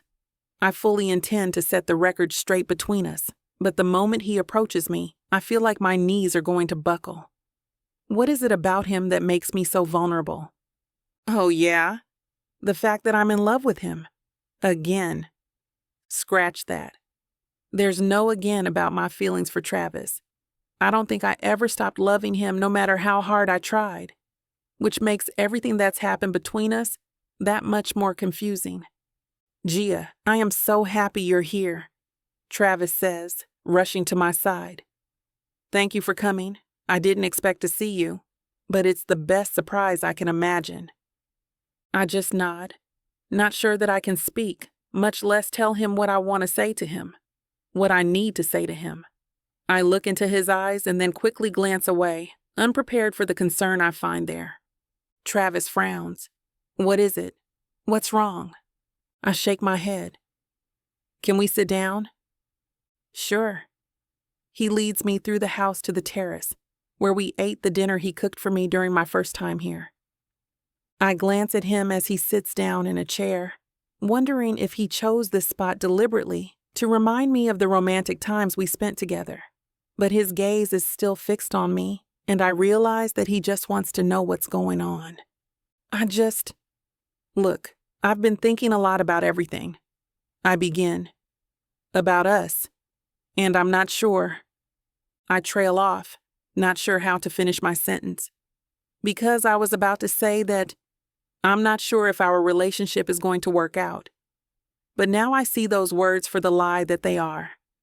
I don't want to end this relationship. What Travis and I have is special. It's not just better than any other relationship I've ever had. It's better than what Travis and I had before. Our relationship now is based on absolute trust and love. It's free of the arrogance and miscommunication that ruined us before. I know beyond a shadow of a doubt that Travis is the person I want to spend my life with, no matter what obstacles we encounter. My heart yearns for Travis, and knowing what he went through to be with me has made him so much more attractive to me than I ever imagined possible. So why the hell am I about to break up with him? The enormity of what I almost let myself say hits me like a punch to the gut. My head is spinning. I sink into the chair next to Travis's and close my eyes. Gia, you're scaring me. Travis wraps his hand around mine. Is everything okay? It's about the forest. About what Vivian tried to do. Travis nods, his face serious. I know. I'm so sorry about that. We're going to need a lot more security to ensure something like that never happens again, which is going to be a big job and a big expense. I'm totally overwhelmed just thinking about it. I understand. And whatever I can do to help, I will. Travis fixes his gaze on me. I'm not just saying that, Gia. I really mean it. I want to be your partner in this, helping you and the other rangers protect that land. Thank you, Travis. But there's something else you need to know. What? Travis sighs. I just got off the phone with Joe from City Mesh. You know, the tech firm. He told me that there's a massive business deal in the works for Essex Bay. One that would change the town forever. What do you mean? I ask, a sense of dread growing in the pit of my stomach. I mean that this development would make Essex Bay the center of the tech world. It would be bigger than Silicon Valley. Wow. My mind is racing. But how would that be possible? Joe didn't go into a lot of detail. Either he doesn't know or he wants to have a competitive edge. There's a big development deal in the works. He said it was practically certain, which may or may not be true. But they want me to sell a portion of Redwood Tech's property that abuts the forest. Why? I ask, even though I'm afraid that I already know the answer. And what did you say? Oh God, I said no. They want to use it for development, and I told them absolutely not. That's nonsense. I stand up and begin to pace around the porch. It's protected land, for God's sake. Apparently not in this case. The developers have received permission to cut down some of the forest and build, including what you own. I shake my head in disbelief. I can't understand how this is happening. My hunch is that it involves money, a lot of money, Travis says dryly, and that perhaps the protection documents weren't as airtight as we thought. Okay, so what can we do? Well, I'm absolutely not going to sell the land. That's a start. Good. I breathe a sigh of relief. But I have to be honest with you, Gia.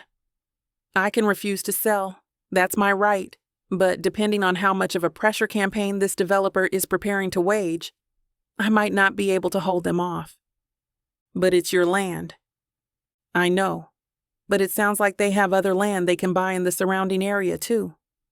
There's no question I won't sell. But I might not win a legal challenge to their developing the area around me.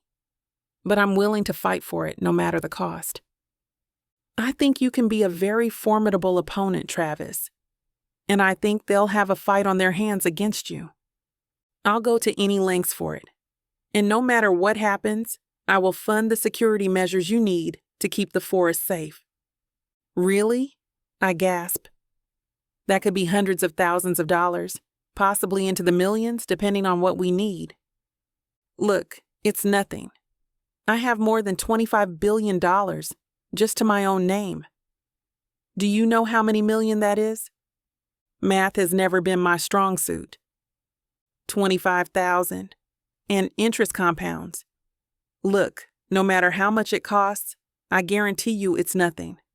All I want is to make sure that forest is protected, not just for right now, but for generations. I look at Travis, tears of gratitude filling my eyes. You'd do that for me? I'd do anything for you, Gia.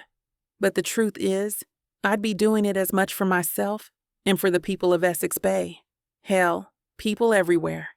There aren't other trees like this in the world. You've shown me that these forests and the wildlife in them are irreplaceable.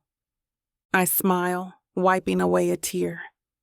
And here I thought you just tuned me out whenever I talked about conservation. Gia, Travis says, taking both of my hands in his. Haven't you figured it out yet? I listen to every word you say. I love hearing you talk. I love seeing how passionate you get about the issues you care about. I love learning about the things you know so much about. I love your intelligence, your determination, and your ambition. I love you. Travis, I whisper, taken aback by his wonderful words. You know I love you too. I do. I want to do whatever I can to support you and make all your hopes come true, not just in Essex Bay, but in life. I sink down into the cushions. Travis, I don't know what to say. He grins. It's always a point of pride whenever I have the rare privilege of having you at a loss for words. What you're proposing is amazing. This is beyond the nicest thing anyone has ever done for me. It's the most generous, heartfelt gesture I think I've ever heard of. Gia, how many more times do I have to say it? Travis asks, sitting down next to me. I'd do anything for you. And at that moment, any lingering doubts I had about our relationship were swept away. I have never been more certain that Travis is serious about us and serious about me, not just as a girlfriend, but as a conservationist too.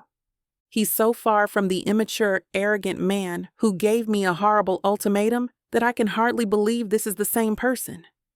I know that he's changed, but this conversation makes it clear that it is more than I ever thought possible. Travis smiles as I continue to stare at him. Okay, why are you looking at me like I have two heads? I'm just blown away, I say. And very grateful. You don't need to thank me. I'm doing this because you deserve it all. And more. You deserve everything. I love you, I blurt out. I love you too, Gia. I never stopped loving you. I never stopped loving you either, I admit. Even when I wanted to. Even when I thought I hated you. Travis winces. I'm so sorry for how I acted back then. If I could go back and undo everything, I would. I wouldn't. Like you said before, it made us appreciate each other in a way we never could have otherwise. And it made us who we are. It brought us here, to this, to what we have now. And what do we have now? Travis asks softly. Now, I ask, a smile hovering on my lips. Now we have a life that we're building, together. Chapter 25. Travis. My heart swells at Gia's words. I kiss her and she responds enthusiastically, her soft lips eagerly pressed against mine, her skin smooth and warm under my hands. I pull her onto my lap and stand up, holding her as she clings to me. Whoa. Gia giggles, wrapping her legs around me to keep her balance. Where are we going? Someplace more appropriate. The bedroom. I carry her back through the first floor and up the stairs. I kick open the door to my bedroom and set her down gently on my bed. Gia reaches her arms up and pulls me down to her. I thought the porch in the other house was pretty proper last time. Yes, but on the porch I can't be totally unrestrained. I can't have my way with you how I want. I can't have total privacy. Although maybe you like the risk of having some photographer or staff member wandering around. I unbutton her uniform shirt, feeling myself growing at the sight of her gorgeous bosom and her sexy bra. I lean down to kiss them, taking them in my mouth for a moment before finishing. I can't help myself. If you want to know where this naughty scene is headed, you'll have to get it from vixavonromance.com. This platform has rules and guidelines that we have to follow in order to keep these free stories coming. Find any Vixa audiobook on her website and use code VIXA40 for a 40% discount to make up for these interruptions. Let's return to the story. We lie entwined, our breathing slowly evening out. I look at her. Her eyes are closed, lips curved in a small smile. Her curls are tangled and sweat-dampened, her long eyelashes slightly curled at the ends. As I gaze at her, I realize I don't ever want to lie in this bed without Gia. Even the thought of saying goodbye later tonight, of her going back to her apartment, fills me with a kind of anticipatory longing. I've never wanted anyone this much, and I've never been so sure about my feelings. I think about when I proposed to Gia before all those years ago. I proposed then because I loved her and because I thought that was what I was supposed to do. The first reason was a good one. The second, however, wasn't. It took me years to admit that I wasn't ready for marriage then. Gia knew it, but I didn't. The more I've gotten to know the woman Gia is now, the more uplifting her becomes my only goal, not only in this relationship, but in my whole life. All I want is to help her achieve her dreams. I don't care as much about my own company anymore. I still want it to be a success, and I still know that my team and I can accomplish great things together. But my motivation has changed. I don't live to work anymore. I work to be able to live. I used to be all about success for success's sake. No deal was ever big enough, no purchase ever extravagant enough, no achievement fulfilling enough. All of my ambition was focused on what I could take over, accomplish, or win. Now, though, I want to channel all of that ambition towards supporting Gia. I would gladly go the rest of my life never attending another gala, never buying another fancy car, and never taking another luxury vacation if that means making her happy. Gia stirs and looks at me, contentment radiating off of her. Hey, what are you thinking about? How much I love you. Funny, I was just thinking the same thing. She yawns and stretches. I should probably get back to work soon. Are you sure? We aren't all our own boss. She grins. Until the new security measures are implemented, we're all going to be pulling double shifts to keep the area safe. I'm so sorry, Gia. You shouldn't have to deal with this. Hey, it's not your fault. Gia says sternly. It's a relief to hear that from her. I won't have you blaming yourself for something that Vivian did. Thank you, I say, genuinely meaning it. Gia stands up. Mind if I take a quick shower before I head out? Take as many showers as you want for as long as you want. There are extra towels in the linen closet in the bathroom. She walks naked across the room, pausing at the door to the bathroom to give me a cute little wave. A few minutes later, I hear the shower water running. I sit up, planning to join her. But my mind is still occupied with the thoughts that were running through it earlier, and I want to enjoy the afterglow a little longer, basking in the sunlight and the scent of her. And in that instant, I realize that I want to marry her. I want Gia to be my wife, to be by my side for the rest of our lives. I want to be by her side for all of the years to come, for the good and the bad, the joy and the pain. I don't want to let her get away again. Is this crazy? I proposed to her once, and then ruined everything. It would be completely understandable if she didn't want to go down that road with me again. I certainly couldn't blame her. If I proposed again and she said no, what would happen then? Could I bear to still try to make it work? To still do everything I could to help her conserve the redwoods and undertake other conservation projects, even if she rejected me?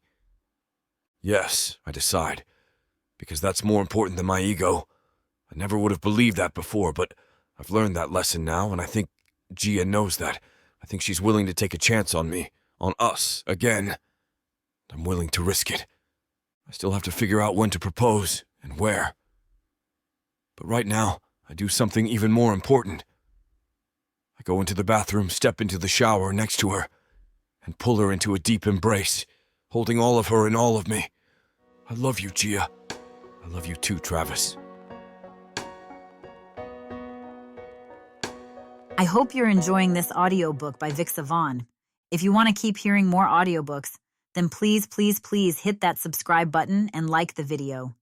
It may seem insignificant, but the more people that subscribe, the easier it is to produce more audiobooks in the future. So please help us out and subscribe to our channel. Thank you for listening, and now back to your book.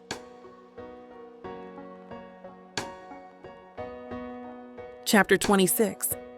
Gia. The quiet atmosphere of the forest always calms me. Even the quiet parts that make me nervous, I feel more comfortable there than in the bustle of the city. I know the forest hasn't yet become a second home to Travis, the way it is for me. Even for me, walking in the parks with no noise can still be unsettling, I admit. You doing good over there, champ? I ask Travis. Travis laughs. Of course. Why? You seem on edge. I get on edge when the forest is this quiet too sometimes. Even after so many years of working out here, I understand. That's not what has me on edge. Then what? He gives me a big smile. That's for me to know and for you to find out. But don't worry about it. With that statement, Travis starts to walk a little faster, and I copy him to keep up. Hey there, Usain Bolt. Slow it down, you might get a speeding ticket. Sorry, was I going fast?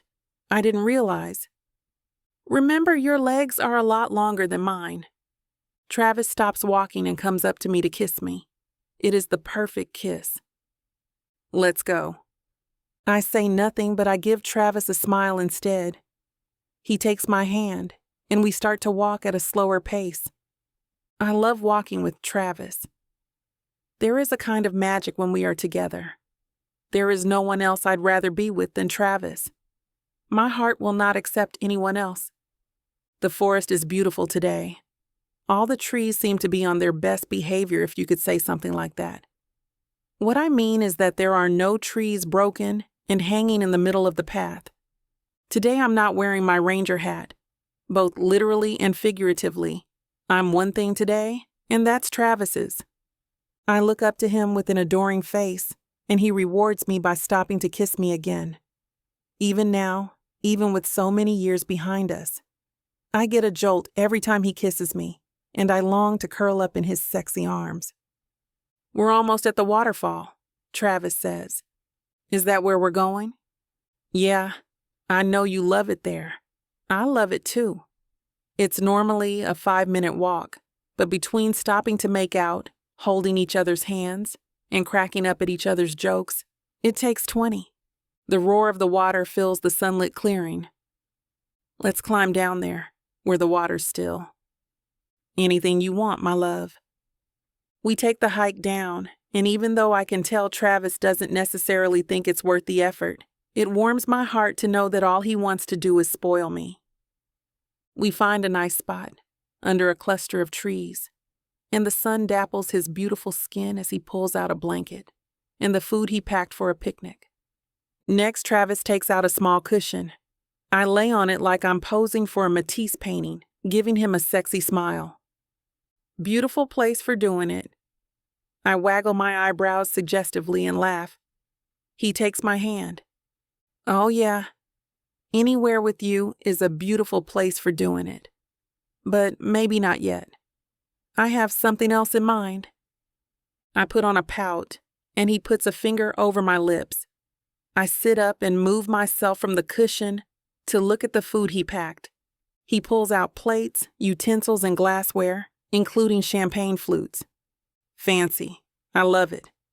He unpacks chicken salad sandwiches, my favorite recipe, with raisins along with chocolate-dipped strawberries. If this is supposed to make me not want to have sex, I'm afraid you're not very good at this. One of my many flaws. He touches my face playfully. Now I have a question for you. Oh yeah? Lay it on me. He positions the cushion on the blanket a little bit, and I can almost swear he looks a little nervous. Then he pulls out a small velvet box. My hand flies straight to my mouth. Oh my God. He's asking again. Instantly, I get a flashback to the first time, but that chill turns into warmth when I realize this feels exactly right. Travis gets down on one knee and opens up the ring box. The sun hits the diamond just right. Its brilliance dazzles me. Travis, oh my God. I can feel the tears welling up. Gia, you are the most amazing woman I've ever met. I've loved you since the first day I saw you. Will you make me the happiest man in the world and be my wife? All I want is to protect you, to love you, and to support your dreams. If you gave me a chance to do that, there's nothing more I could ever want in the world. Will you marry me? I spring toward him and kiss him, then pull away when I realize I didn't give him an answer. Yes? I kiss him again, and I can feel his lips turning into a smile underneath mine. We've gone through so much together, and this feels like the most natural culmination in the world. It's the polar opposite of the previous reaction, which is how I know this is exactly what I want. Give me your hand. I present my hand to him, and he takes it lovingly in his. With the other hand, he finds my fourth finger and begins to slide the ring on. I feel a lightness that I have never felt before. With this ring, I feel that this is where my life needs to be. I am meant to be Travis's wife. I have never felt so certain of anything. Travis gives me a hug and holds on to me for a little bit. I don't ever want to move. I rest my head on Travis's shoulder, and I wish that I could stay like this forever. Gia, Travis whispers in my ear, I just want you to know, everything is different this time around. Everything feels right. I know. I have to get used to this feeling. I'm so used to thinking about a proposal as the first step of catastrophe. But I know in my heart how different everything is this time around, especially the both of us. We've changed each other for the better. We're not someone to fit into each other's lives anymore. We're the course of each other's lives. I'm your partner in this, in life and in the causes that matter most to you, and to me now. Oh, Travis, really? I promise you, we'll do incredible things in conservation together, Gia. I have the resources, and you have the passion. There's no question you'll be able to do amazing things for Essex Bay. We'll do amazing things for Essex Bay, Travis.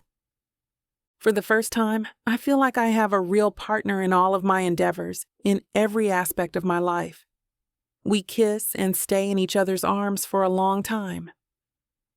Laying on him, I gaze at the azure sky overhead through the tall trees. I've pictured getting engaged to my future husband before. Every girl has.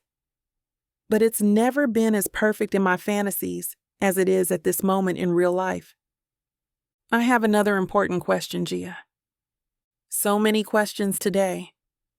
This one's probably easier than the last one. Less commitment for sure. Okay, what is it? Want to do it now? I thought you'd never ask. We fall onto the blanket, and for the first time I straddle my fiancé. I zip down his pants, open my skirt, and ride him right there in the forest. Then we swim naked in the waterfall. God, I love this man. Chapter 27, Travis. When my eyes open in the morning, I realize I'm already smiling the moment I wake up. Then it all comes back. The proposal, the plans to save the forest, the naked swim. It was a truly amazing night from beginning to end. And the most amazing part is that Gia and I are getting married. I roll over and look at Gia. Her eyes are closed and her breathing is even. I gently stroke a lock of dark hair that's fallen across her beautiful face, then look at her hands. Sure enough, the engagement ring sparkles on the ring finger of her left hand. I touch it lightly, reminding myself that this is all real. Gia opens her eyes and I wince. I didn't mean to wake you, beautiful, I whisper. Go back to sleep. But she just smiles and shakes her head. It's okay. I was already awake, just replaying last night in my mind. Oh yeah? What was your favorite part? Besides the impromptu session on the picnic blanket, watching you try to find your clothes after skinny dipping. She giggles. Hey, it was dark out, I mock protest, and you just stood there laughing. Well, yeah. Why would I want to see you in clothes? You're so much hotter out of them. Although you're pretty sexy in them, too. So are you. I grin and cup her full, perfect bosom, then pull her toward me and kiss her. I can feel my arousal growing, and I pull her on top of me. But just as it starts to turn into something else, Gia pulls back. Hold on, she says. Hold on? Really? I ask playfully. To be honest, I love it when she teases me. Makes it all the more fun when I break through. Yeah. We have wedding planning to do. Seriously? We just got engaged, I say as she sits up and grabs her phone off the nightstand near the bed. I want to screw my fiancé into oblivion like every red-blooded male. Travis Wolfe. It took us 10 years to get it right before. I don't want to wait one moment longer than necessary to become your wife. Well, when you put it that way, I nod. Sitting up too and looking at her phone as she opens a blank note and titles it Wedding Prep. So we need to figure out food, guest list, wedding party, efficient. I need to get a dress. Do you have a tux? I nod and she laughs. Figures. What about the location? Shouldn't that be the first thing we figure out? I actually already have a location in mind, Gia says. I think you'll like it. At least I hope you will, because I can't imagine getting married anyplace else. What is it? I want to get married in the Redwoods. It's my favorite place in the world, and you're my favorite person. So it just feels so right to me to have the ceremony there. I love it. My voice is suddenly thick with emotion. That will be absolutely perfect. Gia beams. I'm so glad you agree. Otherwise, I might have had to rethink the whole thing. She laughs. Whoa, I say with an exaggerated swipe of my brow. Oh, I probably still would marry you, she grins. Now, we just have to hope that it doesn't rain since we're having it outside. If I'm having my hair done and wearing heels, I don't want to have to worry about a downpour too. I think rain on a wedding day is good luck, I tell her. And besides, that's what party tents are for. I like that. Although I don't want a massive ceremony if that's okay with you. I know that's your world, big events and galas and all that, but I always imagined a small wedding. Splashy events might be an aspect of the work I do, but they're not my world. Huge weddings can be fun if that's what the couple wants, but I never saw the point. Hell, I'd be happy if the ceremony was you, me, an officiant, and the trees. I think my parents might actually kill me if they didn't get to be at my wedding, she says dryly. Fair enough. We'll invite the parents. I grin. And our closest friends, Gia adds. I'd just like to keep it to under 100 people so we actually can talk to everyone and have fun at our own party. Agreed. And as for when to get married, I vote for as soon as possible. Me too. Gia puts her phone back on the table and looks at me, her expression serious. Travis, can I say something that might make you uncomfortable? Always. You can tell me anything. This feels absolutely wonderful, making all of these plans.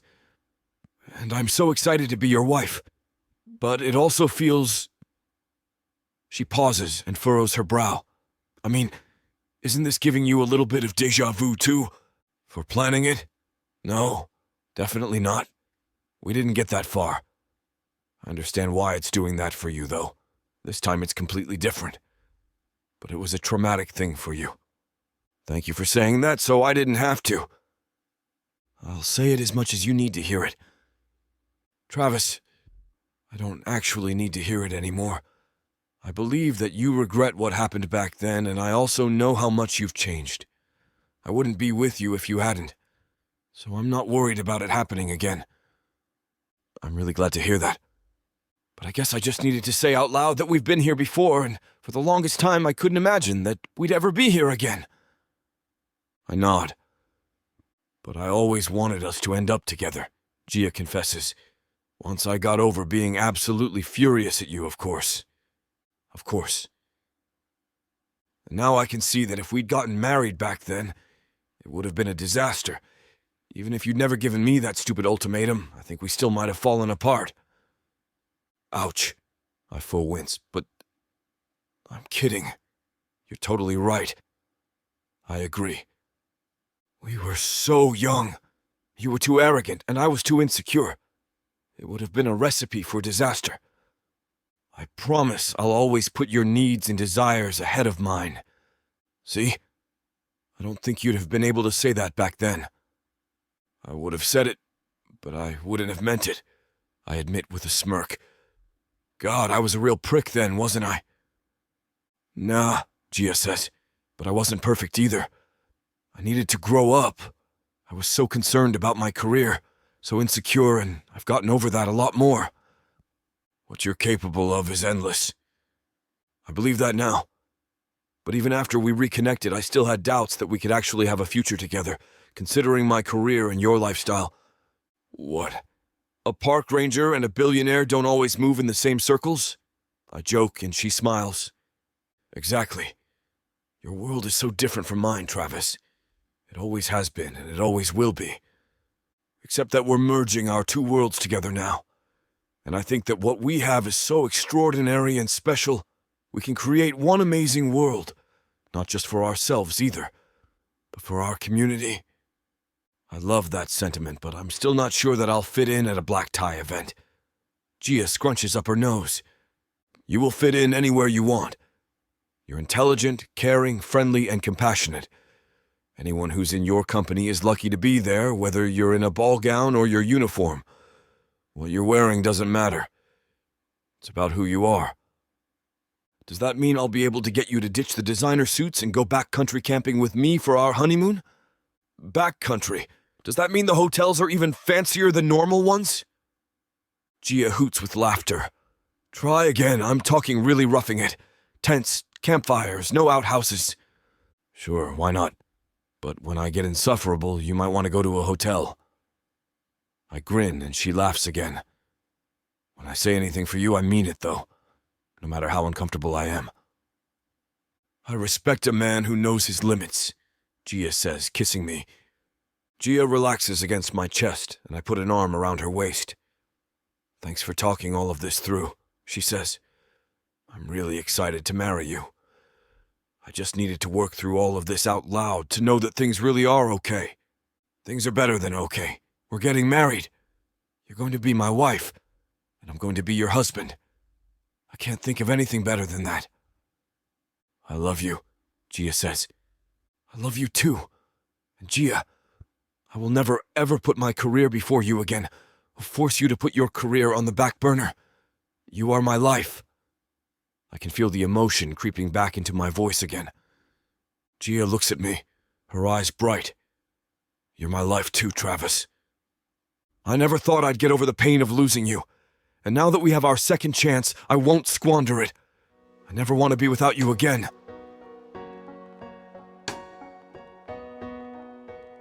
Chapter 28. Gia. Well, will you look at that? Cindy, my maid of honor, helps me get into my wedding dress.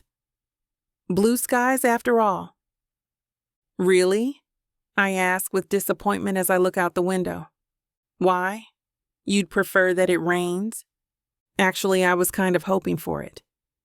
You, a bride on your wedding day, want it to rain? Am I missing something here? It was something that Travis said. Apparently, if it rains on your wedding day, it's supposed to bring the married couple good luck. It means the marriage will last. Goes with the idea of tying the knot, apparently. Wet knots are very difficult to untie. Honey, if you think that the knot between you and Travis needs to be strengthened anymore, then why are we getting your hair all up and into this fancy dress? We share a laugh. Cindy finishes lacing up my dress. There we are. Cindy takes a step back. Well, how do I look? Like the most beautiful bride that there ever was in Essex Bay. I look into the full-body mirror and give a twirl, watching the bottom of my trumpet-style dress flare as I spin. The white dress contrasts my dark skin, and it looks incredible. I don't normally care much about appearances, but even I am amazed at the transformation. The clock chimes to say it is 4:30. We should get you over to the venue, Cindy informs me. We don't want to be late for your own wedding. It suddenly dawns on me that this is the first time today that I hear those words, that today is my wedding day. I guess it still feels a bit surreal that today is no longer a lifelong dream, but in fact reality. And in all of this, I know that Travis will be the one at the end of the aisle, one final wait after 10 years apart. Never again will I question if I should be in Travis's life. I am his life, and he's mine. By his side is where I am meant to be, today and forever. Cindy and Rocco prepare one of the biggest Ranger vehicles for me to ride over to the venue.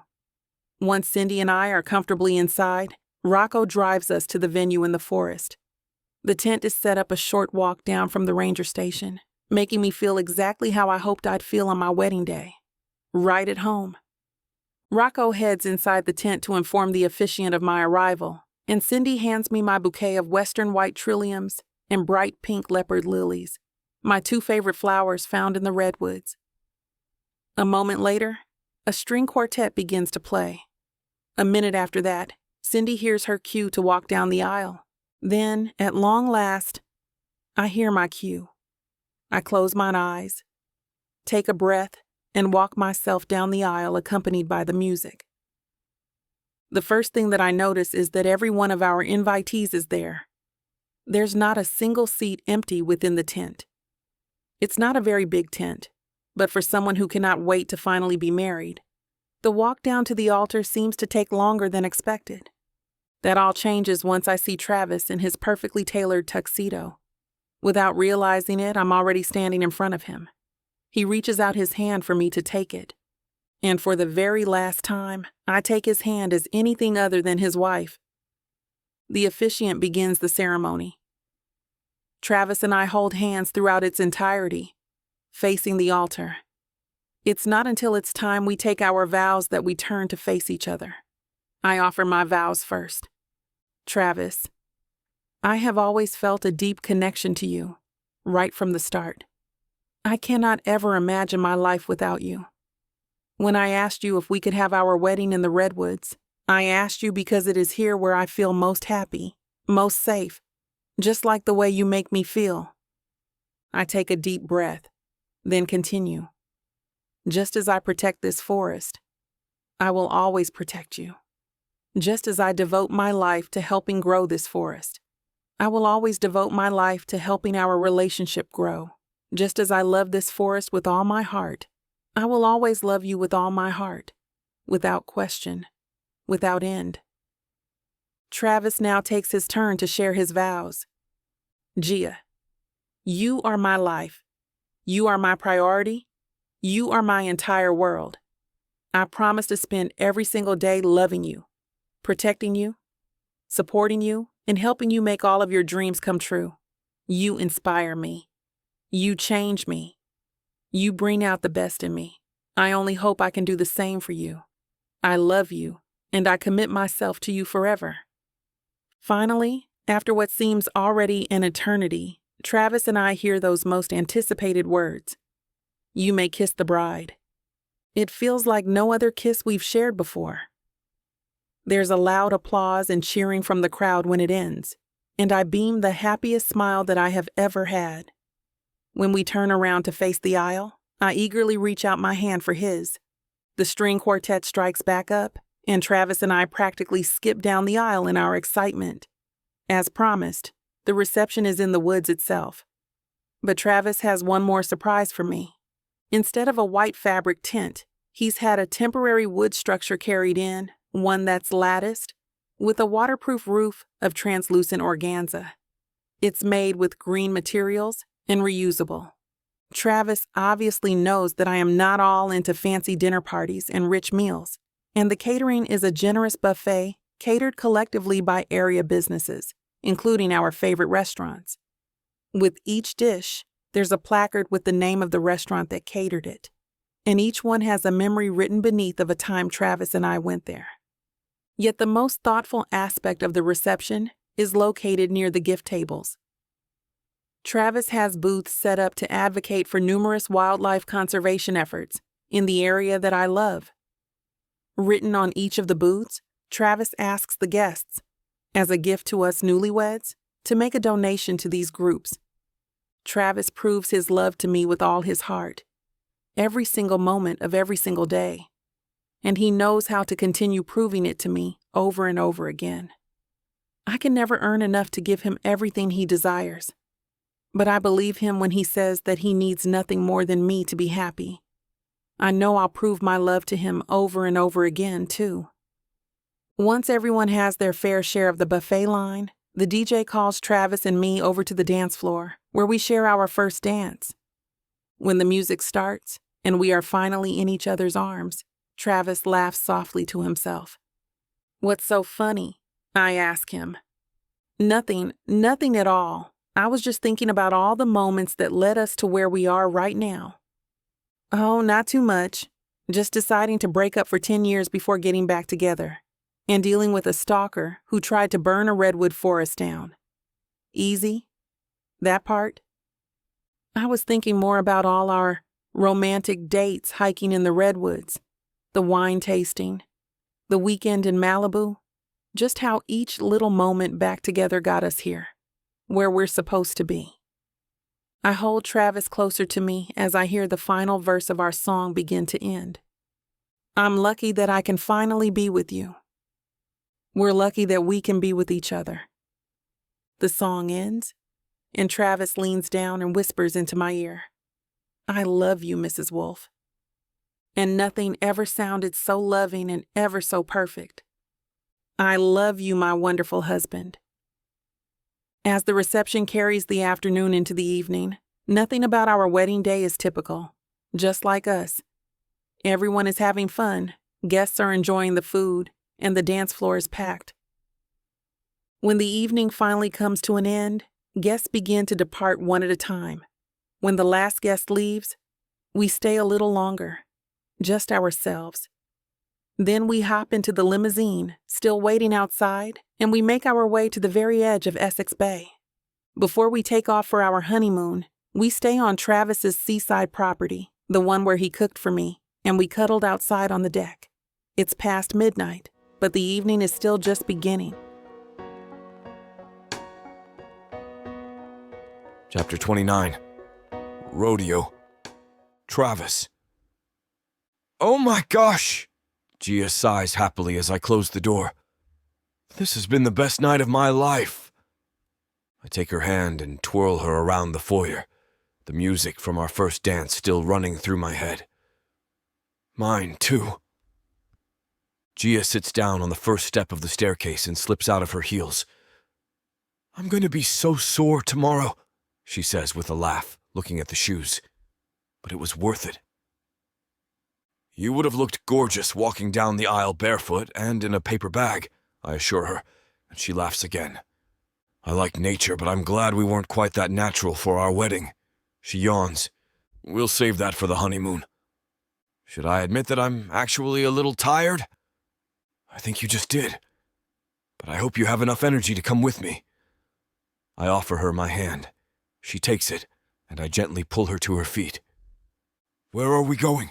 She asks, following me deeper into the house. Not far, I say, stepping out onto the solarium. Travis! Gia exclaims, looking around the transformed space. It's lovely. Before I left for the ceremony this morning, I hung fairy lights from the sunroom rafters and hung flowers from them. Now the space is dim, lit only by the tiny sparkling lights, and the sheer white curtains are dancing in the light breeze. Gia sits down on the couch, which I covered in an incredibly soft, lightweight cotton blanket. I love it, Gia says, resting her head on my shoulder. This is now my favorite room in the house. Hands down. I'm glad you like it. Instead of speaking, Gia tilts her head up and kisses me, long and soft. She pulls me down on top of her as we stretch out on the couch, the rustle of her dress the only noise aside from the waves crashing outside. I sit up and reach under her dress. The skirt is so long and voluminous that I can't help but laugh. Are you actually under here? Gia giggles. Guess you'll have to find out for yourself. I lift the skirt over my head and dive underneath as she laughs. Her laughter turns to soft moans as I kiss one smooth, long leg, and then the other. I use my teeth to pull down her delicate, lacy thong, then put my lips on her. Travis, she gasps, reaching for me through the folds of fabric. It's warm and dark under her dress, and my nostrils are filled with Gia's delectable aroma. I take my time running my hands over her thighs as I kiss and lick, nibble and press deep inside of her with my lips, my teeth, my tongue. Well, well, well, things are heating up again. You know what to do. Go to vixavonromance.com to get the dirty details that this platform won't put on the air. I know it sucks, but at least you can get a 40% discount with code VIXA40 to make up for it. Use it while it lasts and apply it to every digital product in your cart. Back to the story. We lie in a tangled, sweat-soaked embrace, neither of us moving for several long seconds. I turn my head so I'm facing the windows, the salt-scented breeze refreshing against my skin. Gia rearranges herself so she's lying on her back. I almost forgot about the fairy lights you hung. She chuckles. I think I forgot my own name, I say, and she laughs louder. Honestly, so did I. That was amazing. Yeah, being married is the best. I grin. Definitely. Gia props her head up on one hand and looks out the window. It's crazy to think about everything that happened today. Well, yesterday. I smile and she fake slaps me. A wedding, a party, mind-blowing sex. I tick off each one on my fingers. And it isn't even over yet, she adds. What more could you possibly want to do? Or even have the energy for? I'm so tired I might sleep on this couch for real tonight. There's one more thing, Gia says, jumping up. I start to sit up, but she shakes her head. No, stay here. Okay, I say as she walks out of the room, completely naked. What are you doing? I call after her. It's a surprise, she yells back. Her footsteps fade away, but a few minutes later she's back, carrying a foil-wrapped package. What's that? I ask as she sits down next to me. My mom put this in my purse as we were leaving, she says, unwrapping the foil to reveal a slightly smushed piece of wedding cake. Aren't we supposed to freeze that and eat it on our first anniversary?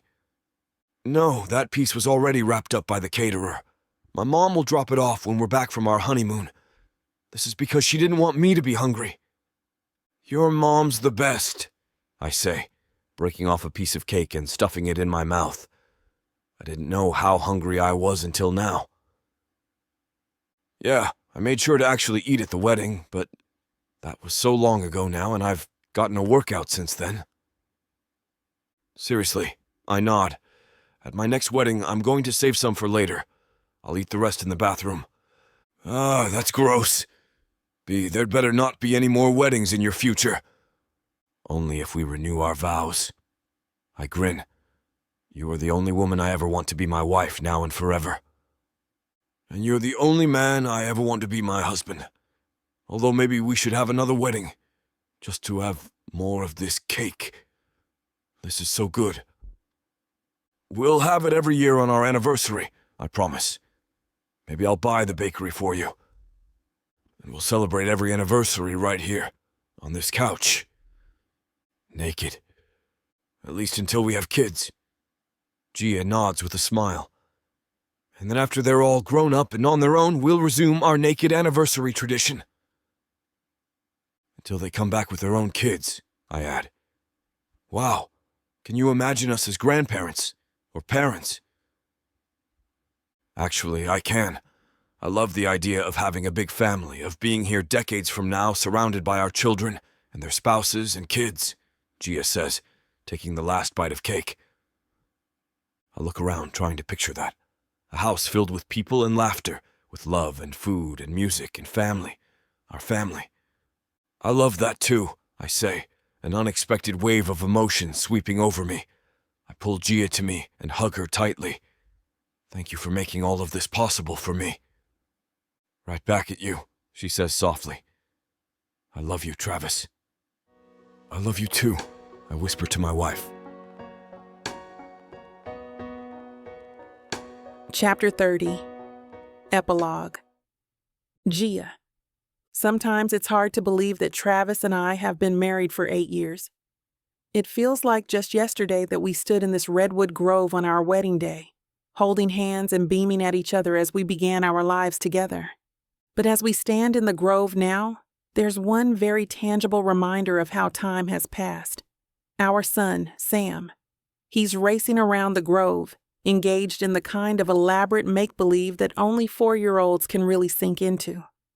What is he doing? I whisper to Travis as Sam speeds past us. Travis watches our son hop over a tree branch and chuckles. I have no idea, but he's doing it with his whole heart. Like his father, I fondly tease my husband. Travis has kept his promise to never put his work ahead of me, and now our family. But even with that, his company has continued to be more successful than he ever imagined. And I know a big reason for their success is because of how focused and dedicated he is when he's in the office. A lot of that is thanks to Sam, actually. Travis has told me that becoming a father helped him sharpen his boundaries before the office and home, and make every moment at both count. Travis is a wonderful father. My heart swells with love as I watch them now, roaming around the grove.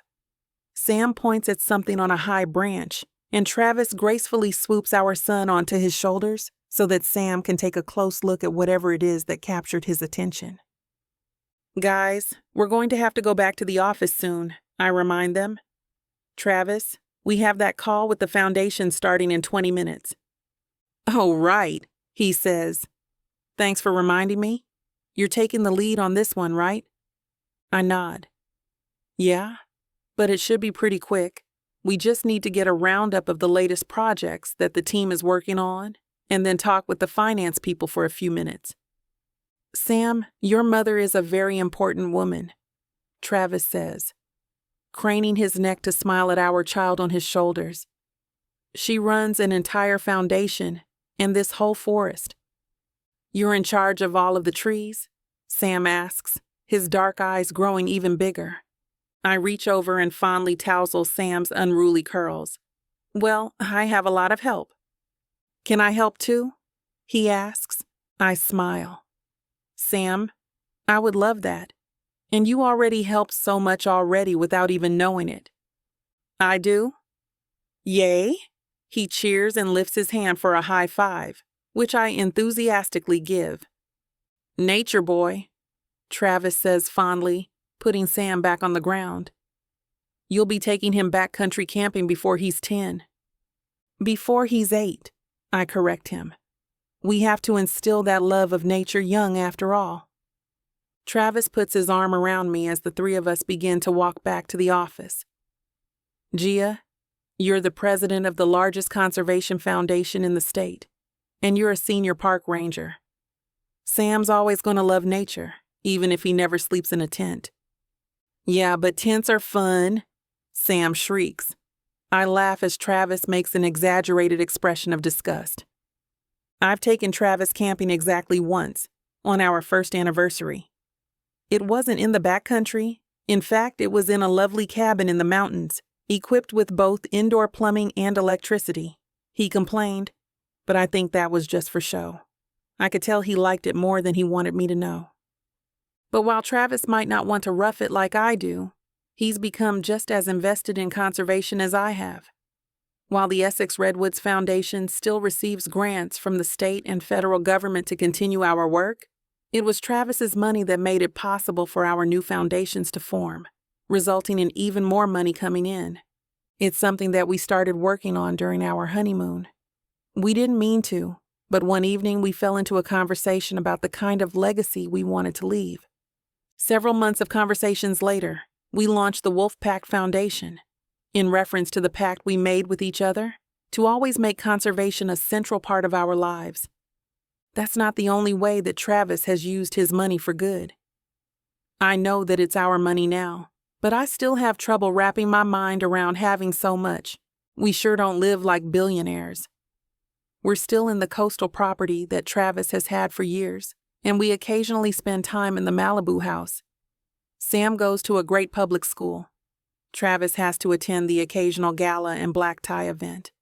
But more often he'll have one of his vice presidents go in his place. We use our money to support the causes that we're passionate about. Conservation is obviously at the top of the list, but there are also a number of programs in Essex Bay that we help fund, from education to the arts to housing. We're starting to get Sam involved too, now that he's old enough to begin to understand the concept of philanthropy. In fact, after the foundation meeting, all three of us are going into town to attend an art workshop at a center that Travis and I love. I smile down at Sam, who's running ahead of us, and I'm already imagining him happily finger painting with his friends. Sam dodges and weaves around the other hikers on the trail. "Slow down, buddy," I yell out to him. It's important to share the trail with everyone. Essex Redwoods Park has become more popular than I ever imagined it could be. With tourists from all over the state, and even the country flocking here to walk the trails, take pictures of the wide variety of wildlife that roams through the park, and to learn about the redwood trees and how to protect them. Getting the forest to this point has taken a lot of work. I've spent so many long hours at the office, brainstorming ways to raise the park's profile and spread the word about its importance and the importance of all forests. And through all the endless nights and weeks on end, where I couldn't take a day off, not even for an afternoon, Travis has been my greatest supporter and loudest cheerleader. "Look at all this," Travis murmurs to me as we pass two separate school groups. "You made all of this happen, Gia."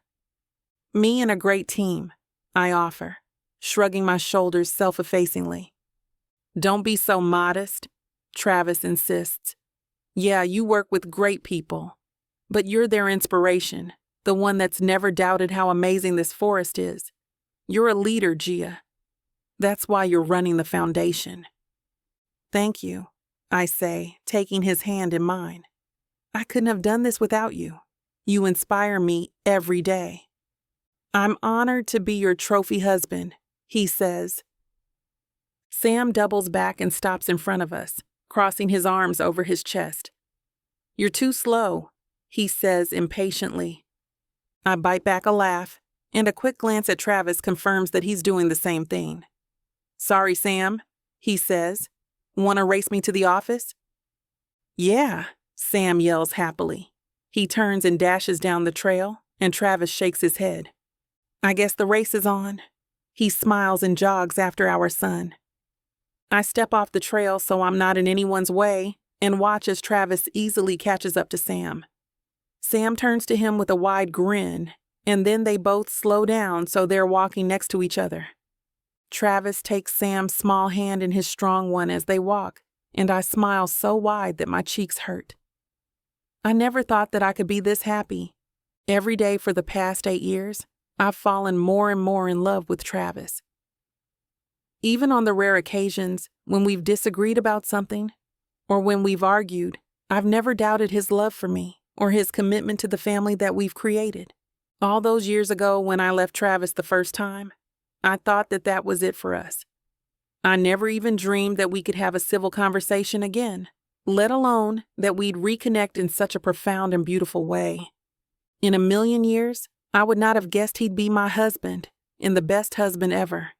Everything that has happened after we came back into each other's lives, even the challenges, has only made me realize how fortunate we were to have had this second chance. I don't take Travis or our wonderful life for granted, and I know that he doesn't either. We both know all too well what can happen when we let arrogance, insecurity, or miscommunication take hold. It can cloud over common sense and love. We've learned from the mistakes that we've made. I'm so grateful that my heart chose Travis. Forever.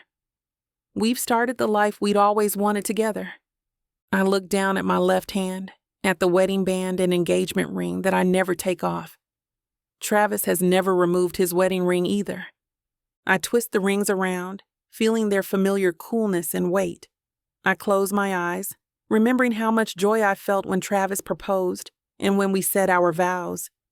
For an instant, I'm transported back to that day when we promised ourselves to each other and danced under the stars. Then I open my eyes and see my son and my husband waiting for me at the entrance to the office. I know that once I get there, time will speed up. There will be the virtual meeting with the foundation team, then the art event in Essex Bay, then home for a dinner of homemade pizza and a movie of Sam's choosing. This will be my last time all day to take a quiet breath in nature, walking with my son and husband. "Mommy, come on," Sam calls. "We're ready." I grin at my wild, wonderful child. "I am too," I call back, and I run toward my family, arms wide open,